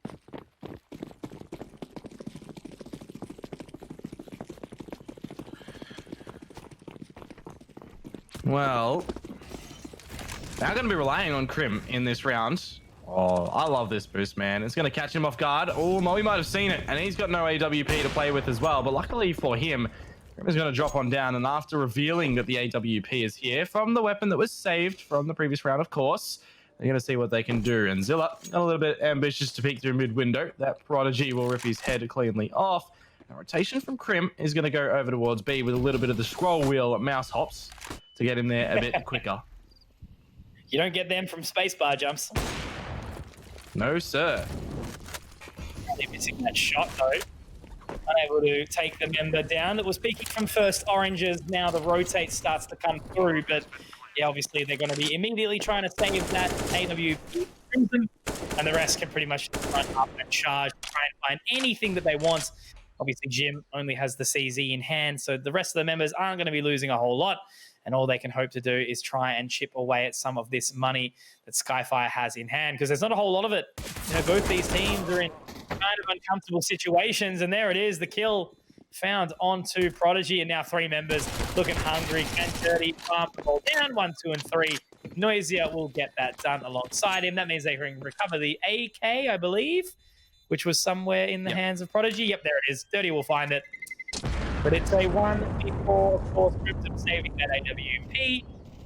Skyfire, 13 rounds, only 3 more that they require. They're in a good position to set it out. And this may very well be Mako's last real full money stand if Skyfire are able to keep up the momentum. Potentially, yeah. Especially for this AWP as well. Like, Crim does have the money technically that he could afford another AWP if the situation arises. He'll want to get this first opener. He won't want to lose his life, and he'll really rely on his teammates right now to pick up the stead, which, you know, they very well will be capable of. But the weight that you put on an AWP in Counter-Strike is heavy. And, you know, I bring it back to what Annette has said as well, Van Potter. Everybody always puts a lot of heavy weight onto the AWP. Why is it never onto the rifles? It's because, you know, when it comes to Counter-Strike, having an AWP, you generally see it's one-click shot dead, where, you know, you can't say that about a lot of other weapons. Yeah, correct. Now, heavily weighted, quite often heavily played around. And it's funny, isn't it? You know, you do occasionally see those teams that don't really try to put the hard focus around it all, but they're just all sort of sharp rifling all around. Sometimes that can get the job done, especially on maps where a hard charge is expected. Speaking of hard charges, There is one over towards this B site, but Jim, he is going to deny absolutely all of it as dirty. Just sort of sits back and watches his whole team die, unfortunately, as he will now charge down to the kid. Oh, no. Dirty will go down. And that's exactly the round that Mako needed to win. Now they've got the money. Now they've got the weaponry. 5 members living on. And unfortunately for Skyfire, they could be looking down the barrel of just a gentle buy, because I suppose everyone can buy, but Prodigy, he's down quite low with the money. So that's exactly what they're going to do. Go for the upgraded pistols. They can get the Kevlar. They can get the utility. They don't want to afford to lose up anymore. But the only thing is here, I guess, the position is, it's always a gamble on the economy, right? You buy now, and you can potentially knock the economy away from Mako, which was relatively low, or you can go for the save, allow them to establish more, and potentially let Mako get to a position where their money's not going to be scratched anymore.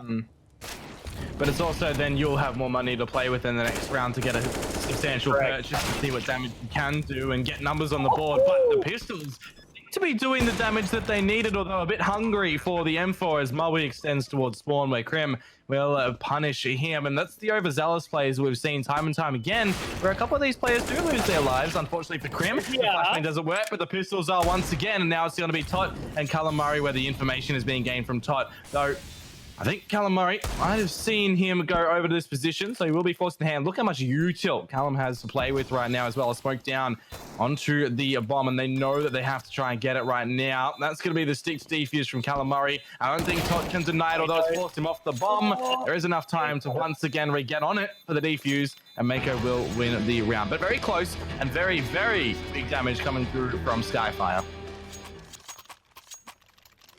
Wow. Look, I guess that was a really, really good round from Skyfire. They have let the money go quite to a strong position for Mako, but Skyfire, they will be able to lock it down and, get the bomb planted and allow themselves a bit of a healthier sort of cash position into the final few rounds. We're sitting down the barrel of potential overtime here, Dion, in the first map of this best of 3, and it's 13-12, 26 rounds. And very, very important for both of these teams to pick up the next. We see Mako pick up this next one, and they might very well be able to at least put Skyfire in a bit of an uncomfortable situation. But obviously, they're still running from behind. 13-12, Mako needs to win this couple more, and sometimes be a challenge from coming on that T side. Yeah, the T side, there is real momentum shifts behind it as well. If you're getting a lot of these rounds just, focusing on you finding those weak points of your opposition as well, you can really get things going. But the way that this one's gone, right? Skyfire have been getting a lot of these rounds on the T side, but then it's a here and there pick round that come through from Mako. And those 2 rounds have actually almost just destroyed the economy of Skyfire. You look at that round there specifically, it went down to the 1 versus 1 scenario where, yes, Callum Murray is able to find it, but it's like Skyfire shouldn't have technically lost as much as they did there. Yeah, no, look, it's very hard to analyze a lot of what we've seen this game. I feel like both teams equally have, managed to find, opportunity where there probably shouldn't have been, similar sort of stuff. And then they end up being a rock in a hard place a lot of the time as well. They give away potential, they have an opening pick and then all of a sudden they lose 3, or they'll have a really, really good line held, but then they'll get overwhelmed all of a sudden. So, I feel like Skyfire mainly, they're making a lot of the right decisions, but they just can't execute in the right sort of sense. Whereas I think Mako are catching them off guard a fair bit. They're really succinct in their site takes. And obviously Inferno is just one of those really, really challenging maps to retake on. The B site, especially obviously A has got a lot more room to move, but 2 members is not enough to sometimes retake the site with. Whereas if you've got 4 or 5, you can get straight the way in. But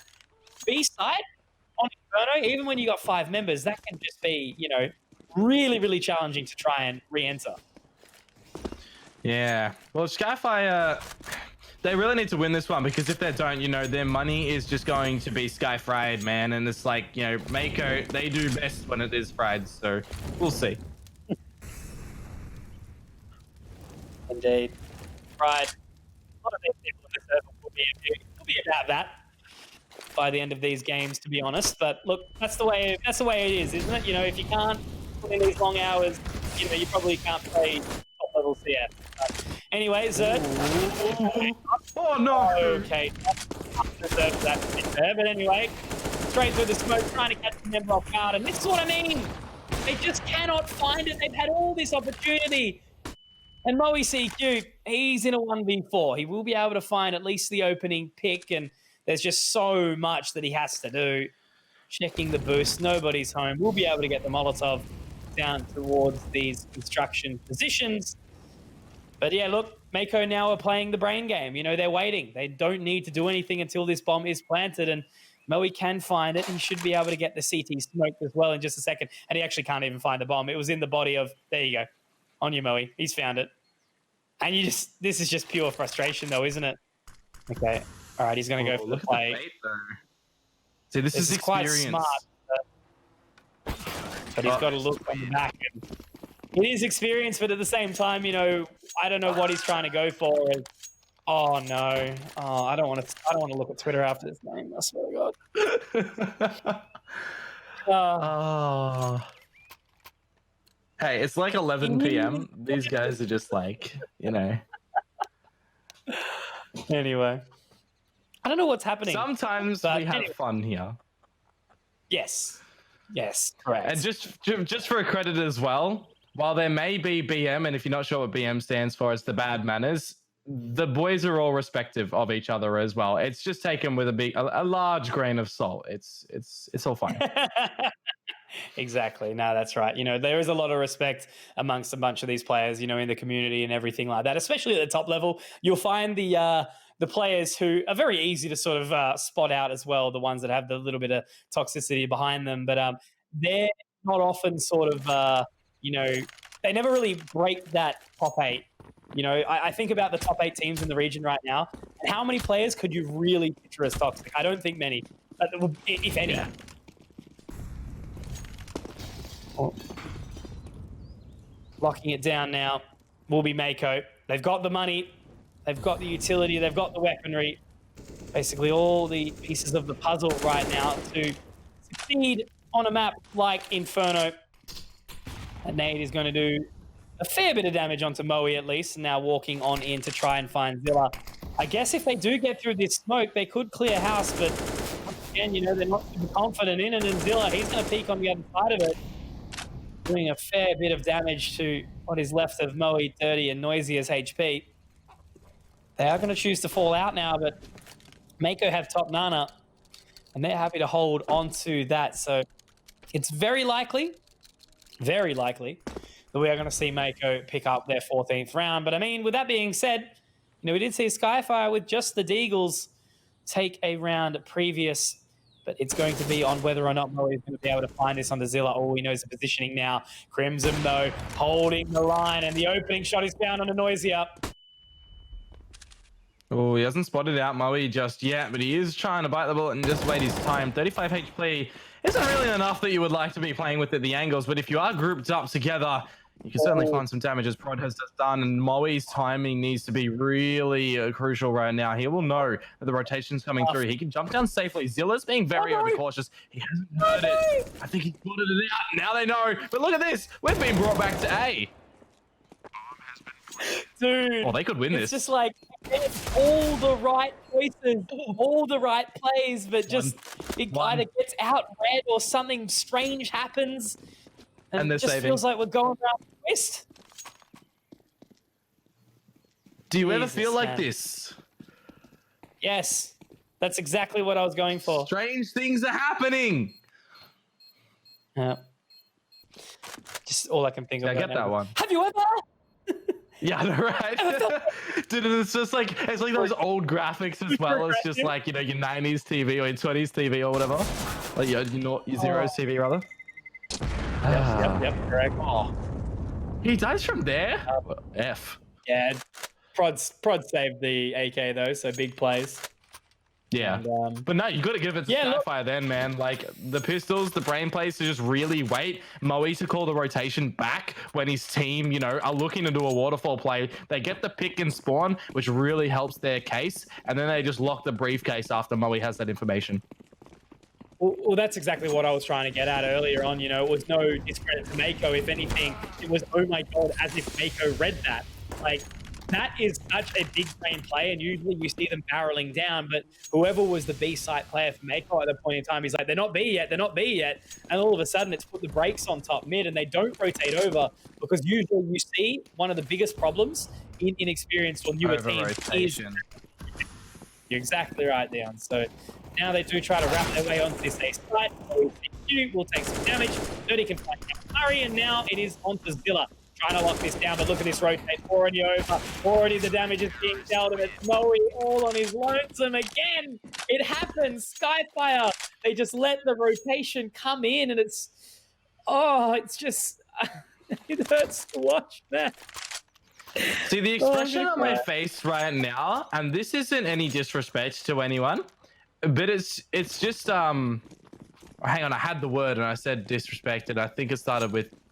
I'm not impressed. That's the one. It's just like, from what I'm seeing with all of these pistols right now, the back and forth rounds and the things that they're accumulating, it's like, yeah, they're winning these really cool rounds that they shouldn't be. But when it comes down to the ones that, you know, it should be easy, it's like, well, why not win, right?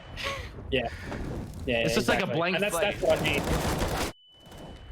It's just messy CS right now, what we're watching. Yeah. You know, I don't know whether or not that Skyfire aren't adapting to a team like Mako. It's like, you know, you've got to play the games as they come. You know, if you go into every single game being like, we're going to play this game like we're versing Renegades, you know, you're going for full executes, full aggression, you know, everything is packed. Sometimes you got to just turn off the brain and just go, hey guys, we're going to rush B. And obviously that's not me saying for them to rush B, but it's just saying, man, sometimes you got to remember that you're not playing Na'Vi, you're not playing Australis. You know, sometimes just your raw ability, because that's the most frustrating thing for me here. Skyfire, across the board, all individual players, except for maybe Crimson to a degree, they are better. Why are they not winning? Have we actually seen a full-out rush B? No, I don't think we've seen a rush at all. I don't think we've seen a rush at all. I think that, like, just then a rush out brackets that they got mowed down by Calamari, but other than that, I don't think we've seen like any full heated aggression. No, I don't think so. Because that's what I mean. You know, Skyfire, they are making smart decisions. I'm watching it. We are seeing it. But it's just not playing out the way that it should. And that's what I mean. That round from Zilla, where he's literally just hopping around like he's disconnected and or the round's not even happening, you know? He almost gets a 1v5. It's like, how should that ever happen in any form of reality? So this time's a little bit better. They flash in to retake the top of Nana. Quite a wise tactic. And Skyfire, they're just sort of letting him have it for the time being. Not over-aggressing. No, he does have that all a little while down. And now they will choose to take control of brackets. So they've left the member up there. The bomb looks like it'll be heading down towards B in just a second. And Zertz, now he's been spotted. Now Puck picking up, but Zertz finding the initial kill. The flashbang will go down. 30. He will at least find the trade. So it's a 4v4 as it stands. Will this go to overtime, Dion, or will Mako take one? I didn't want to say the O word because we know what possibilities can happen, but right now, if they keep getting these one-to-one trades, Mako will win because the CT, you know, they get it first. But the bomb to be planted right now. Murray, Ansi to go through the smoke, and he's been shooting. He's not looking up because verticality is a difficult thing when it comes to Counter-Strike, though these frags are starting to be traded yet again. Prodigy has been bested, but Moe, he's revealed his hand right now. The 1v1 shot. If you're poising the IGL Orpa right now to miss a shot, he's going to miss it technically, but he gets the leg, and he's trying to really run back. Imagine if Crimson gets a no-scope or a quick-scope, but it's not going to happen, Conky, because you jinx it. And we're going to the cursed overtime. We love overtime. We love overtime. And look, this is map 1, by the way, in this best of 3. Yeah. This game, again, no BM, no me thinking I know everything, but from what we have witnessed throughout the entirety of this first map, this one should have ended 16 to like 7 9 to Skyfire. Something around there. No, Mako, and again, that's not because Mako have not played well. They have played really well. Skyfire should have won, like, 16-9 already. But anyway, overtime is what we love. And Crimson loves the peak, but he will be going down to that HD grenade. And that is a much better start here from the side of Skyfire. Tot to find the opening kill, and that's obviously on the star player being Crimson. So Zert, he'll be forced off the line as well, and need to come through on Prodigy. And he'll be taken quite low at that. So what are we going to see from Skyfire? Because it looks like we are going to see the aggression head towards A, with Zert's just locking down with the AWP. Opening pick found by Moe, another by Noisia. And now it's all on a gym on this A bomb side. Yeah, try and hold off by himself right now. Prodigy is at least low, so he just gifted that one essentially. Dirty to get the trade.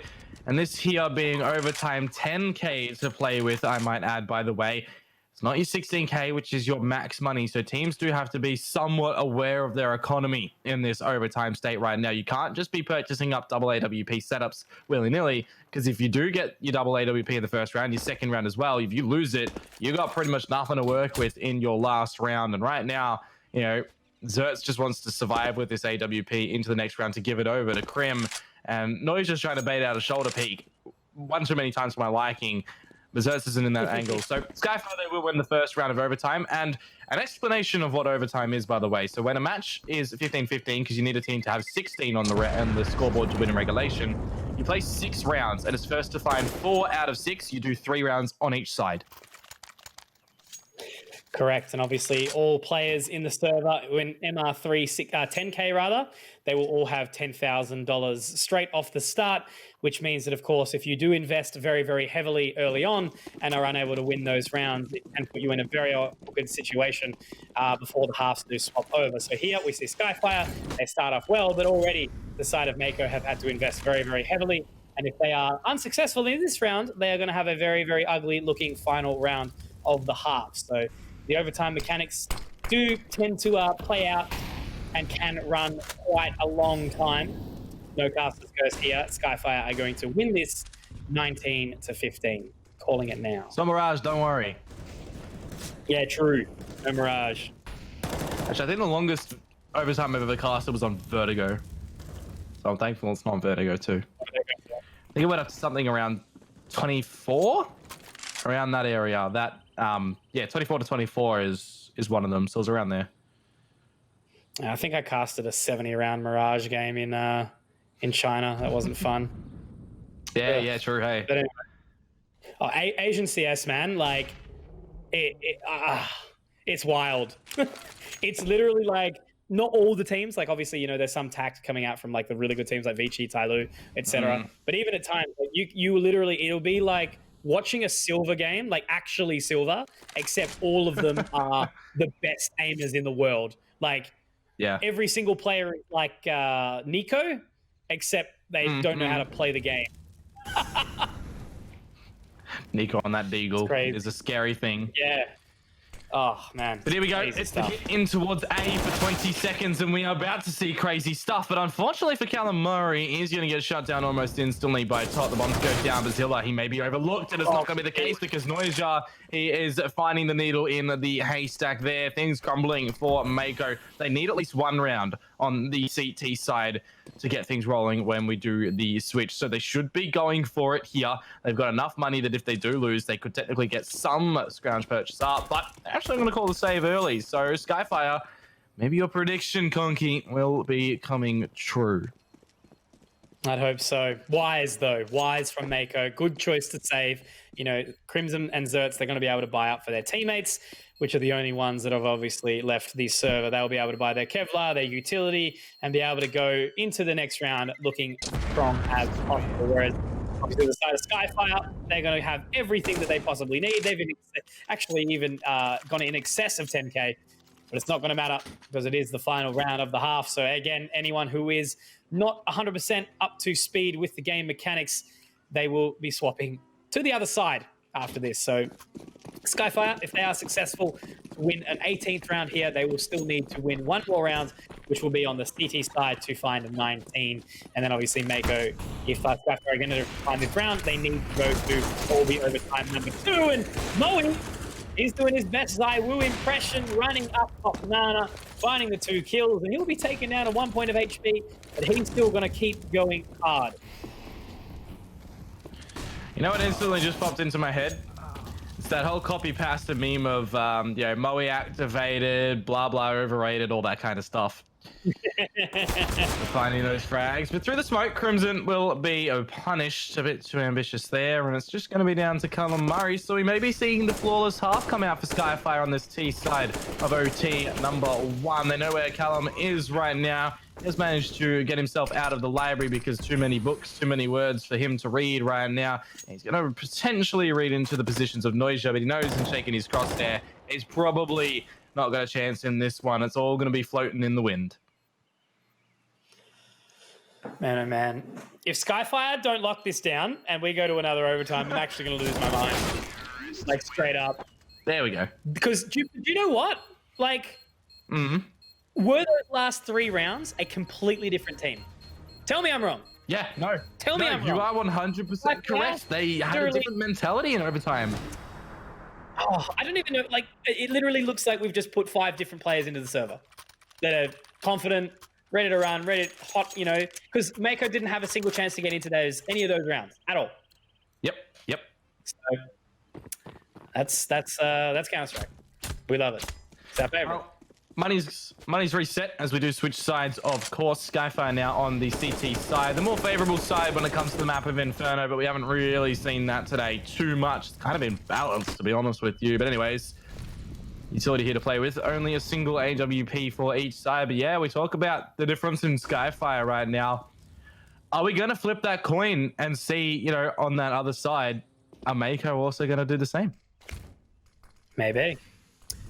Just funny. I was just thinking when I was saying we love Counter-Strike before, it just reminds me of that meme where it's like, can we have Counter-Strike on the way home? It's like mum says, we have Counter-Strike at home, and Counter-Strike at home next to the gallery.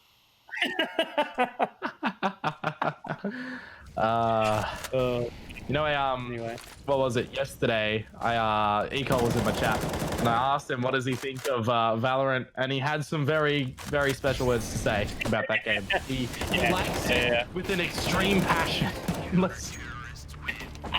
There we go. Big passion. Let's shut down into A. Map number 1 is going to be done, everybody. Congratulations over to Skyfire. Of course, that was the map pick of Mako there as well. But yeah, it really went down to the wire in this one. Skyfire, as Conky did say, a completely different team that we see there in overtime. And now we will see if they can close it out 2-0 when we go over into their map pick of Dust 2.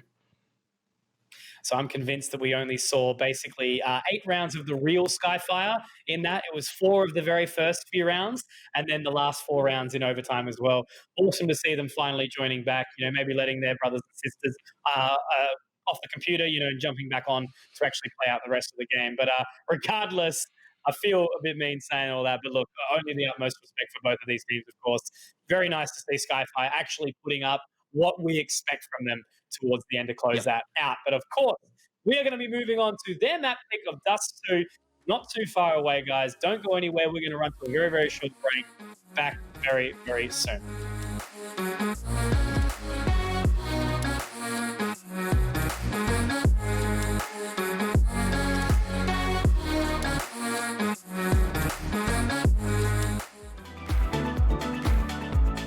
What is going on, guys? We are back for what could very well potentially be the final map of the evening. And I don't know if you guys were checking some of those ads as well before, but my word, did you see that Conker fridge, dude?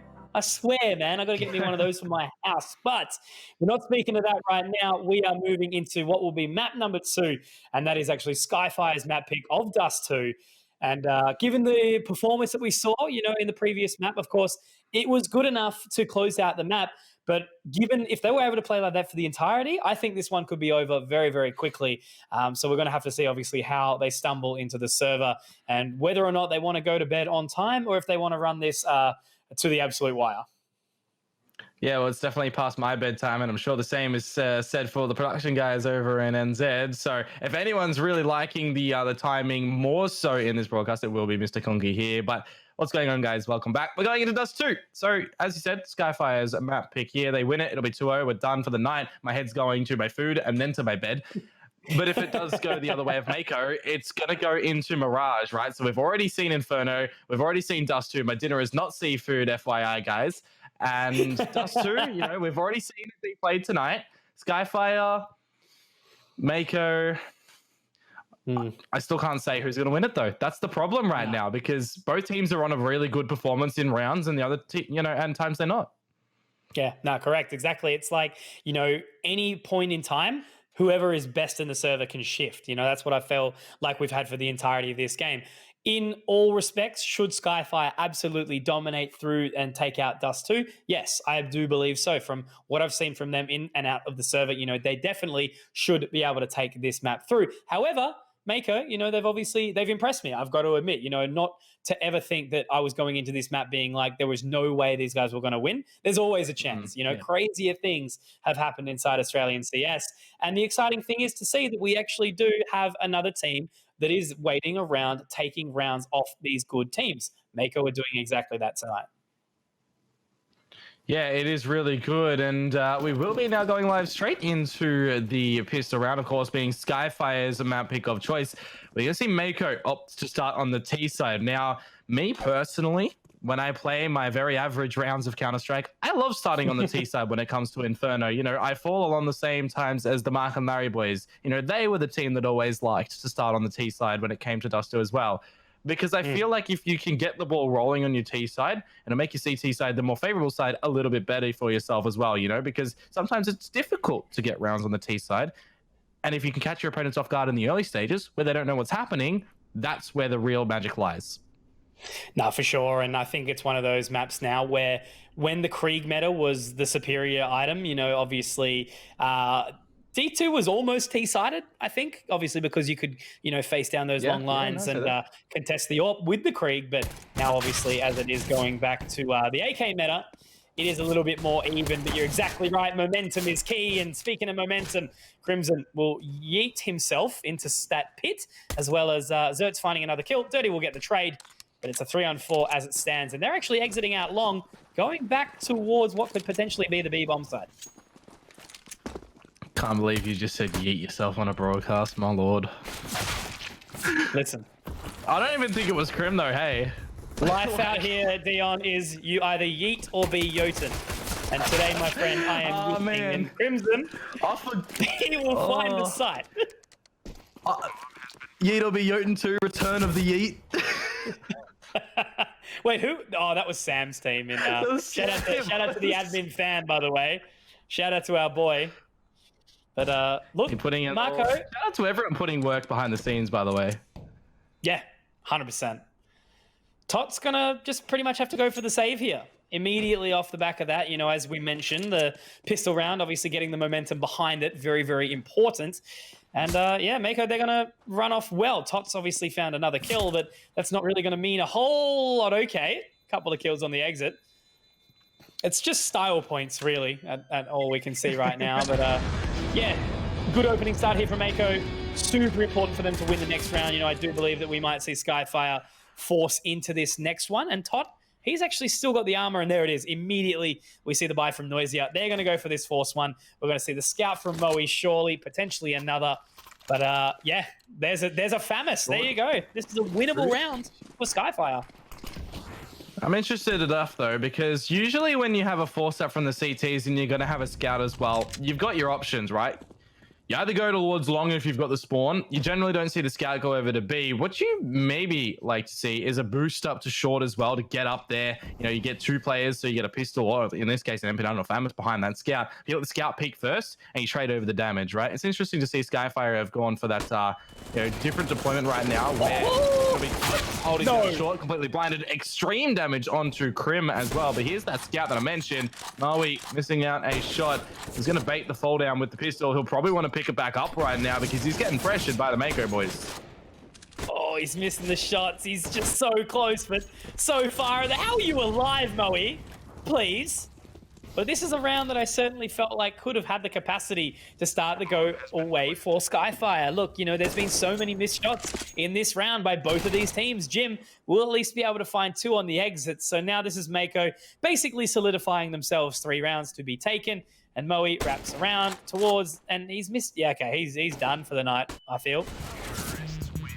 Past his bedtime. Yep. Oh, the man doesn't sleep.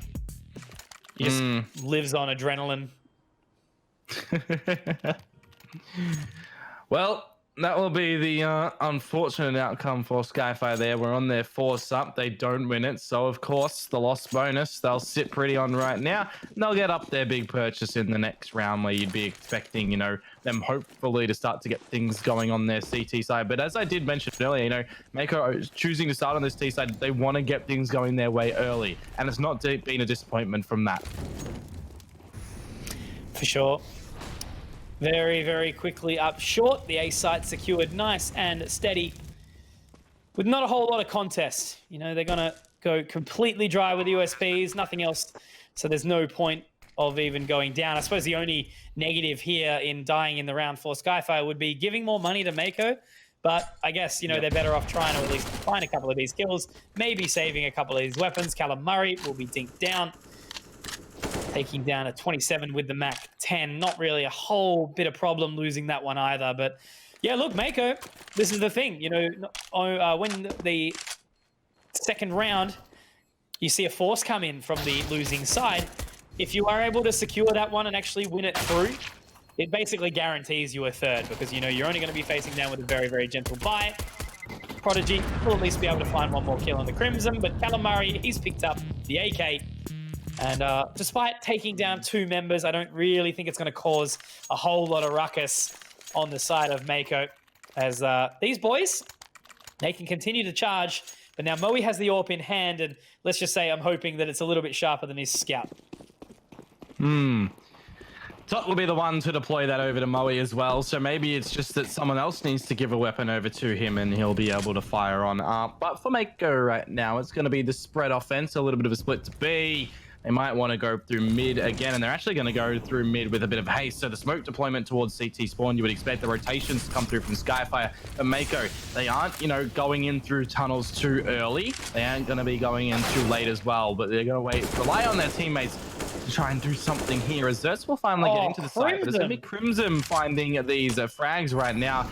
But he is still alive with that AWP. And remember, with the changes in through the doors right now, technically, does go the way that, you know, if they get close to the site, they may be able to see over towards Car, but they're going to be run back, and they're going to be saving. And this is another position, isn't it? You know, Crimson very low, Callum Murray low, Zerts has taken some damage, but the B site, it's hard to get back into. And, you know, they've just immediately gone for the save call, and this is, again, something that, like, it's almost like Skyfire, they're just not confident in their own ability. You know, I guess, again, saving like this is not a problem. You know, you see it. It's the correct choice in this exact situation. But if we continue to see rounds like this stack up, like we did on Inferno, you know, we basically saw 4 back-to-back saves from Skyfire in rounds that were winnable. You know, in rounds where the site was retakeable. If these guys were in sort of, you know, a good position, but. You know, right now, it's cool. They get the save. They are able to drop the M4s over to their teammates. Moe still has the AWP, plenty of utility, all the kits, everything that they need. So that position is absolutely fine. But I just don't want them to give too much space to Mako because otherwise that will be where Skyfire barely get any rounds. And, you know, if they're to go down on their own map pick of Dust 2, it would certainly be disappointing for the team as now Prodigy, the Molotov does come up from B. But they'll settle. But Callum Murray, he's already found his way out mid. Somehow Moe's still alive, but ultimately will be traded. And now Prodigy has to try and lock it down. Oh. He will be crossing through the smoke. Oh, no way, man.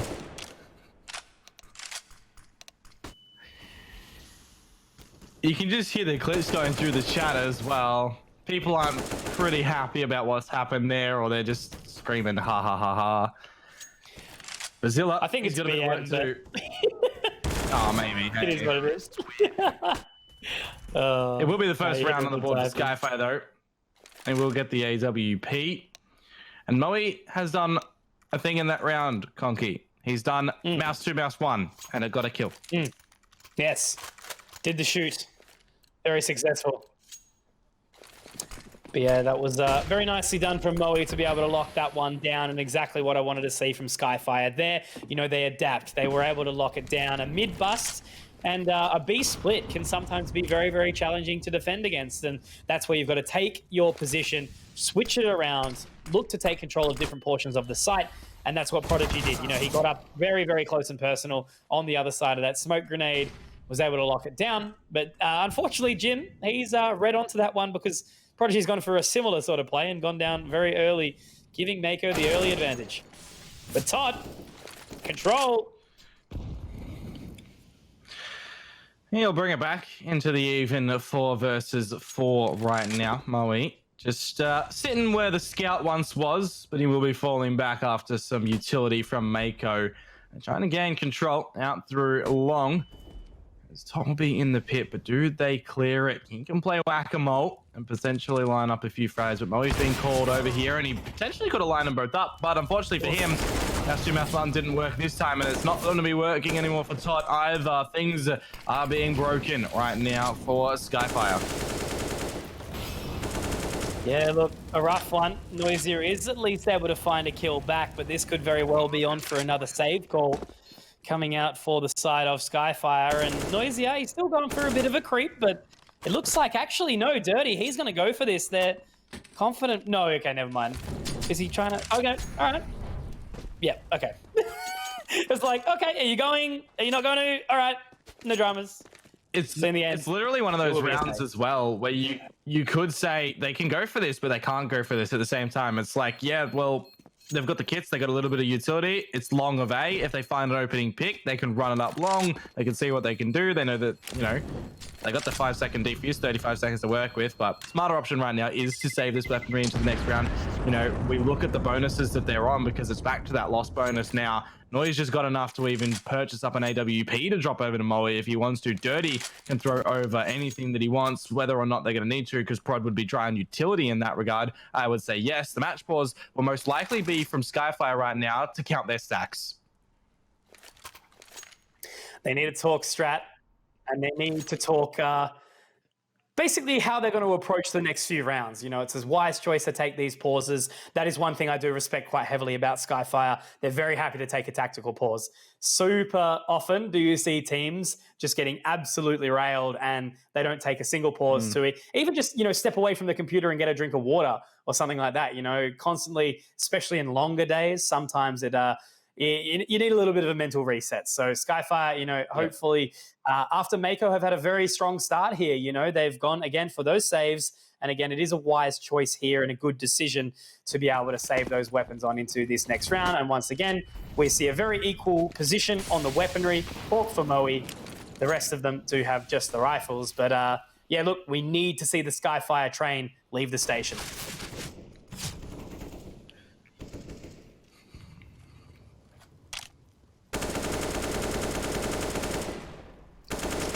It'll be the progressive utility right now for both teams, just trying to feel out what everybody wants to do in this round. At least for Mako, you know, they're not going to meet with any resistance up through short. So they're going to be comfortably clearing up that angle. And to be honest with you, I think Skyfire need to do that at this point in time as well. Like, the aggression from them isn't really working. They have to let Mako come into their domain, into their crosshairs, to just be reassured that they will find these picks. Because 5 rounds for Mako on the T side of Dust 2, when we've only seen 6 be played out, that's a powerful statement. Yeah, no, for sure. Just really, you know, Mako changing and leading the pace for the entirety of this map so far. Like, Skyfire showing good defense on that B site hold, but, you know, Mako have been like, all right, you know, we've lost that 1 round and now we need to switch it up, and they've done exactly that. So will Moe be able to defend, or will they both get their heads ripped off immediately? It's the latter. And I'm assuming it's going to be another save. Yeah, I would say so. Although 3-4. Nah, they're doing it again. Yeah, they're baiting us. They're baiting us into a false sense of security, man. And they're like, hey, man, let's just mess with these casters for a little while longer. Yeah. We talk about it, though. In the last map, you know, the 4 last rounds of Skyfire, where were they that whole map, right? now Yeah. it's like, where was this Mako the whole of Inferno? Yeah, true. No, I don't feel like this position, you know, because obviously, I guess at the previous map, we were able to say Skyfire was making a lot of mistakes, or, you know, they were overlooking things, or maybe they weren't as synergized and stuff like that. But there is absolutely none of that element that I can even put down here. It's just Mako currently are the better team in the server. They're hitting their shots. They're putting their positions into good spots. You know, they just know what they're doing on this map. They've got a good, strong T side, and they're riding that momentum all the way to the bank. Yeah, well, the bank of Mako right now has looked like they've been a robbery. They got a lot to play with. They got a lot to float around. Unfortunately for Skyfire, it's not really the case. They lose this one here, provided that they actually lose all of their members and we don't see another save. They won't really have too much to work with. They can get an upgrade, maybe a scout or a famous, one or two of them. Maybe if Moe and Dirty want to go force forward with it, but it's not going to be the case. This will be a really big round that they need to win, Mitch, because again, I'm just reiterating myself, you know, now it's been 7 rounds and Mako have got 6 on the T side. If Skyfire let them get any more, we're probably looking at Mirage. I'm calling it here. Yeah, no, exactly that. You know, they need to get the momentum and they need to get it now. And once again, it's going to be another B-side split. Moe with a great opening pick here. Noisia will be able to find another. Look at that flank coming in from Noisia. What a play here. Exactly right, Dion. Much better from what we have seen here now. And now with 45 seconds remaining, Noisia, where is this man and where can I kiss him on the face? Okay, apparently that door is impossible to shoot through. All right. Look, I think I heard a tick in the chat too. How much damage?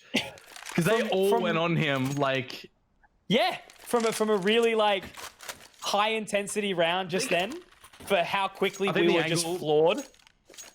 Yeah, I think the angle shooting through the door there was hitting the metal potentially.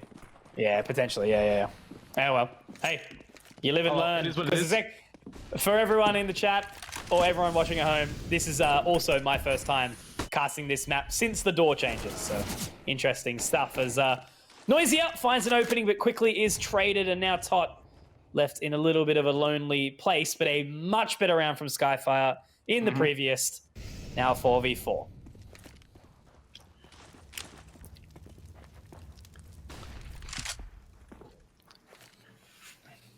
Yeah, I wonder if we're going to see what we saw earlier on Dust 2 tonight as well. It does feel a lot different to the Paradox and Control Dust 2 that we saw here. A lot more fiery action than that map in the beginning of this one. But speaking of, Flashbang Jim will be finding Tot Moe on the return as well. The bomb has made its way at least across the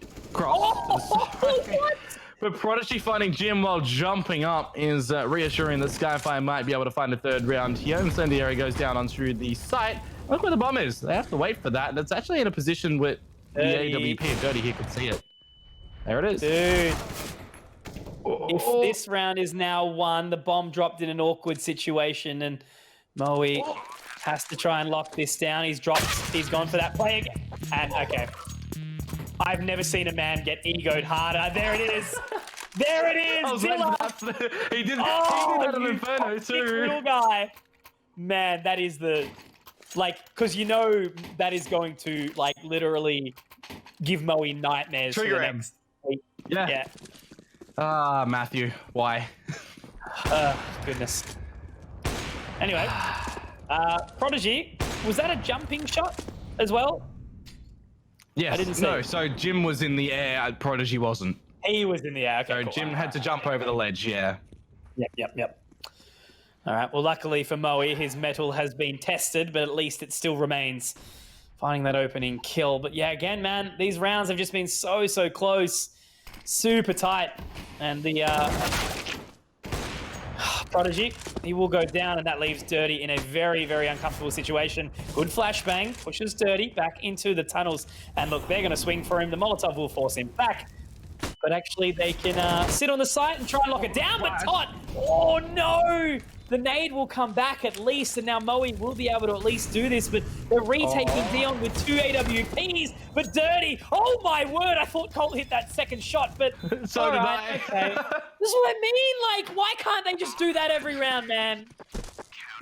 Skyfire, You know what actually I've had enough. opened my eyes in that round too? What? That angle that Dirty held from Tons, right? Yeah. Just then, well, or rather from next to the box in the very tight corner that he could then retreat to tunnels from missing a shot at the door. We've never seen that angle before because the doors haven't been like this, right? So Yeah. it's cool that you can retreat. You could also technically jump onto the box at the very top and look down towards mid. And then maybe over the smoke. Ooh, that'd be interesting. A lot of changes. I just think the crazy thing is, like, Dirty, you know, he put himself in a weird predicament in the sense that he was playing very much like a one and done angle, and then, you know, was able to just bolt towards the tunnels because no one was tunnels. So split doesn't exactly pay off. I thought that shot hit through the smoke, but no, it's actually on the Zilla. I did too. Onto Noisia, rather. And now he's, of course, he's going to walk through the smoke. Oh, the timing. Like a very... See that, guys, right there? That's big brain Counter-Strike, what you've just witnessed. Remember that. Molotov. It's those sort of plays that, you know, Conky sees too much, and usually it doesn't work, but when it does, it's just so triggering. Hey, man!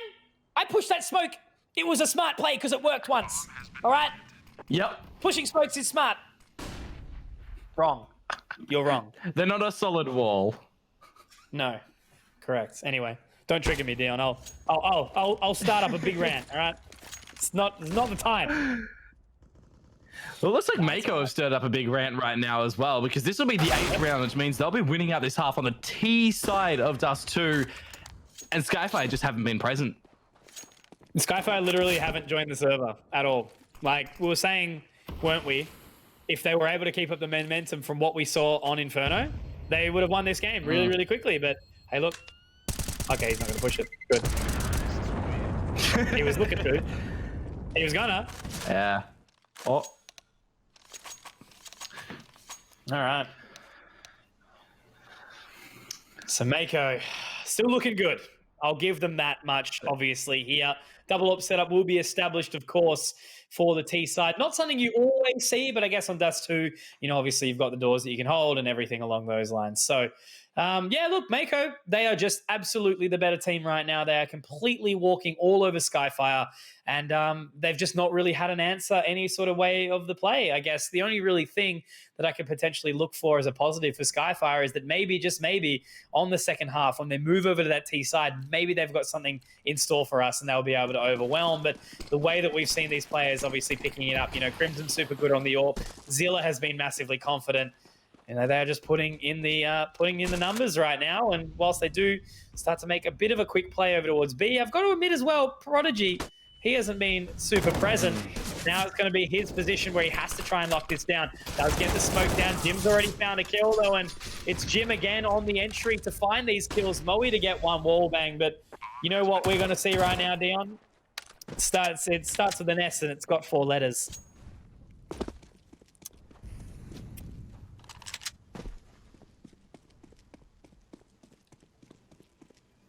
It's a save, my by the mind way. instantly went. Just in case you were lost. See, that's not where my mind went to sushi, but that's not 4 letters. That's 5. And I'm like, wait, what is he thinking of right now? Hey, Dude! you're not you when you're hungry. Yeah, apparently you being hungry makes you forget basic English, but here we go. To be fair, that probably happens for a lot of people. Yeah. Look, round number 9 for Mako. This is the impact that they're putting into this map right now, and just the insights that they've been able to find where Skyfire aren't, the pain points of Skyfire, you know, pressuring Moe, putting them into these angles, these positions where Skyfire aren't comfortable in playing. That's where Mako are really shining up right now. But you look at like the score difference, right? It's 9-3. I just saw the frags of Mako. They're only got like 10 frags. It's the amount of save rounds that have come through from Skyfire that's really been getting these Mako rounds, because they're just quick into a site and Skyfire aren't retaking. Yep, exactly right. And Noisier, a little bit unfortunate. He will go down through the other side of the smoke. Tot has chosen to take control. Dirty, though, ready. It looked like he was about to push those doors, but he's chosen not to. Now Tot's going to sit in the little cubby, waiting to get nice and warm and cozy. But unfortunately, it's not exactly the coziest map for these boys. And again, Mako has just simply been the better team throughout the entirety. And off the back of this, where we're seeing, you know, this half go so far, we could very well be looking down the barrel of Mirage. Quickly, Azilla does find the pick on a Moe. Not quite the additional kill, though. And actually, now that we see it, it's gone all of a sudden turning on its head. The split, I don't really know what they were trying to pull there, but it's a 1v3. Jim's got the bomb planted on this A side. You know, hear a couple of footsteps down through spawn as well. You know, what went to my mind there is Jim got it technically planted on top of the single box as well. He had that much time. No one was near him. No one was peeking at him. But unfortunately for now, he just looked away at the wrong time. But imagine if he did plant on top of the single box. He could have tried to get over to pit or something and then just tried to whack-a-mole, pit the play and find those picks. But I digress.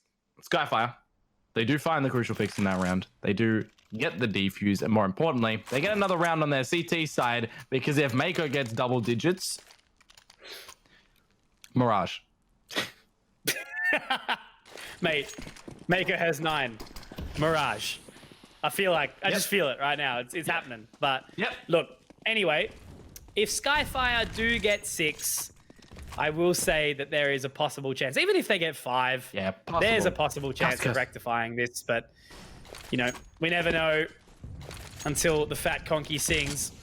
No, wait, that's not we never know. It's not over. That's right. Sorry. I had the right idea, okay? Yeah, you did. That's fair. We make Conky strong. The dad gut is just the power center, the core strength.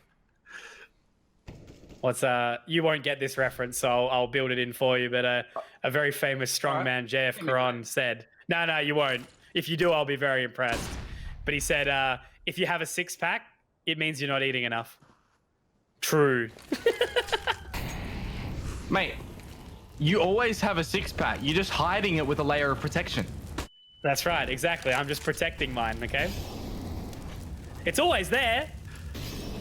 Just, you know, sometimes a little bit cozy. The winter warmth. And that's why we wear sweaters like this, because it makes me look skinnier. So that's what we. But anyway, speaking of warmth, it'd be a bit of hot under the collar there with the Molotov defending the site. But Dirty, he's actually burned down one of them in the process as well and found a very, very nice shot onto this member. And there it is, Skyfire, 5 rounds now. A possible chance at the 6, because the money on the side of Mako, it's not great.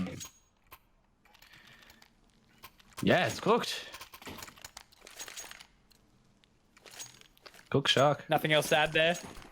I love that. Like, cook shark. It's cooked. Cook shark. It's cooked, mate. Yep. Oh, shush. Cooked. They got pistols. They got a UMP. We'll see what they can do here. Now, I want to just like touch upon when I put this this sweater on as well. You know, I had to go out to get a drink, and my mum saw me, and she's like, "It suits you." And I'm like, I know what I know what they're gonna get me for my birthday now. Please. Thanks, mum. Thanks, mum. Yeah, I love my mum. And there he's finding the opening. He does go down. Tot will be able to at least get one back, 4-3. So depending on the rest of the way the round goes here, because Zilla and Jim, they've actually found a couple of kills. Okay, now the round's done. Never mind. Round's done. Nah, don't count Dirty yet. AWP at long, he could potentially, you know, jiggle peek angles and peek them one by one. The first one up on the chopping block is Zertz. Didn't need the headshot, but he will be finding it. Now Zilla and Jim to fall back to the side. A HE grenade, a well-placed Kobe could be quite brutal. The actual damage that's being dealt right now is insane. There's the first one. I didn't write him off, Conky. One single shot will finish off Zilla, but he can't get the AWP. Should have stuck with the Deagle at that point. I told you not to write him off, but I mean... No, but that's this game, isn't it? That's this game. Yeah, literally. Dirty literally digs in and picks up the heaviest thing in possibility, you know, 1v3 clutch, looking down the barrel. I count him out. It's not going to happen. And then he gets all the way down to the easiest shot of the clutch, and it goes down. And it's gone. It's gone. Yeah. You know what? The stress of this game is making my hair go grayer. I can see it. Sitting like a better in the chat, just molding. For those that don't get the reference of what molding is, it is mad and balding. Simultaneous balding whilst also being angry. Very good. Anyway, no molding here, as I will have a full head of hair regardless of the result of this game. Now, heading up to the site will be Skyfire. They will be actually afforded that position. Azilla, it's just a nice guy, sort of lets them have it for the time being, as he does sit behind Wizard. But look, he actually does find a kill in the process as well. This is what I mean, man. Get the bomb down, boys. You're sitting there just staring at it like I'm losing my mind.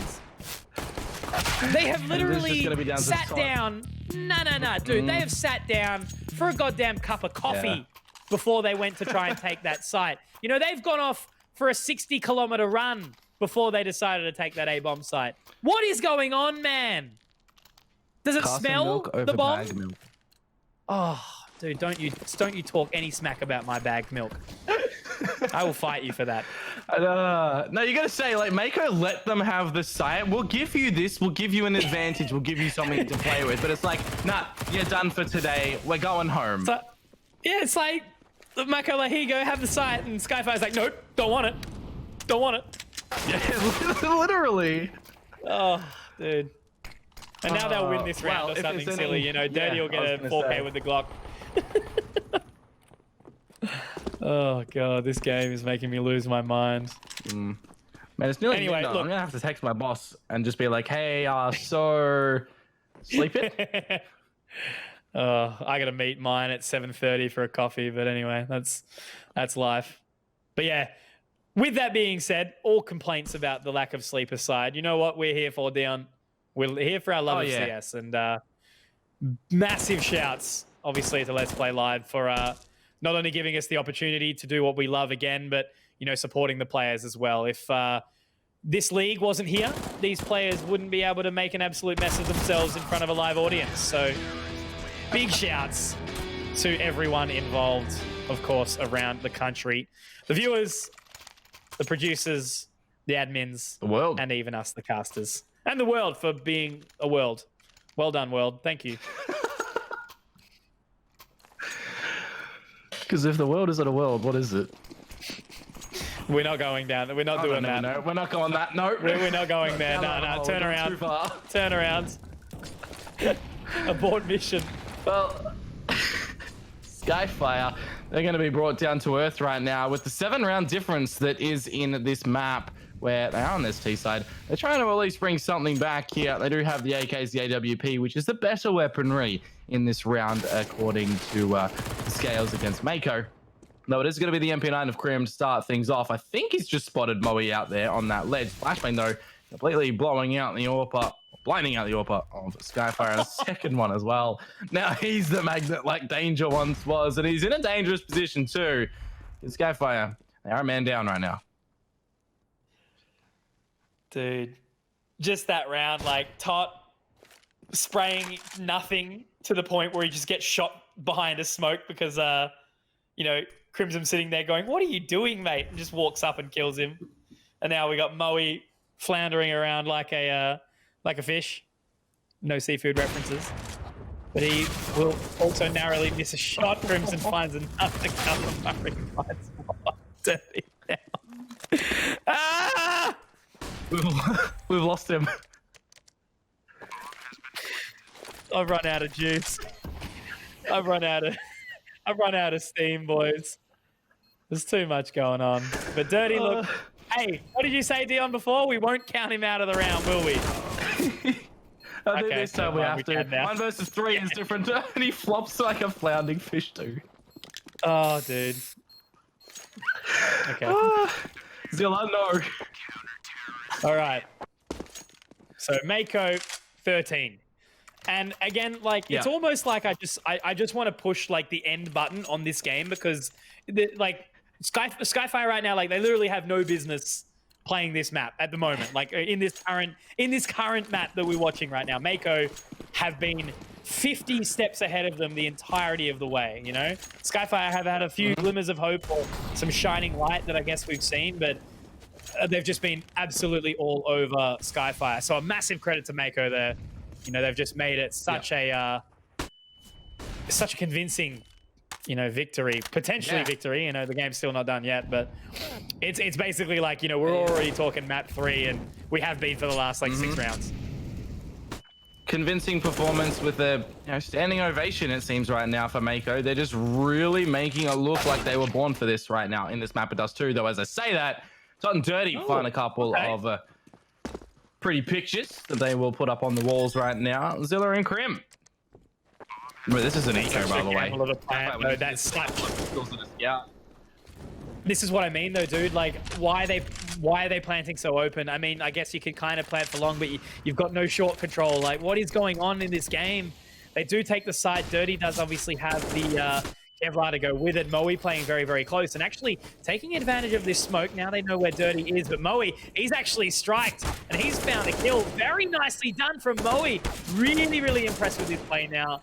The gamble appears to have paid off so far. Moe just needs to live, and he will get the second kill in the round. I've got to admit, take back everything I said about that round previously, because Moe did play that to perfection. Yeah, you are correct about that one.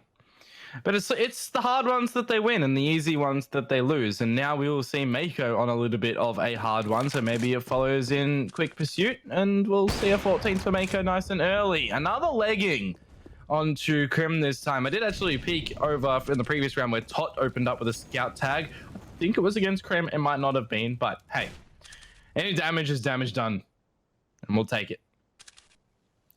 We will indeed. Obviously puts him into a really good position.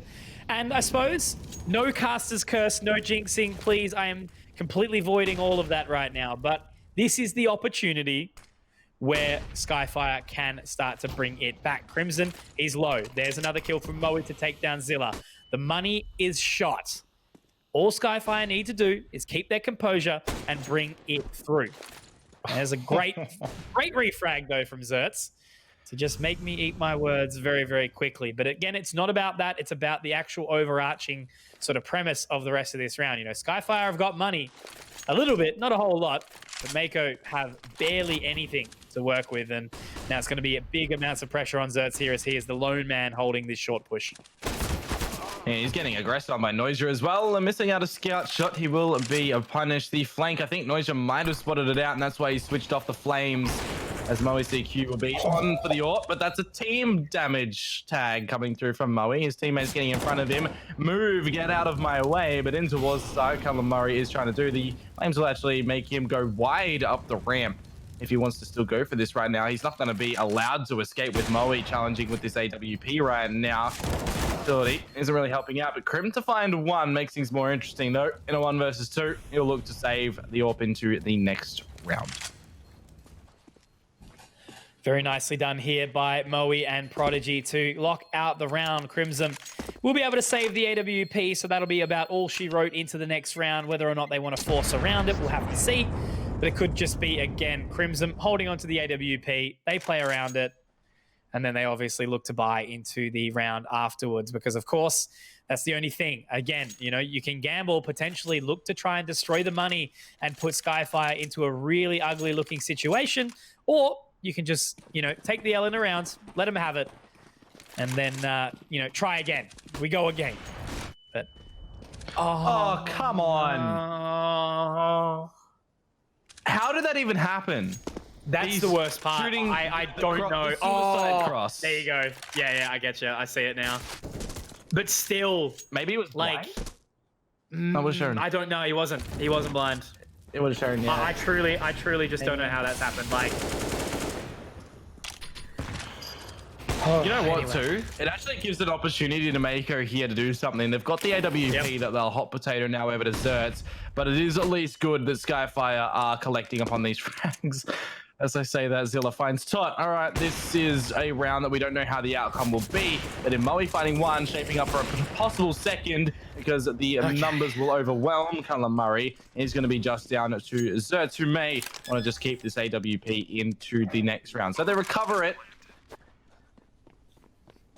If they had have lost that round off the back of that, like, oh yeah, I wouldn't have known what to say. Like, it's Anyway, looks like Zerts will try his best to save over this AWP. He does narrowly miss the shot onto Dirty. Not exactly sure rather why the smoke grenade has been thrown at him, but that will allow Zerts a little bit of extra time to reposition. But he likely will be meeting his fate, as now the wrap does start to come in. So these players very, very hungry to take the AWP out of the server, and they will be successful in doing so.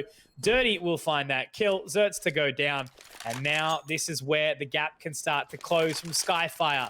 If they play the CS that they know how to play, not putting them out of it, they should be able to start to bring this one back. Because look again, Mako, they have gone for the eco. Yep, I'll see what damage they can do over at B, because that is where the stack is. And Skyfire, they're putting more of their power over towards A and mid. And now that they've found Zilla, they can extend over to this A side. As you say, good pick from Moe. Not missing the easy ones is what you want to see.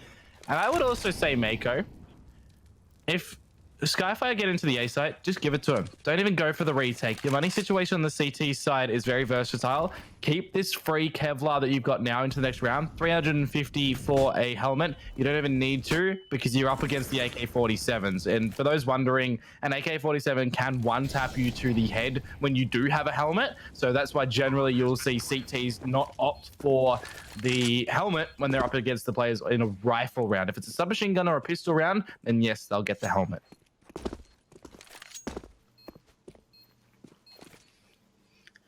So fully saving here, which is the wise choice. You know, obviously holding on to what they have in hand. You know, they've got some utility in the hands of Jim and Zerts. They've got the Kevlar, and they've got the upgraded pistols as well. Crimson, obviously, will be looking to buy an AWP around that as well. So Mako, you know, happy to take the loss in this round, which you definitely should be, and allow themselves to recoup and recollect to fire up into the next. And this is the important one. This means a lot given the current circumstances here. So Skyfire, they found 9, 4 away from tying it up with Mako.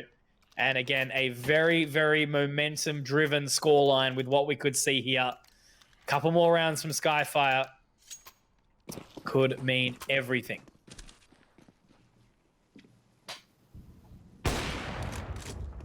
Oh, just give it to him at that point, man. Alrighty, well, as we say, that's 4 in a row for Skyfire. 4 in a row more will tie things up. A flashbang out through mid. Jim has to be very careful right now, as he's the one to peak on low HP. Don't like the outcome of that, but I guess the expected outcome, because you're challenging with low HP towards mid. But anyways, it is still Mako, just trying to see what they can do, trying to see if they can get their first round after a couple now in a row for Skyfire, of course. Because what concerns me right now is when you're at 10-5 at a halftime scoreline, you got that much of a lead. You open up with 3 rounds on your CT side as well, which is, you know, usually where you find more rounds on a map. It does too, but it hasn't happened tonight. And Skyfire starts to come back. That's where it gets really sweaty. No, you're exactly right. And with Crimson finding that kill back, 50 seconds left on the clock, they don't have to go A. They can actually choose to rotate out, and Dirty's waiting to see if there's going to be any form of aggression, because already they've started to sort of somewhat pull away from this B bomb site, but they've made footsteps, they've made sound noisier. Obviously, the only man going down in the round for Skyfire, so still relatively healthy. Moe looking for that peak. But obviously there's so many different lines that they have to try and watch here, and I already know that Callum Murray is going to find that kill. The timing never seems to favor Moe anymore, as Zilla now trying to get out on this site, and I don't exactly see this round going the way of Skyfire unless we see a couple of big individual performances come out. Oh, okay. 10 10 seconds. seconds, so they need to Bomb try and drops. get the bomb planted right now. Prodigy's going to be spotted as well. Zert's just going to go straight in towards the site. Dirty finds the head of Calamari, and the bomb does go down. Zert's needs to try and find no some way, here, but the dude. trades come through. The crossfires are so superb from Skyfire right now, and this rocket is ready to take off. Crim on the AWP to try and get into the site. He needs to clear so many angles right now. You'd expect him what a not to shot! budge, but out in the open, Dirty gets punished. And as you say, what a perfect shot for Prodigy wins it out. I think you have to eat your words there, Crunchy Conky, because Skyfire have just crunched on Mako. What a blunder. I'm honestly lost for words, dudes. Like, seriously, so many things just occurred in that round right there, right? So basically, once again, Skyfire find themselves in a really, really uncomfortable situation. They're trying to flood out the tunnels. They've made the right choice by rotating over towards B. Moe's been caught off guard, watching the wrong line, and the flashbang is good on out from Calamari. But that position there, it's like all they had to do was just drop the bomb. And all of a sudden, you know, we see Zertz scream through the window, and he then goes down quicker than anything's actually sort of happened. So I don't know, man. Like, yeah. I felt like that was just so many missteps from both the teams. You've got to put that on Dirty, though, because with how low he was as well, and he actually hits those headshots, and then it causes confusion and allows Prodigy to get the pick where needed to really help the case in that round as well. And yes, he does get quick scoped through Crim through the door as well, but he'd already put, you know, damage into that round, right? It was then technically on to Prod. And I hate saying that because he was on 4 HP, but in winning that round, you know, Casca's side, the comeback is looking pretty promising right now for Skyfire. You know, there's a force up from Mako. Prod's starting to find all of these frags, and he has been activated. We've given him a rub on the head, and he's finally feeling hungry for it. So Prodigy, young Isaac, couple of kills back in the server these last few rounds. Very nicely done. As Mako on the back foot again, looking like once more they will have to take the round and give it over to Skyfire. They've lost this one already, given the point that they need to save. Crimson, though, will be able to buy the AWP into the very next round. So at least they'll be in a good position to fight back again. But the way that Skyfire has been finding these opening kills, all I can say is I'm just really hoping that if they don't start to bring this comeback, and a very, very nice shot there from Calamari, I really hope that they continue the momentum and don't trip over at the finish line, because these guys, look, they need to win the way that they are going right now. You know, the comeback that they have created has looked like, again, a completely different team. Yeah, you're right. It's like we kind of have to break the matches that we've seen here into completely different segments, but I'll get back on this topic because I think Skyfire were looking for a little bit of an early rush, but the Flames will keep them at bay. There'll be no barbecues today, although Jim, he could look to burn Skyfire himself right now. As he's just out in mid, he'll be hearing over on the cross. I like this boost on the other side of the smoke. It will be squashed though, but that's Noisier finding a very, very large pick out mid, because that opens up the B-bomb side. Jim has to go big here. He has to lock it down. And what a flashbang! Jim! Oh my word! What a phenomenal lockdown from Zertz and Jim. That is one of the most fundamentally sound plays that I have seen the entirety of this series. So well done there from Mako in a critical situation. Single flashbang, completely blinding out all of the Skyfire members. Really the best timing for that to be deployed for Mako there. And then Crim, he works, Jim works the spray down to find 3, and the last one's found as well. That is Mako's first round after, what has it been now, like 6 in a row? Yeah, 6 in a row for Skyfire. Yeah, something along those lines certainly have been making them sweat, but, you know, Mako, they've all of a sudden decided to come back and bring this one through, doing exactly what they need to do. But now, look, that synergized play, Zertz and Jim, huge stuff. That's exactly what you want to see in a series like this. But now the damage is being dealt. Dirty actually might be able to get away with his life here, and he will. 2 members deep inside long, and now Crim has repositioned, and already they're up on this A side. Noisier to find another kill. Tot good for Zilla, and Jim and Crim, the dynamic duo. They actually will have to go for the save here, and that could very well be another opportunity to reset that money of Mako. And Jim and Crimson isn't as powerful as Jertz or Zim, the duo in this game, as it would seem. They will get an exit here, but they really want to survive with this M4 and this AWP, or now AK and AWP. And in the next round, Skyfire are hunting. But yeah, the money, it isn't the greatest for Mako. They'll have to take they'll have to cut their losses into the next round, and anything they find here is just a little bit of damage, padding of the stats, a little bit of extra money, maybe drop something over to their teammates. You know, they will be able to comfortably buy anyway, so it's fine. But yeah, saving this AWP, hopefully it'll be put to good use. Oh, well held. Very, very well held. And it's funny, I thought you were going to make like an Office reference or something there. It's like Jim and Crim. What about Jim and Pam? Come on, man. You got to... I don't watch The Office. Oh, neither do I. But come on, man.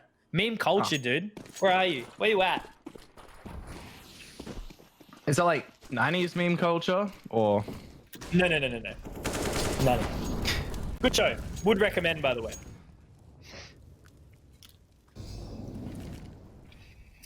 So locking it down. Double AWP setup for Mako. Zilla and Crimson. Super key factors in this matchup that we are seeing throughout the evening. Mako leading the charge 14-12, still holding it. Zilla watching up towards short. They will need a flashbang to try and find this peak. But Zilla, he's fallen. He's fallen and he can't get up.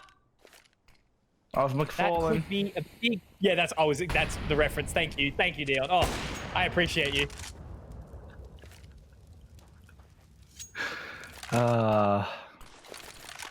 Best thing is that I live a 20 odd minute drive away from those sorts of shops and stuff, so I'm not tempted, like Zilla may be tempted to reveal his location right now, playing down at ramp. But an AWP close quarters is probably not going to go his way. As I say that, he cuts the angle through the flames. No, he misses a shot. A second attempt. Tot will get the better of him now, and this is where Mako will have to save to keep themselves invested in this game. Skyfire, they're going to get round number 13 here, and just the sheer composure that they've been able to do so far from a 13-5 previous scoreline, I might say. And this is what I mean. It's always one of those things, and again, no criticism. This is simply a strict observation from a sheer casting perspective. I need everyone to understand that. But it always makes me wonder, what is going on inside that server when the team speak, like the communications? Such a huge element because, again, we know Skyfire, they're an emotional team. You know, they're able to sort of have that happen to them. And Mako, you know, clearly, and other teams have done it as well. You know, we know other teams have got inside Skyfire's head, tilted them into oblivion, and completely turned them against each other. So are we seeing some, you know, change of pace and what has been said inside the Skyfire team speak to be like, guys, let's win this. You know, we got to bring it through. Because, again, this team, the last, eight out of the 9 rounds that we've seen have all been won by Skyfire. Why are we not seeing these rounds happen more regularly from this roster? And I'm not talking just this series. I'm talking the entire sort of complete range of maps and who they're playing just constantly. It just seems to be this curse of theirs that they're either, you know, red hot or super cold. And we'll never know that, right, as well, because we don't play with them. We're not sitting in with the comms. And it's the fine wire that Counter-Strike is. You know, it could either be really taut or it could be really loose. You just never know which end of this, how it's going to be each day. So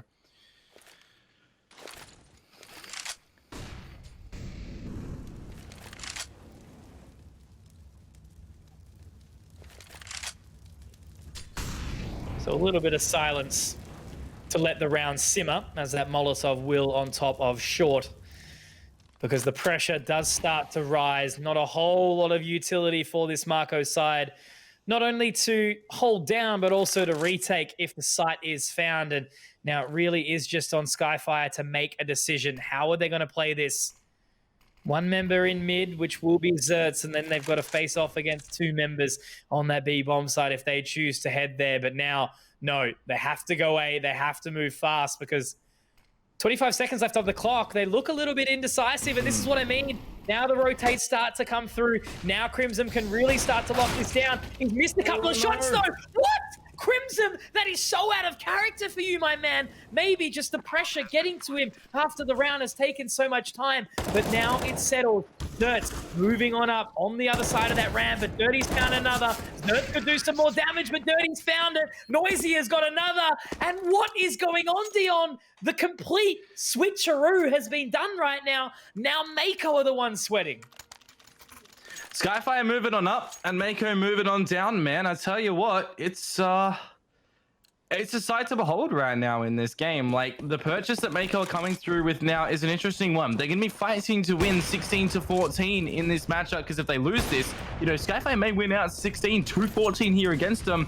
The money will be not there at all whatsoever. So Zilla opening up for one is detrimental right now. Noisy getting the trade really hurts the cause for them. They need to make sure they're re-justifying all of these trades right now. They need to be hungry.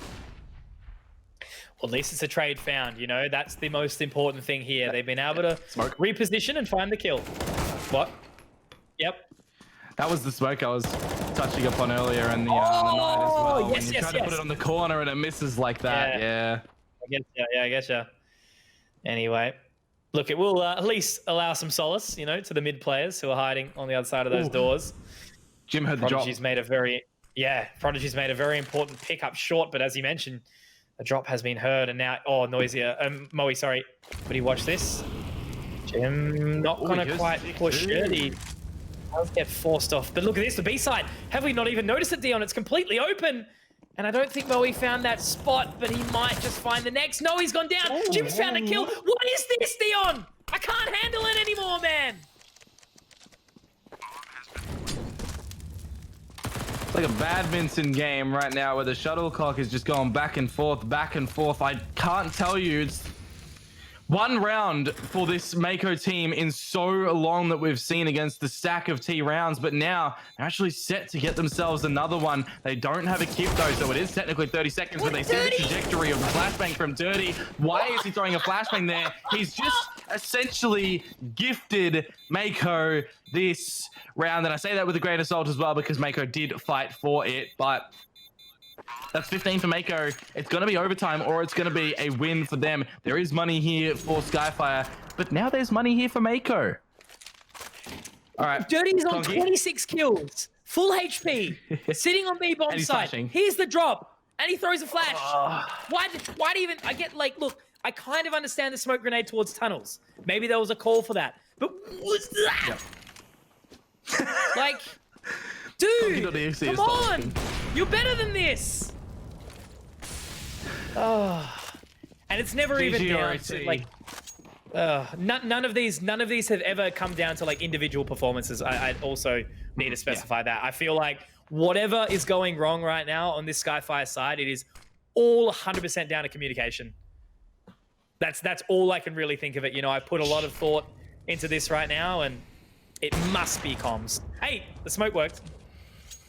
Yeah, but Krim was just staring through the wall. I'm just thinking, shoot. And it didn't come out. Alrighty. Look at this stack, though, over to the A site that Mako's having, and that's where Skyfire are technically leading into. They're going to eat the grenade there. They're going to be forced back from the utility as well. Unfortunately for Mako, they don't have any more utility really to play with, the assistive variety of these smokes and flashes. So if we do waltz our way back over to the B site, we need to see the numbers be moved over for Mako as well. Shift with the tides, but Skyfire, they need this to send us into overtime to not go into the Puggers map in Mirage. That's exactly right. But Zilla, oh my word, lining them up. The pea shooting gallery, Zilla has completely dismantled the entirety of the Skyfire roster. And once more, we've seen it again, Dion. The poor horse of Skyfire, it has run all the way down, so close to only lose at the finish line. And again, all I can just translate is my sheer just shock. Skyfire, every single time we see a shining light come out from them, they put up these immaculate string of rounds. Everything is so beautiful. And then they leave the food in the oven and it's just gone. Burnt. It's burnt. A whole hour of effort. Done. Can't believe it. I'm actually speechless on that game as well because, you know, out of that whole second half there, we see 9 rounds for the T side. Just I had to count myself there. 9 rounds for the T side being brought through, and you know, after so long that Mako were just so close from clutching it out, like you're really feeling the Skyfire can bring it here. They can make the comeback known when they hit 14. It's once again Mako kind of just being like, all right, we'll let you into our home, but now you're gone. Yeah, well, pretty much. It's like that, you know, hospitality, I suppose, in the end. We saw it on the pistol round. Mako, rather, they're like, here, have the A-bomb site. Yeah. And then, you know, Skyfire like, no, we're good, we're good, man, we're good. And then they just don't even bother getting the bomb down. They just stared at it for so long. Like, I just don't know what's going on. And that's what I mean. Like, again, I will never know. I'm not going to go asking the questions or anything like that of the players. But it's just like, all I need to know, it's just like that meme. It's like, do you ever look at someone and wonder what is going on inside their head? And I can just imagine the TeamSpeak server just being like, blah, because I have no idea what's going on. Yeah, literally spaghetti falling out of the pockets. That's what it is. Must be. Spaghetti out of pockets. But yes, guys, that does mean after the end of that map, we've had an overtime, we've had a 16-14, the full 30 in regulation. It does now mean we're going into map number 3, the decider in Mirage. We are going to go to a short break, so stay tuned for when we come back.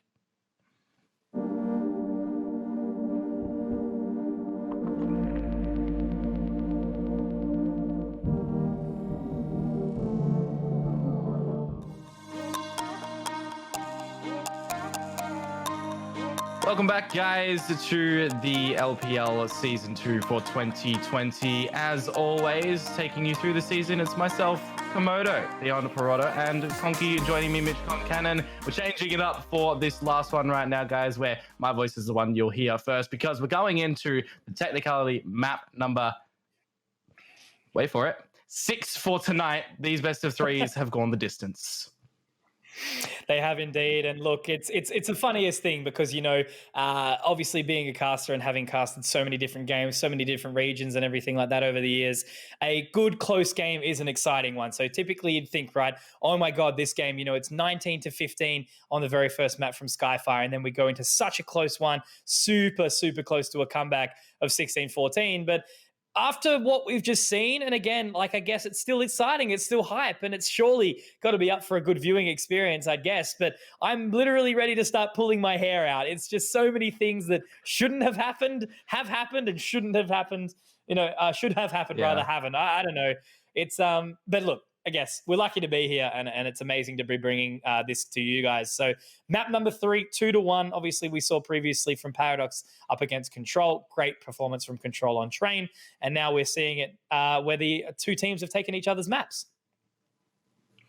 Yeah, and we do, of course, move over into Mirage, which is, you know, one of those maps that we kind of feel like it's a bit of a pugger's paradise. It's one of those maps that you tend to see be the resultant of a pug, the other one technically being Inferno, but we've already seen Inferno in this series right now. Dust 2 kind of starts to bring it up as well. As we did touch upon when we saw these maps in the beginning, these 3 maps are your very basic Counter-Strike standard maps as well. You don't see, you know, your interesting, your more uniquely structured maps that the other 4 in the pool do present. But yeah, coming into Mirage, I've got no predictions on where this one's going to go.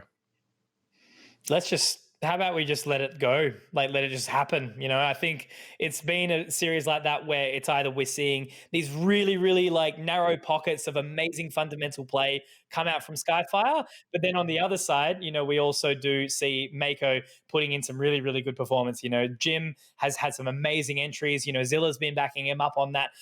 Everyone on the side of Mako has been firing quite well. It's been really exciting to watch them develop and unfold as a team. You know, obviously, I have casted them in the past, and I've also played against them, funnily enough, but it's actually coming into their own as a team where they're really starting to settle, and it's not just the Crimson show. I don't think I've seen at any point in the game where it's been like, oh my God, this guy's, you know, so hard carrying. It has definitely been a team effort for now. So, yeah. Yeah, no, I'm actually really impressed by Mako at that point as well, you know, because I was going into this series potentially thinking that Crim was going to be the one to carry these boys, but I'm thoroughly impressed, and I can give them a really good message like, hey guys, I'm liking the performance that I'm seeing from you guys tonight.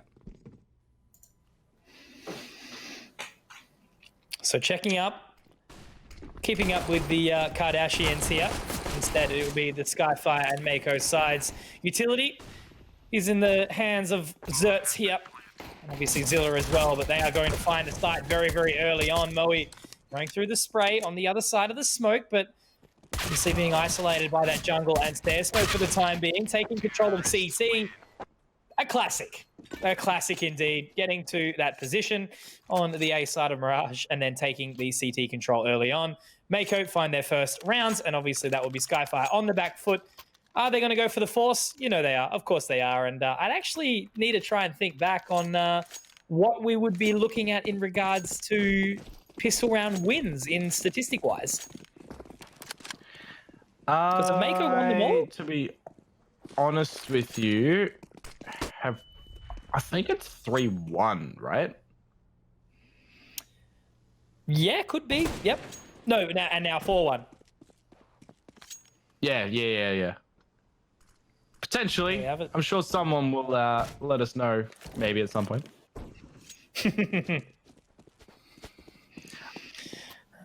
Alrighty. So far, the scout pick has been found by Dirty. A good start in the rounds. Very, very important to take that control, as now we do see the potential Cold Zero lineup for Dirty. Unfortunately, he only has the scout. He's going to put it to good work, though, in the round so far, finding the first kill, and now he's been baited by this side player, but he will actually find the shot. Coulter, you are blowing my mind right now. A fourth shot. What a phenomenal play. This is insane from Colt right now, pushing around the other side of the smoke, going to hit a van, even jumping up for the no-scope, a little bit over-aggressive there, but what a play from Dirty. Oh my I'm word. actually gobsmacked at that, to be honest with you. The headshots as well, the crispiness to find them. I don't know whether or not the headshots are more cooler than the double tags as well, because it's like when you're Mako, you're letting him find a headshot. Yeah, okay, but you're letting him hit you twice. All right, then something's wrong here, guys. But nevertheless, really good to see from Skyfire in that regard. We are going to see Mako forcing up into this one, and I think something popped into my head. I remember at Inferno, didn't Skyfire just run down mid on the CT side pistol and win it? So I think that's the one they got. Yes, they did. Yep, that's right. Oh no, wasn't that? Oh no, it was Skyfire. It's all a blur. I think it was Skyfire. I swear it might have been Mako to do that. Anyway, doesn't matter. I remember it. Noisia finding a couple of kills here, locking down the top of Connector. Prodigy will be able to find that additional kill as well. So some life brought in for the round here by this very roster. So now, Jim left in a 1-on-5. Not really a whole lot he can do here. We'll go down to top. And that round, super, super important of locking down as many of these people, keeping them down, keeping them alive, and establishing that economy position early on in the game. Yep. And there's still not going to be money here for Mako, so they're going to have to eco, and then they'll get their purchase in the next round. And I think what you're thinking of, by the way, was Skyfire did it on the CT side down mid, Mako on their... No, I was thinking T side, but that's the same. I'm getting my matches confused, I think. Anyways, doesn't matter. It's a new map. It's Mirage. Pistol round went to the way of Mako. Skyfire now on the lead. Just these Glocks, seeing what damage they can deal. And it's really not even getting past go right now. They may be good for one, but that's going to be a back-to-back flawless round for Skyfire. This is kind of what we wait for, right? Those 2 rounds, we kind of throw it away. It's padding of the stats for Skyfire. It's extra cash into their back pockets. This is a time where the game will start to heat up. No, for sure. And that's exactly the rounds that Skyfire needs as well. You know, a bit of a confidence booster, I suppose. Dirty, again, as we mentioned, he is a massive, massive sort of emotion player. You know, he's always bound by his attitude at that point in time. And, you know, running off the high of that clip he was found before, the frag, the highlight reel, and the hold on the side, huge plays. And what's that shot already onto Jim? Tot's going to lock it down as well. And again, I hate to say it, but we're seeing a completely new and reinvested Skyfire, all left on Azilla and Callum Murray, but Moe will find the shots. And despite the fact that the buy position isn't exactly the greatest from Skyfire right now, they've managed to bring it down to the 1-on-4, and Prodigy's going to find the kill.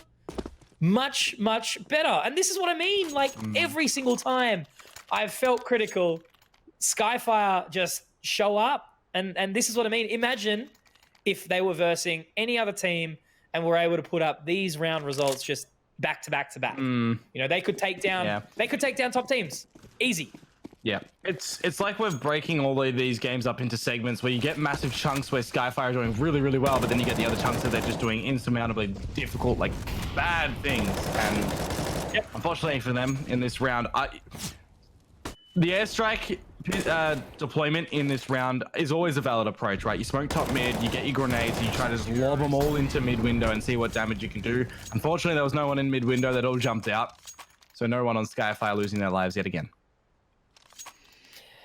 Well, They managed to continue to lock it down. It's a 5-1 scoreline, but we did ultimately see this on the map of Inferno, the very first map. It was the exact scoreline. So here's hoping that they are going to be able to bring this one through for the rest of the series to finish it out, because it is the last map. It is a 1-1 scoreline. And Mirage, anything can happen. You know, it's one that we were talking about, and how ironic would this be that if Mirage was just a complete steamroll on one side, you know? Like, after all that we've seen on the previous maps, the back and forth, the up and down, but this is just so much better from Skyfire. Obviously, the initial kill is traded, but a good opening pick from Noisia found.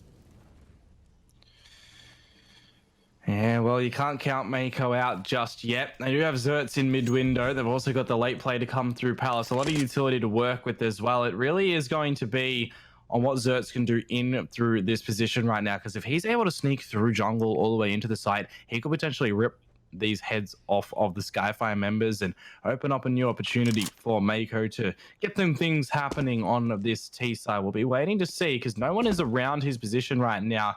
Mako is starting to group up around the A side. The utility pins will be pulled. That'll lead for some returning utility from Skyfire right now. 40 seconds to go. I still haven't seen Zerts really budge in mid-window yet. Yeah, look. Big play from Zerts, but still, they have to hold this down for as quick as possible. Prodigy knows he's been tagged up by the nade. Unfortunate there. Hit straight in the face by a flashbang, and now this is the first round where we see Mako actually really start to force it out. Tot in a 1-on-3 situation, certainly a winnable round. The smoke grenade, not the best. We do see Calamari sitting on the other side. It's the boost as well. One on the top of the other inside that little trash can position. And Skyfire will fall away in their first round here. The money is good, though. They can continue to reinvest, but that's exactly what we saw in Inferno. They had all the money in the world, but unfortunately, they decided to give it all to Mako to run it back.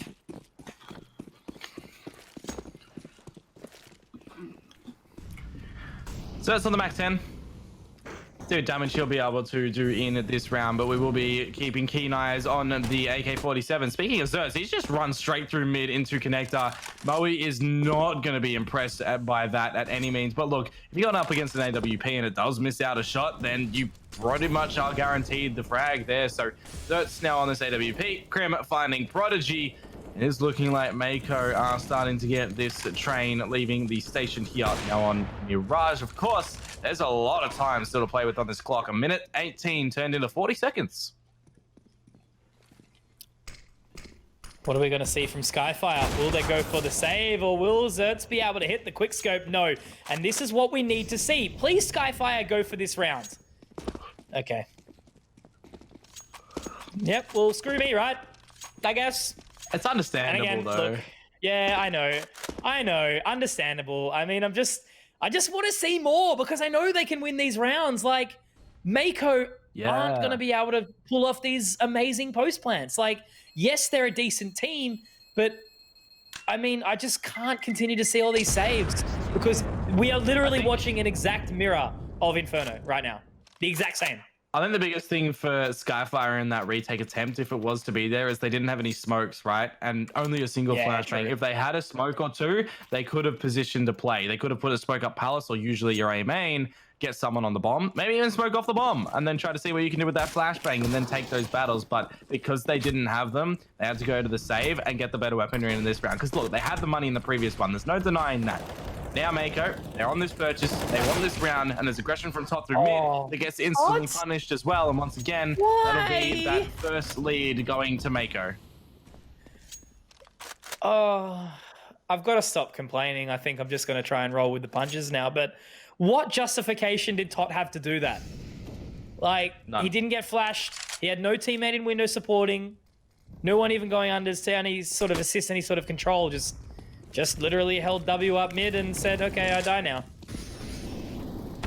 We're running out B. The control will be held by Noisia. Trying to do a little bit of damage, but unfortunately he is the lone member, and you know how challenging it can be to get out of that market position as a 3-man team to face off against what is sitting here with Mako. But of course, only low 2 members, 28 and 27, but once again it's going to be another save, and we're just literally witnessing an exact mirror. Like, I can't believe it. I'm in shock, really.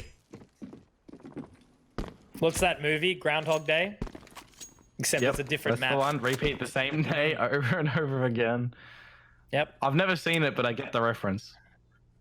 I think I need to get a Conky molding emote. It's better than a Conky. It's like not a Conky rage. It's just me, my hair just falling out. Yeah. And that's saying something too, because from all the statements, Conky's going to have a full head of hair for a very long time. So if you guys make him rip it out, it's not in the genes. Correct. Sometimes it be. So we do see a 4-round position from Mako. They still obviously have a long way to go in the half. It's got 6 rounds left, of course. 5 rather. Will we see a position where we do have Mako take back the lead, or okay? They have no right doing this. That's the problem, man. Like, Tot, now Noisia, no assistance for a trade. Nothing. They're just doing it to us at this point. The thing is, like, what's the mentality for them doing that as well? And we'll get back to that in a moment, because Mako, they are going out in toward this A site. The CTs are starting to get a wrap. They've got 4 players here. They're already invested around the site for this retake. Noise just found Zert, so at least he is finding a frag in this game. Zilla, he's hiding in the smoke. I will see him go through it because of the flashbang. Total, at least able to find that pick. But now with the bomb going down, this is better from Skyfire. You've had 3 attempts in the past in this map alone right now, disregarding all the other maps, to do just this, to go for the retake, because now you know you can do it. Well, they've locked it down. Much more tactical play on defending that site. You know, they allowed the members in, but then they were a little bit more methodical of the way that they're going to bring it through. Now Callum Murray has to try and find something all on his lonesome, but he will be taken down by Noisia. After the push through the mid-smoke, it actually turns out Noisia makes a very solid play. So he sits 13-3, 13-2 rather, 13-3-2. So Skyfire at least recoup some losses that they have made in the last few rounds. So they're able to hold on to their financial position, which was very strong off the back of that 5-1 start. Mako still do have enough to buy a couple of rounds on their own. Look, no, this time's okay because Moe's in mid, but now he's throwing the flash and he's actually left it. Might meet his demise in just a second, but the information is given. And now he has to try and hightail it out into the connector, which he will be afforded that position. See, we talk about Mako not being like a top caliber team, right? But they're playing this round specifically completely well. They had someone go into apartments. They saw the deep kitchen smoke that we saw Tot throw at the start of the round. And they know that there's going to be aggression in mid there. Teams that, you know, play Counter-Strike to play Counter-Strike, and, you know, sometimes teams around this area, this level, they don't have the awareness that that's going to be a thing, right? They see a deep smoke over at an angle. They have to be expecting some sort of aggression somewhere else, right? Also, are these players next to each other? Yep. Huge. That's such a Zert's play as well. It's the old classico. Oi, boost me in this smoke. I played too much with Kobe to understand the way his brain operates. Hey, him and Badonka put together when they used to just like pug and whatever. Oh no, because that's right. Because Zertz was on. Well, they were on Paradox, yeah. Yeah, Zertz was on Paradox, yeah, for a little while, but Sif, rather, yeah. That was the worst combo. Actually made me depressed. Bro, 1 land. Yeah, 1 land, exactly. But no, speaking of rounds, 1 Prodigy, completely blind, will be able to lock down the A site. So Skyfire finally putting the Mako boys to bed. You know, it's late. They give them a little, tuck them in, give them a little kiss on the forehead. Mwah. But they're still a long way away from doing that. Yeah, not too far off. But there is still plenty of rounds left, of course. We are now into the 12th on the opening half. 5 AKs in hands for Mako. Skyfire only needing one more to win out this very half. But that still will obviously be the captor of succeeding on that T side. Moe, great opening shot there onto Jim. And now it will be upon the mid-round flexing from Mako to see how they recover their losses right now on the back of the flashbang. Noise, it does get completely blinded. The smoke eventually fading, and I think the timing is helping out Mako right now. But look at this position from Todd. He can swing if his teammates do gather the information, and you would hate to see him lose his life freely because he looks the wrong way. With the creep up from Mako coming through apartments right now, and that smoke going down as short, he's just going to make his rotation over towards B. Todd, the flames are a little bit too late. He'll get bested by Zilla. Dirty's going to have to try and lock down the site yet again, but he's got no scout, so no dice rolling good for him right now. And the luck is going more favorable for Mako. Skyfire run for a retake. Oh, that's so unlucky. Moe's lost his life. This is such a winnable round from Prodigy, though. He's seen one of the players and now picking up the AWP. Zilla, that's a very, very overconfident peak, but it pays off for him. And yeah, look, again, I guess just in that position, you know, I have said, can you guys hurry up and try a retake here? But the time that they actually do give it a go, it's so disconnected. You know, Noisier just runs out by himself. Moe gets picked off from the door, and then Prodigy, he's last alive running up short 30 seconds later. And that's what I mean. Like, what is going on in this server? I need to know. And now Moe's even challenging under this top mid smoke. He will get a tick of the flames and retreat through connector. I mean, I kind of understand that pick as well. He's got his teammate next to him. Yeah. Anyways. As you said earlier, Skyfire only 1 round away from leading out this half of the switch. Mako, though, 5 rounds on Mirage. Usually you would like to get 6 when it comes to this map. They are at least playing a little bit reserved right now over to apartments, and there isn't really too much utility to be played with anymore over at this site as well. Tot's going to find Zilla, though, to help the chances instantly traded on out. We may even see a rotation, a fallback from Mako. That's a good opening pick. Crimson, though, finding Moe. And that will unfortunately leave Dirty all on his lonesome. And with that position locked down, surely Dirty has made the communication that market's being watched, but it's not quite going to matter. They do at least find one. Dirty's going to be able to pick up the second, though. Luckily, though, for Zertz, he will be able to find his feet and get the additional kill. Now Prodigy going for this retake again. Surely they're going to be watching over towards this smoke. Callum Murray can move in the apartments, but Prodigy, he can open up and at least find one kill here. Surely knows that there's a possible man inside the apartments, but there it is. Callum Murray finding the kill, recovering the AWP. And it looks like Mako could actually win out the half. We're going to go the distance in this one, aren't we? OT, OT, OT. Give it to me. We need it. Oh, no, no, no. Yeah. Look at the top of his head. Oh, man. Zilla again, he's just all the way down through mid. I would have liked to see him not use any utility there. I would have liked him to see just go up in towards connector, sneaky beaky like, and see what information he can gather. He's just going to walk straight through the smoke. And Noise is aware of it though. Surely he's anticipating he's not. He's going to get caught off guard. Utility in his possession. Info. Zilla is the playmaker in this round right now. Moe's getting bested by Crim for falling back at the wrong time again. We're going to see this equal to 7-7. How does he hit that shot? How is he getting away with murder right now, man? My jaw's dropped. Yeah. It has been ripped off. Yeah. That was, well, 5-1 was the scoreline. And now we are very likely to see an 8-7 half. Mako on the T side. And from the start, we did say it was a potential possibility that, you know, Mako might be running away with this one. And yeah, like, look, imagine right now if Skyfire are going into the lower bracket on game 1. Like, how's that even a thing? How's that possible? Prodigy goes down. Well, it's the same as like, you know, Paradox beating of art. I keep making that analogy, but it's a good one, right? Same as Truck as for Renegades, I guess you could say. But, I don't guess, we're looking like we're going over towards B, to be or not to be. Zilla, if you cast your minds back to that mid doors of Duster emote him down. He's going to get a no-scope here. It's going to severely hurt the chances of Skyfire, where we know they're going to go for this. Good scout pick. Zilla will be next on the pallet, but he's going to be finding the right color.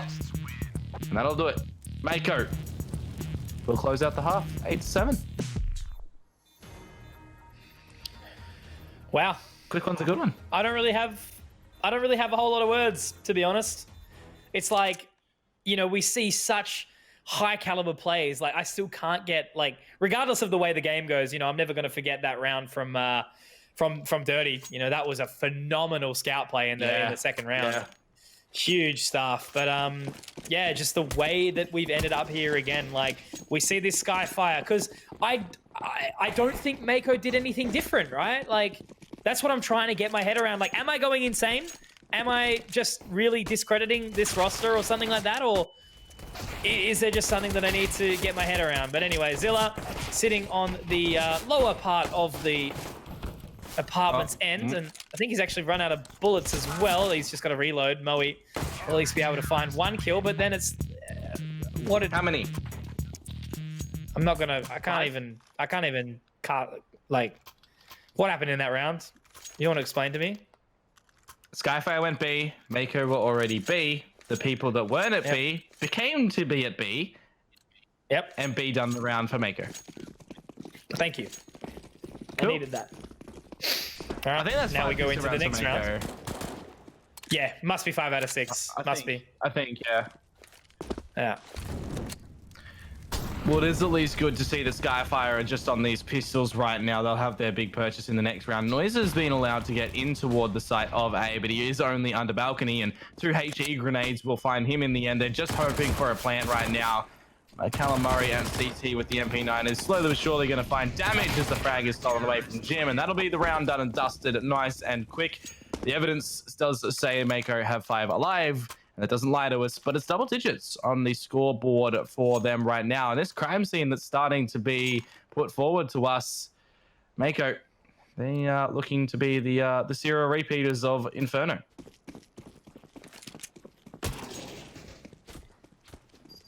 So 5 AKs.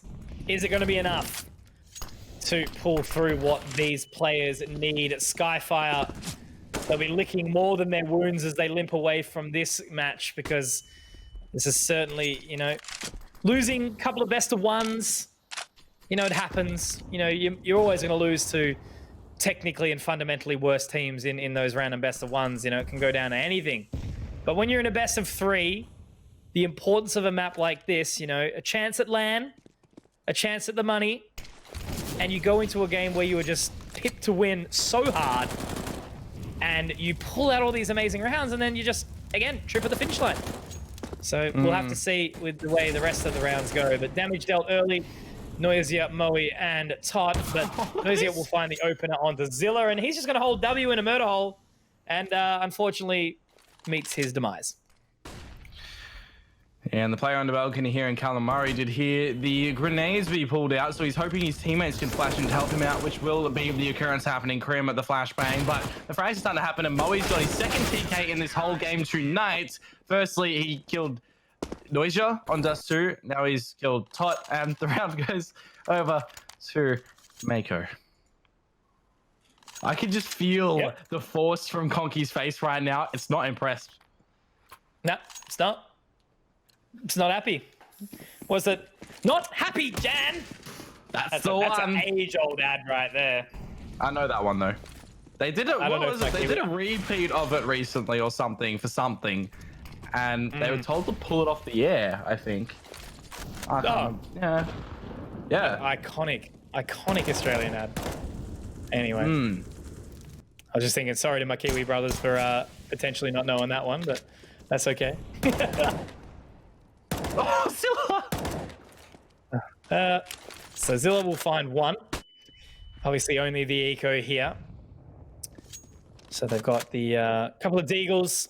Might be able to find something if Prodigy is able to walk out that ramp and potentially pick up a kill. But it's actually going to be Dirty to charge through, taking down Zilla. Callum Murray now in an awkward situation, but at least Crimson will be able to find the kill back. And there we have it. Another round goes the way of Mako. They are edging slowly towards this victory here, and potentially it might feel like Skyfire are, yeah, maybe absent. And even at this point in time, like, just given what we saw in Dust 2, even if they start to bring this back, I feel like they might just sort of give it up anyway. Yeah, You know, why don't they even lose in overtime just to make this one better for us? I was going to say, we did see 13-5 already have a comeback to send it round 30, 16-14. So, yeah, maybe everything does stack up to be that way here. But we'll wait and see. There's MP9 for Jim, but we've seen it all tonight. We've seen pistol round wins. We've seen flawless rounds. We've seen team kills. I think we've seen a suicide play if everyone do that. But we've nearly seen it all in Counter-Strike, and it's very well going the distance right now. Mako, they're just firmly putting their feet in the ground, and, well, this concrete is setting around it. You're exactly right. Tot will at least be able to find a good kill, but there's Zilla to just add to insult to injury, really, at this point in time. Zertz doesn't need to peek, and he won't indeed. Just locking it down from default. Tot will swing around. Won't be able to find anything, though, as it's all on the Moe. 1v4. We've seen better things in this game so far, but unfortunately, we won't be seeing a 1v4 from Moe as he does fall to the hands of old mate Zertz. No, Crimson, sorry.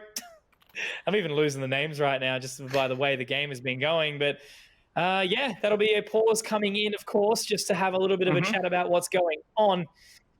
And yeah, Skyfire, what can they even do here? It'll be what they're going to come up with their money right now, because ultimately they're looking at, look, we force here, we win the round, we look to bring a comeback. They eco here, they give Mako the chance to potentially close it on out. It's going to be really difficult, you know, like, it just seems that Mako have been more on point in this map at every which way besides the opening few rounds for Skyfire. And yeah, it just kind of feels like in every situation that Skyfire has been in a 1v1 or a 1vx situation, especially in that 1v1, it's just been 1v1, you know, or 1v4, 1v floor. It just doesn't work. Crimson finding a great opening pick there, and look at this hold as well. Zilla, oh, he's just on the other side of the connector. There's 4 hungry members sitting out.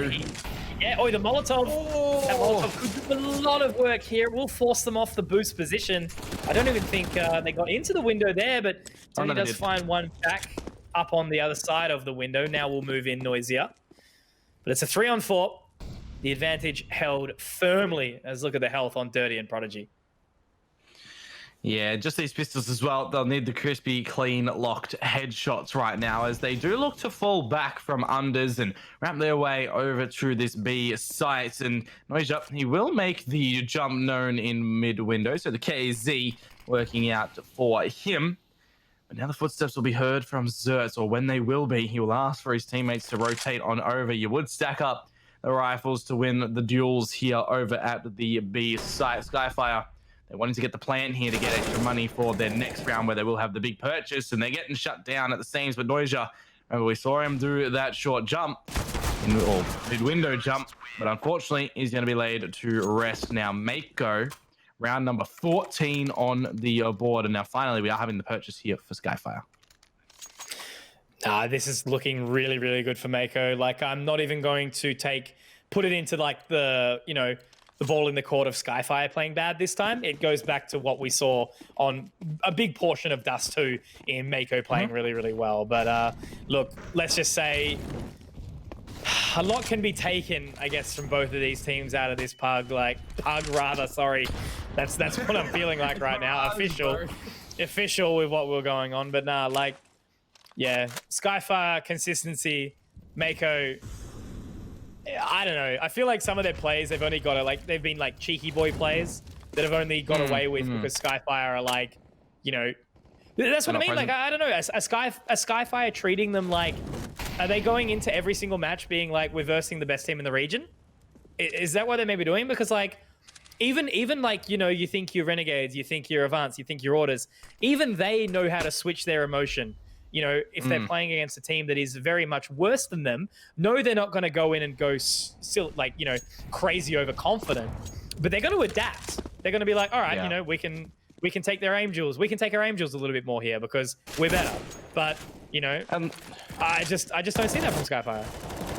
And look, we'll never know as well unless we ask them, unless we get the full information. But look at this again. You know, the pincer attack starting to come through from Skyfire. It's not even a pincer up because it's just been shut down in the entry point to the side. And whether or not Mako had this early information, we won't know either because it's just going to be Prodigy now with 11 points of HP denied from getting the bomb plant down. Mako, yeah, I just don't know what to feel about Skyfire. It's almost like in more times than not, they've just been gifting over Mako like the blueprints to how they're going to play the round. Pretty much, and Mako are playing exactly into that hand, and Skyfire, sorry, are playing into that hand for Mako, however you want to put it. But it's been really, really nice. Like that round on Age is then the defense, you know, they know that they're not sending any presence towards the main position. They take full control, and now look, Moe's just jumping through the mid smoke. These guys are so unbelievably done with the game. Dirty and Top will find a couple of kills back, but you know, with Dirty low, 3-on-3, Prodigy does try to find this kill, but Zertz with just full control. Dirty is going to be making his way into Palace, but this game should be all over Red Rover. And Mako, they absolutely deserve this win. Like, oh yeah, 100%. Deserve is an understatement. They've played really well. Like, they would have been undoubtedly the underdogs in this one. And they've really put up a great performance. Like, look here, Jim and Krim didn't even need to peak in the 3 versus 2, but they do it anyway. They're just so confident. And man, oh man, that was a different Skyfire. That was a different Mako. But I love it from Mako to win that. Yeah, no, look, massive props to Mako, just completely shifting my position on how this sort of last series has played out. Skyfire, again, really need to work on what they've been doing. And, you know, maybe it's back to the drawing board for them. Again, fantastic roster. 5 really good players have been playing together for a while now. And I just never know with exactly what's going on. But once more, that's not to take anything away from Mako. They were the better players in the server tonight, and they absolutely and undoubtedly deserve that victory. So they're going to be going on to play, obviously, in the upper bracket against, obviously, Paradox, whereas Skyfire, they will be moving down to verse Control. So congratulations to those teams that do, you know, continue instead at that top bracket, and teams in the lower bracket, they will have that second double chance to go back in through and try to make their way through the lower bracket into the finals. So bring up the brackets here, everybody. Next week being week number 3, we will be seeing Downfall and Bance be playing, and then up at that top area, Paradox and Mako. That should be a really, really exciting game too. Downfall versus Bance, you know, obviously a lot of a good amount of ego in that game. You know, they're both going to be absolutely drilling each other throughout the entirety of the series, but they're going to have fun doing it as well, and they're definitely going to put on a show for us. And then from what we've seen, you know, Paradox versus Mako, that could be a very, very tight game as well. Both teams, you know, will put up pretty solid performances tonight, and we might be able to expect another exciting series there too. So that's what I mean. All the teams in this rendition of Let's Play Live Pro League this season are really, really good. You know, 8 solid teams, fundamentally proud. And it's been an amazing couple of weeks already so far, Dion. Yeah, and this has only been week number 2. We've still got plenty more to go as well. So that will be it for us tonight as well. Conky, want to finish? Yeah, look, so guys, thank you so much for hanging out with us all. Obviously, my name is Mitch Conky Concannon. Alongside me, I do have Dion, Komodo, Perrotta. You guys are absolutely amazing. Thank you for joining us on all 6 of these maps this evening. It's been an absolute banger. And a final shout, of course, to our amazing sponsors, Western Digital Black, Conker Monitors, Vodafone, and the New Zealand Defence Force, rather. Just running through them right now. But guys, take care, enjoy your night, and we'll see you guys back next Thursday with all the action once more.